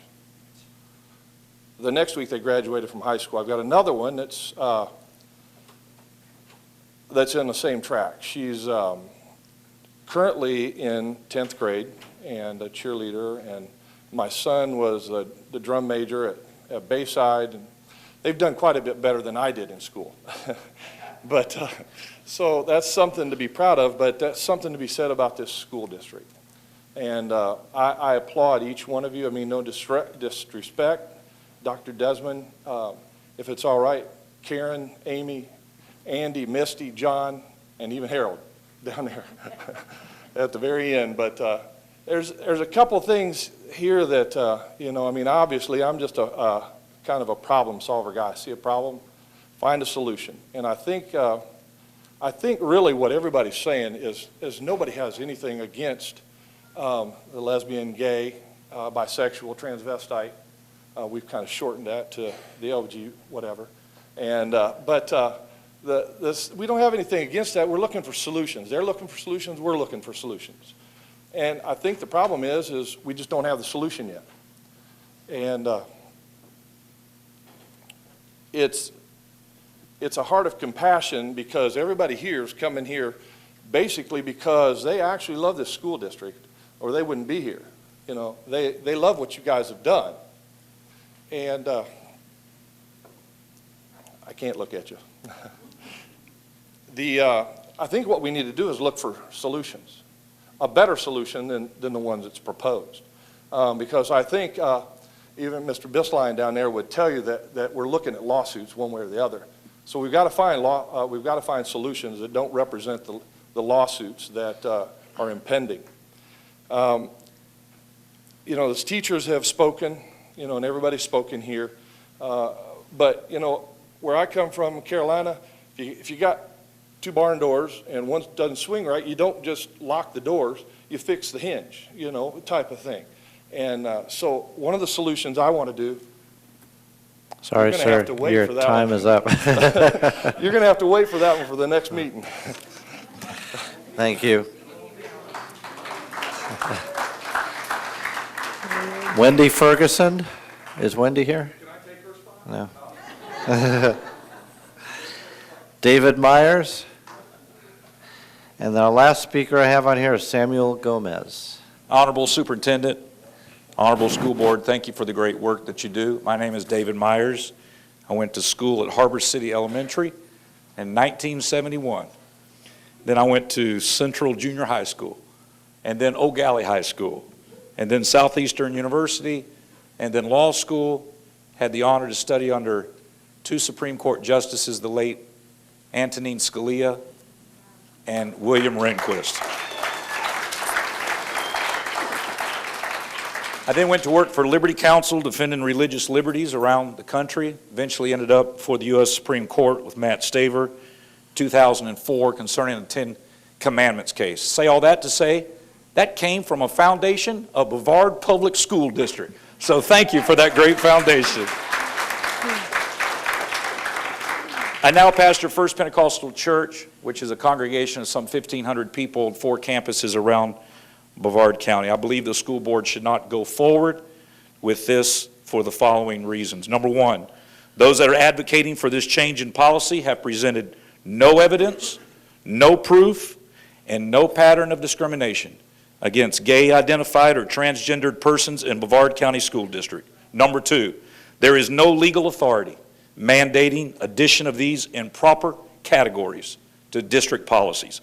There is no statewide Florida law recognizing sexual orientation or gender identity as protected classes because they are not like the others protected by law.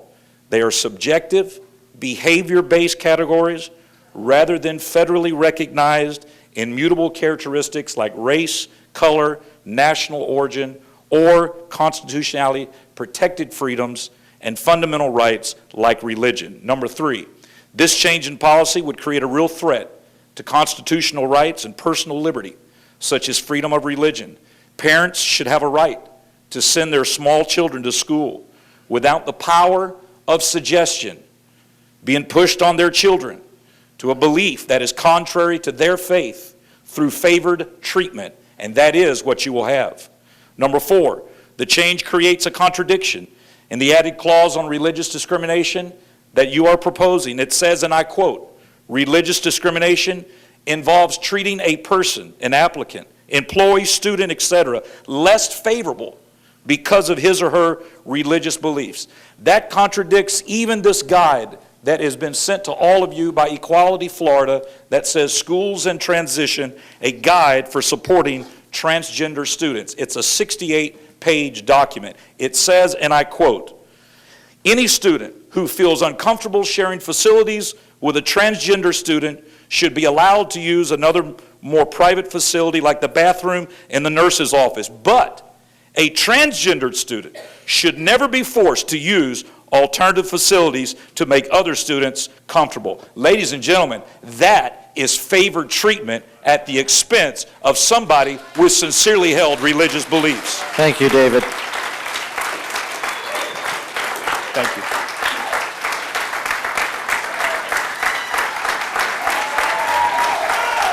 Our last speaker, is there a David Gomez?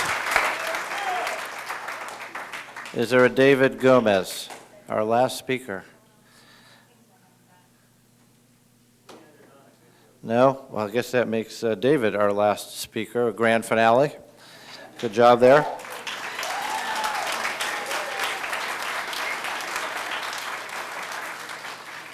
That concludes our public speakers on this topic. We'll keep going without you.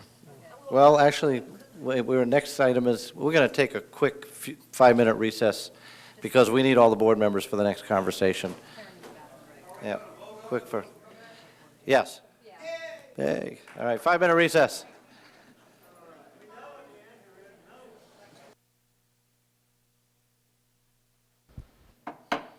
Okay, we're back. All right, that brings us to the first G31, which is what we're on. We've heard everybody speak on the topic, and so I'm back to asking the board what their wishes are on advertising for this policy hearing.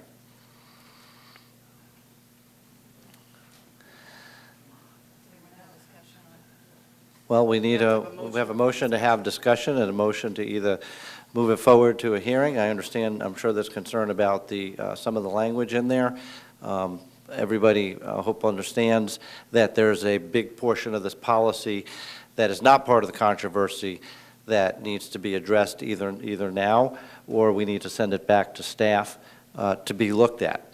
It is incumbent upon this board, even by law, for us to review policy on a regular basis, and sometimes policy is outdated and needs to be cleaned up or adjusted. So even without verbiage that is of a concern to this audience, that still is going to have to be revisited with or without that verbiage. So I need direction from the board on what you would like to do. Move to approve. We can't discuss without a motion. Right. Well, I'll second it. Seconding it and sending it to a hearing does not approve any of the language in the policy. I just want everybody else to understand we are not approving the language in the policy. We're opening it up for discussion to decide what we're going to do. Okay. This is policy 3362. And we understand the concerns of everybody in the audience, but the board needs to decide whether we're going to send this back to staff, remove language, adjust it. There are things in this policy that have nothing to do with the controversy here before us today. So again, now we have conversation. So just to clarify, because some in the audience, I think, don't understand what just took place. Okay. There was a motion to approve and a second, because we have to have a motion in order to have discussion on the issue. So we are now at a point where we can have discussion on the issue prior to voting on the issue. So we've not voted, we have opened it for discussion to determine where we go from here, which is the procedural process that we have to go through as a board to have that discussion. Correct.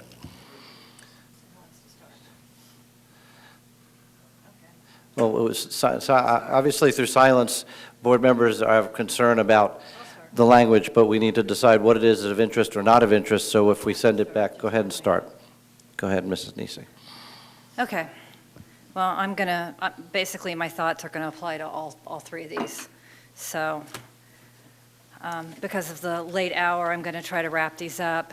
But some comments were made tonight about this being coming out of nowhere, and I guess I just want to first start with that, that, you know, a year ago, probably more than a year ago, I was approached by a couple gentlemen that are here tonight just about some issues in one of our policies. It wasn't the three that were here tonight.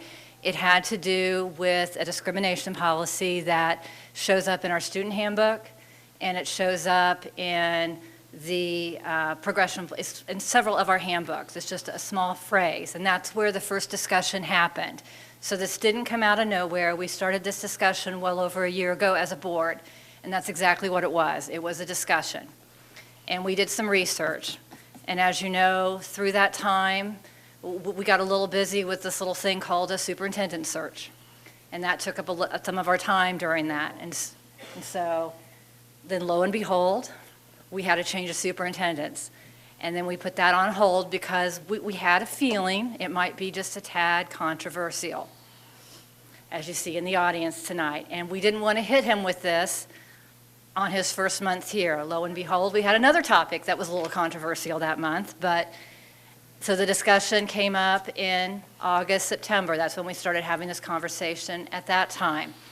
And the conversation was around students. Then we started talking employees. But I first want to say the two gentlemen who I now count as my friends never had the intention of this being a big agenda. In fact, I think they were mortified when the whole Palm Bay situation came forward. They were not a part of that, did not want to be a part of that. And I guess before I get on the direction that I'm going here, I just want to remind the audience here that the definition of tolerance, I Googled it for our student, we talked about Google tonight. And tolerance is the willingness to accept feelings, habits, and beliefs that are different from your own.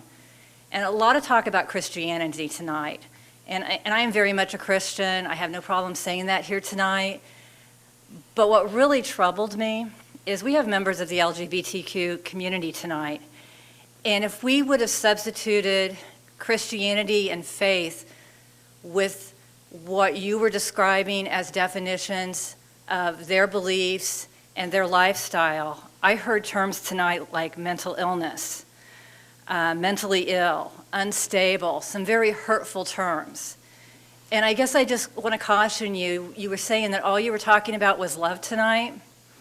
If those terms were used to describe your faith, I think you would have been as hurt and put off as I know my friends were tonight. So I ask that even though there are different beliefs on this topic, that you do say you're talking about love and inclusion, but there were some really hurtful words used tonight. So I do want to caution everyone on that, because there are people in this room that I do count as my friends and colleagues, because they're excellent teachers. They want nothing but the best for their students. And this was not what they were looking for when they approached me a year ago. So I want to give a shout out to them that this wasn't what they were looking for. Now on to the policies tonight. This wasn't what I was looking for when we first started this. I am not going to be supporting going forward with these policies tonight. I think there are too many questions that have not been answered. When we get to this point in the policies where we vote to go forward for a hearing, then that to me is telling the public, when I vote yes, then we're saying we're ready for the public to weigh in on them. I'm not ready on any of these three policies for them to weigh in on. I'm not even ready for them to go back on staff, because for them to go back to staff, then we're ready to give staff direction. Before I would be ready for staff to start working on these, I would have to workshop them. I have legal questions. I want to talk to Mr. Bolin again. I want to talk with Mr. Beislein. The only part of these policies that I would be willing to go forward in would be the parts that are non-controversial. I mean, if we want to go forward on anything that has nothing to do with the gender identity and the other parts, the non-controversial parts, we can talk about those. But the other parts, we have lawsuits ready to be filed on both sides. And because of that, I will not be ready to go forward on either parts of those. So those are my comments for tonight. Thank you. Anybody else? Ms. Henderson? There you go, you're on. Thank you. Yeah. Okay. There's so much that, and first I appreciate all of you coming out tonight and staying up an hour and a half past my bedtime. But just so you know. At the last meeting, I had concerns about this because, as some of the people mentioned, teachers didn't know about it, principals didn't know about it, and I had asked the board, why don't we get a committee together so that the principals can get their information answered because they're the ones ultimately making decisions at their school. And Mr. Schifrin, the president of BASA, did tell us tonight that there are a lot of principals who are concerned about this. I've also spoken to a lot of principals myself. I've talked to a lot of teachers.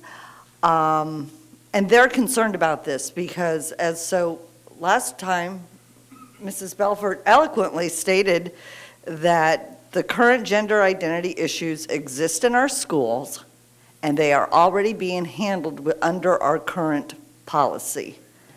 And what she said was our current administration is addressing this in our schools. And Mr. Ziegler said the current policies cover this issue. So we're kind of already there, except for we're trying to change it without letting our teachers and administrators know where we're going. And for me, I knew this was going to happen, maybe because I've been on here a while and these sorts of things happen like this.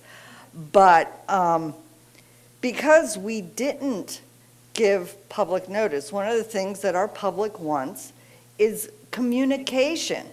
Communication, communication, communication, which, and we didn't give communication to this, not even to our principals. So our principals weren't even aware. And I use my principals when I make policy decisions. I go out to different schools and I say, so how would this affect your school? Because I don't know all the answers. I'll be the first one to tell you I don't. So I go out to the schools. I call principals.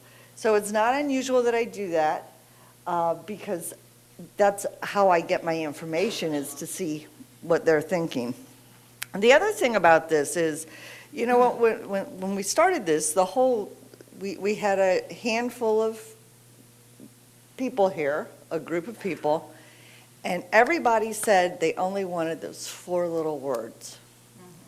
And then last week, or the week before, it was right after our board meeting, we got the document from somebody, and they're the schools in transition, that clearly states, that was said here at the end about if your child feels uncomfortable, then they need to go to the clinic to go to the bathroom rather than somebody else. It talks about allowing the boys in the girls' bathroom, the girl in the boys' bathroom. So here I am thinking, you're telling me that it's all for just these words, but in fact, when you look at this document, this goes a lot further. In addition to this, we got another piece of information in that same email that that was from a school district that even goes further and talks about how you can, need my glasses on for this. Yeah. Where did I put that one? This is it. This is it. It also talks about, this is for a Florida district, talks about the dress code, the restrooms, the locker rooms, athletics, all okay to have. However you feel, that's where you can go. I thought you said it didn't say that. It's not ours. That's not ours.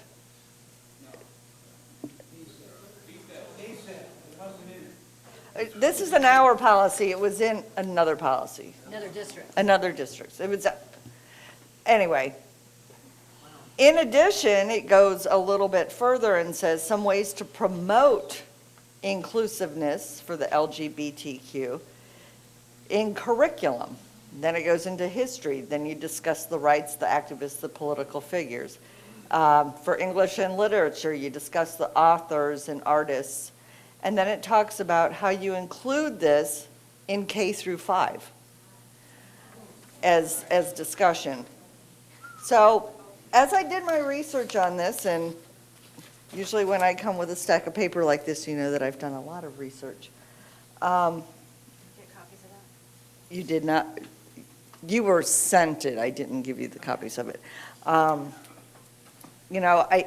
kind of feel like it, and I'm not saying that the gentlemen that are here are the ones that want to do that, But this group that is associated, that came in here and talked to us about this, clearly, their agenda is something different. And so that bothers me. In addition, there was one other thing that I think I sent you guys, the article from Seattle, actually across the street from where I used to live, in the state of Seattle, or the state of Washington, in Seattle, sorry. I do know the difference. It's just late. They changed the gender identity and sexual orientation in the laws in the state of Washington. And there was an article yesterday that somebody sent me and said that a gentleman was at the pool, like the YMCA pool, and he was just in his swimsuit, and he walked into the women's bathroom, or the locker room, to change clothes, and nobody stopped him. One, because there had been no training for how to stop him. Nobody, it was like, well, I'm not going to be the one harassing him. I'm not going to stop him. So on day one, he goes in under the premise when the women are in there. Day two, he goes in there when the girls are getting ready to change clothes for the swim team. Now, I'm not saying that's going to happen everywhere, and the guy did say, you can't kick me out because I can go in here because the law now says I can go whatever bathroom.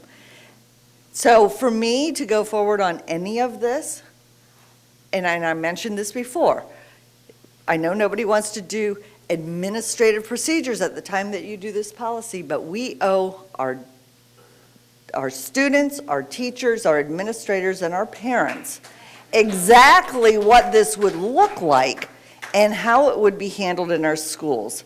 And for that reason, since nobody wanted to do that, and I'm sure you still don't want to do it, I can't support this. Thank you.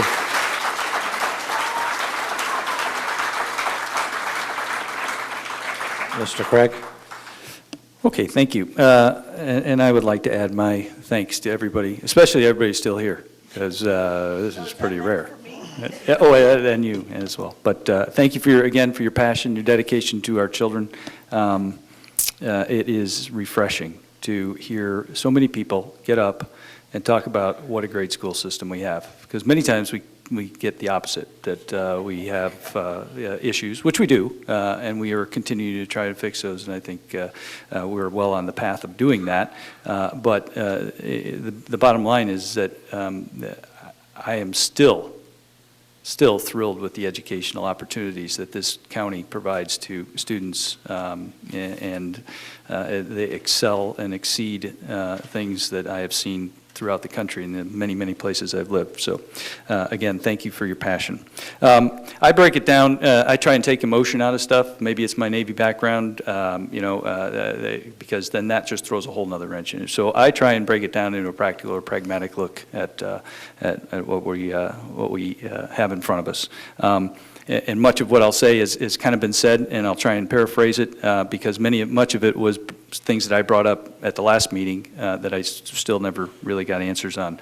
And specifically, it's from the organizational side, right? And I broke it up into two separate sections. But from the organizational side, I don't think that this school district is in the place or is mature enough to even look at policies like this yet, because we have not actually changed the structure and the organizational structure of the organization to reflect what is listed in some of the policies as how things would be addressed. And specifically, it goes back to something that Dr. Blackburn quickly realized when he arrived here in July, or late July, was our disciplinary procedures are not consistent throughout the district, right? We have a problem with equity of discipline, ranging across geographical lines, racial lines, you name it, right? And so, to me, we have to handle that before we handle anything else, because we have to make sure that we have we are providing to our students with the absolute safest and best place for them to exist and to learn in, right? So Specifically, our principals, as Mr. Schifrin said, they are dealing with many, many situations, not just LGBT, but tons of different situations on a daily basis, and I think they're doing a very good job at it. And my issue that I've expressed at the last one as well is that changing 4 words or changing language doesn't change bullying, doesn't change discrimination. It's what we do with our policies and how we enforce them and how the discipline cycle works and how we learn from that discipline cycle to make sure that we address the issues across the entire county so that all kids are treated equally and given the absolute best opportunity to succeed. So by way of that, I don't think our structure really reflects the wording of the policies, not to mention that there are extreme inconsistencies still across all 3 policies with relation to actual titles of equity coordinators. Compliance officers are still in one policy but not in another. I asked for a flow chart because I'm a picture person. I need to see how things happen. Still haven't seen a flow chart. And certainly after tonight's discussion and after more as important our staff and principles that need to be part of the discussion. I think Ms. Nisi has a very good point that if we are going to go forward and continue to figure out how we best protect our children, it needs to obviously be a community and staff workshop that we figure out how we work together. And we take a lot of different disparate groups and we put us all in a room and we try and figure out what's the best way forward. Right? So. That, though, leads to a discussion of what we can and cannot do, because when I look back at last November, when I took my oath of office, it was to support and defend the Constitution of the state of Florida. The U.S. Constitution, as I'm sure many in this audience know, does not have a single mention of education, right? So it is a state delineation. It is a state entrusted to the state. And so we are state officers and we take that oath and we serve at the pleasure of the governor, and he would be the one who would replace us if we were to pass away or whatever.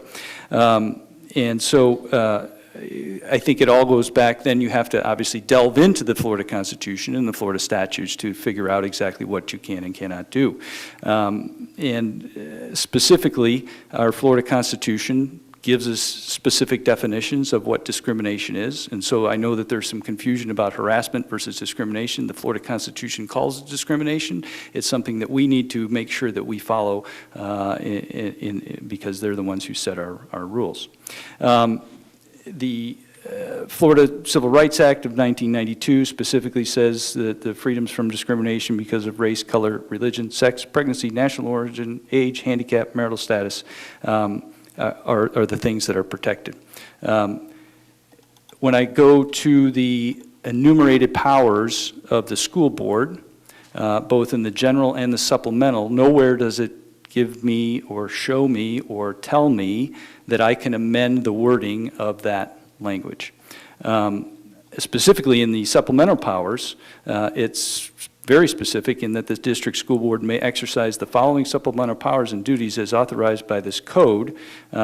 Student management, which is adopt programs and policies to ensure the safety and welfare of individuals, student bodies, school personnel. Those programs and policies may include the prohibited possession of weapons and drugs, student hazing. There's a requirement about uniforms. You can do that. Dismissal precautions, automobile use and parking.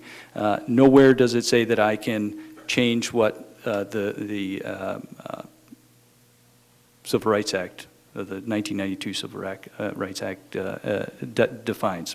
So I don't think that this body is in a position to amend that. I'm not a legal mind.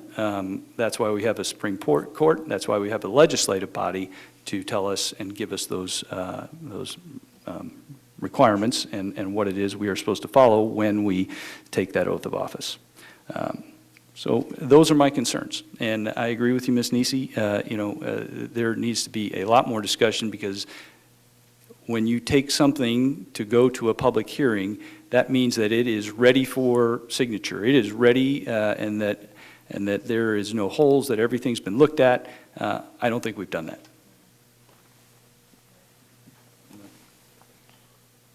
Mrs. Belford? No, fine.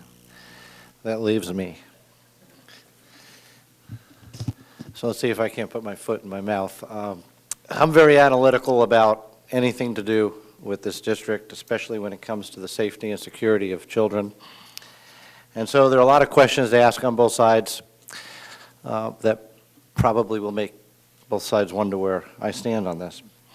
First of all, let me answer a few questions about, yes, it's important that our community knows about what we're doing and what we're thinking. And from a procedural perspective of advertising for a hearing, then that's when we will make sure that we broadcast that message and make sure that everybody knows. Mr. Craig, I feel that the hearing is when we vet out what the community wants and whether the language is right, and we can still bring it back. Nothing's in concrete until it's voted on.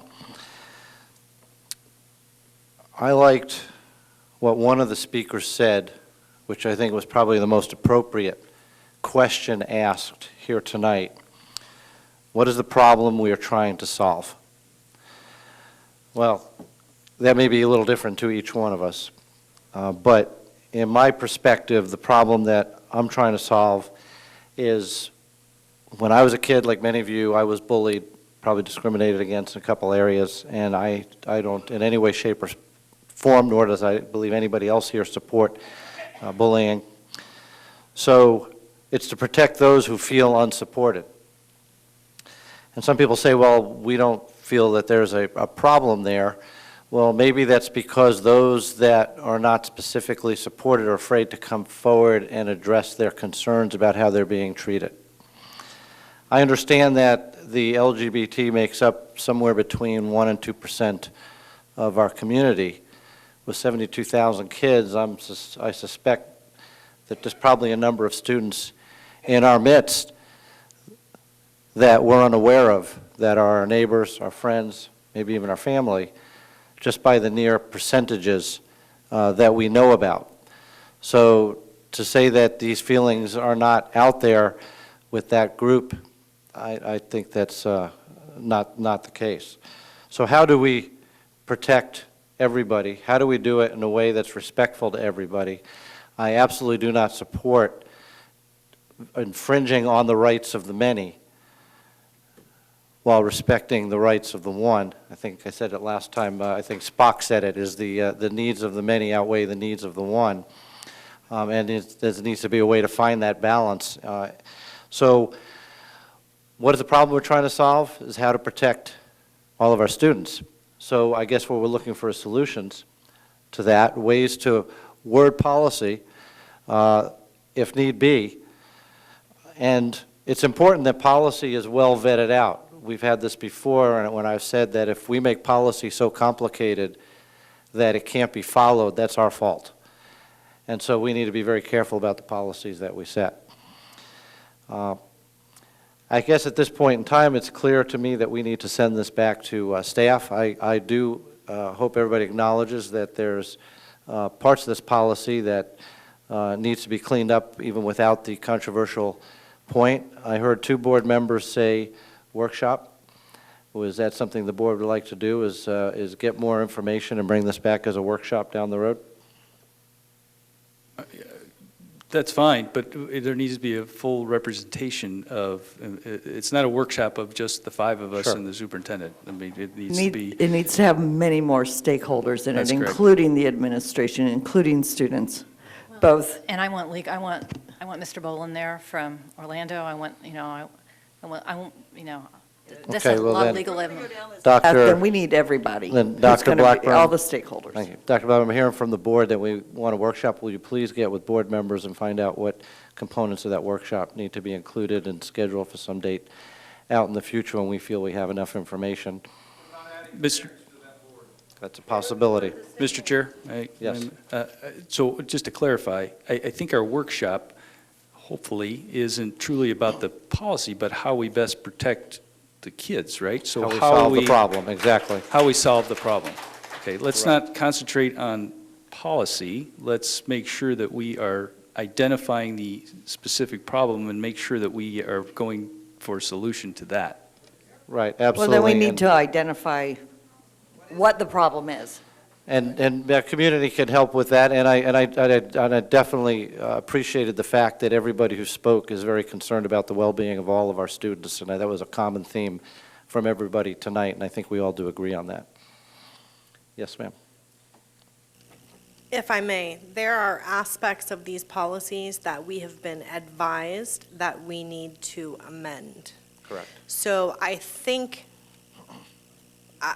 what we need is from Mr. Langdorf probably to have some communication to us about specifically what is it that we were directed that needed to be amended outside of those two issues. Because I anticipate that this is going to be a conversation of some length. When we reconvene in the future to have the discussion about how do we keep the children safe, I anticipate that to be a fairly lengthy process, as it should be. But if there are issues that need to be addressed sooner in these policies, I would ask that Mr. Langdorf let us know so that we can address those. I'm concerned that perhaps we are dismissing the policies completely when there are still other issues that need to be addressed outside of the four words that are so controversial. Correct, and that was my point. There are parts that still need to be taken care of. So with that being said, it's clear that we need to revise these policies. We do have a motion on the floor by Mrs. Belford, seconded by myself. So we do need to vote on that. It sounds to me like there's going to be a no vote, which will then send this back, and it will not move forward at this point in time, but we do have to vote as we have a motion. So if there's no further discussion, the motion on the table is to advertise for a public hearing. That is the motion that started the discussion, and if we vote no, Motion just included that one policy? Just If you wanted that to one amend it policy. and make all three and take care of it. they're all under action, which are individual, and if we have no motions on them, then they die by no motion. Correct. So to clarify, a no vote, this will not move forward, and a no motion on the other two items, they will not move forward at this time. So if a no vote on this motion, Right. the policy to advertise, or the recommendation to advertise for hearing will not move forward if we vote no. Right. On the additional two, if there's no motion, they will not move forward. So because we have a motion, we do need to vote on this item. Any questions before we vote? Okay.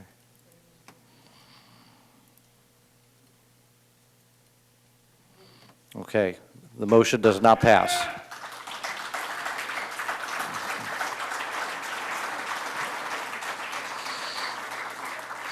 That brings us to G31, revision of Board Policy 3122. What are the wishes of the board? Or are there any? I got it. I hear no motion on that, so that one dies of no motion.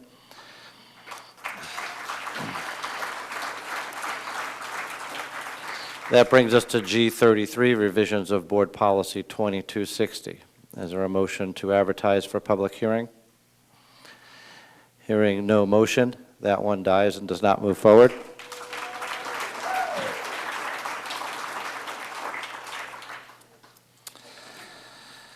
Okay. Dr. Blackburn, that brings us to item G34. We are now at item G34, which is to hold a public hearing to approve the recommended revisions to Policy 5120, assignment within district, and 7120, criteria for balancing school membership capacity. Okay, the public hearing is now declared open. Are there any speakers who would like to address policies 7120 and 5120? And for those of you who are not aware, this has to do with school choice. In other words, out-of-area assignments.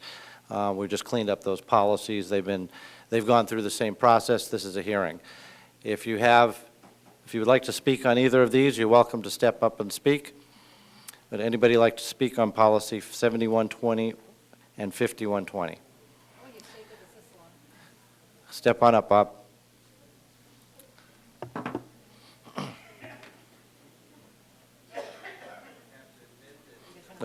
On? Go ahead, you're on now. Thank you. I want to thank you for what you've already done in the last few minutes. We appreciate that.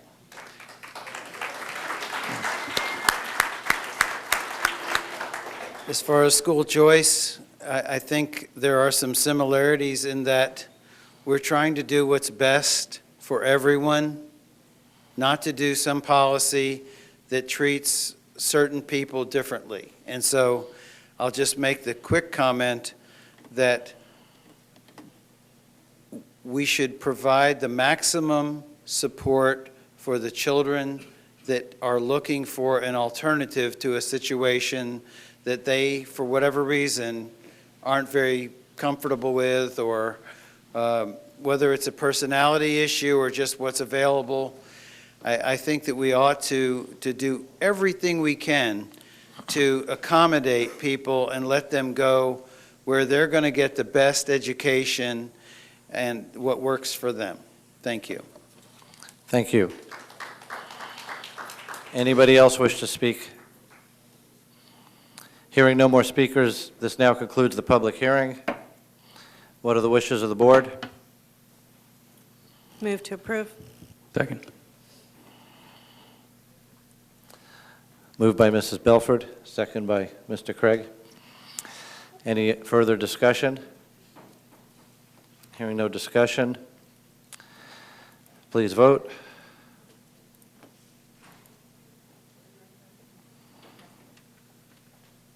Motion passes 5-0. Okay, we will move on to the information agenda, which includes items for board review and will be brought back for action at a subsequent meeting. No action will be taken on these items tonight. Dr. Blackburn. There are 3 items under the information category. Does any member wish to discuss anything on the information agenda?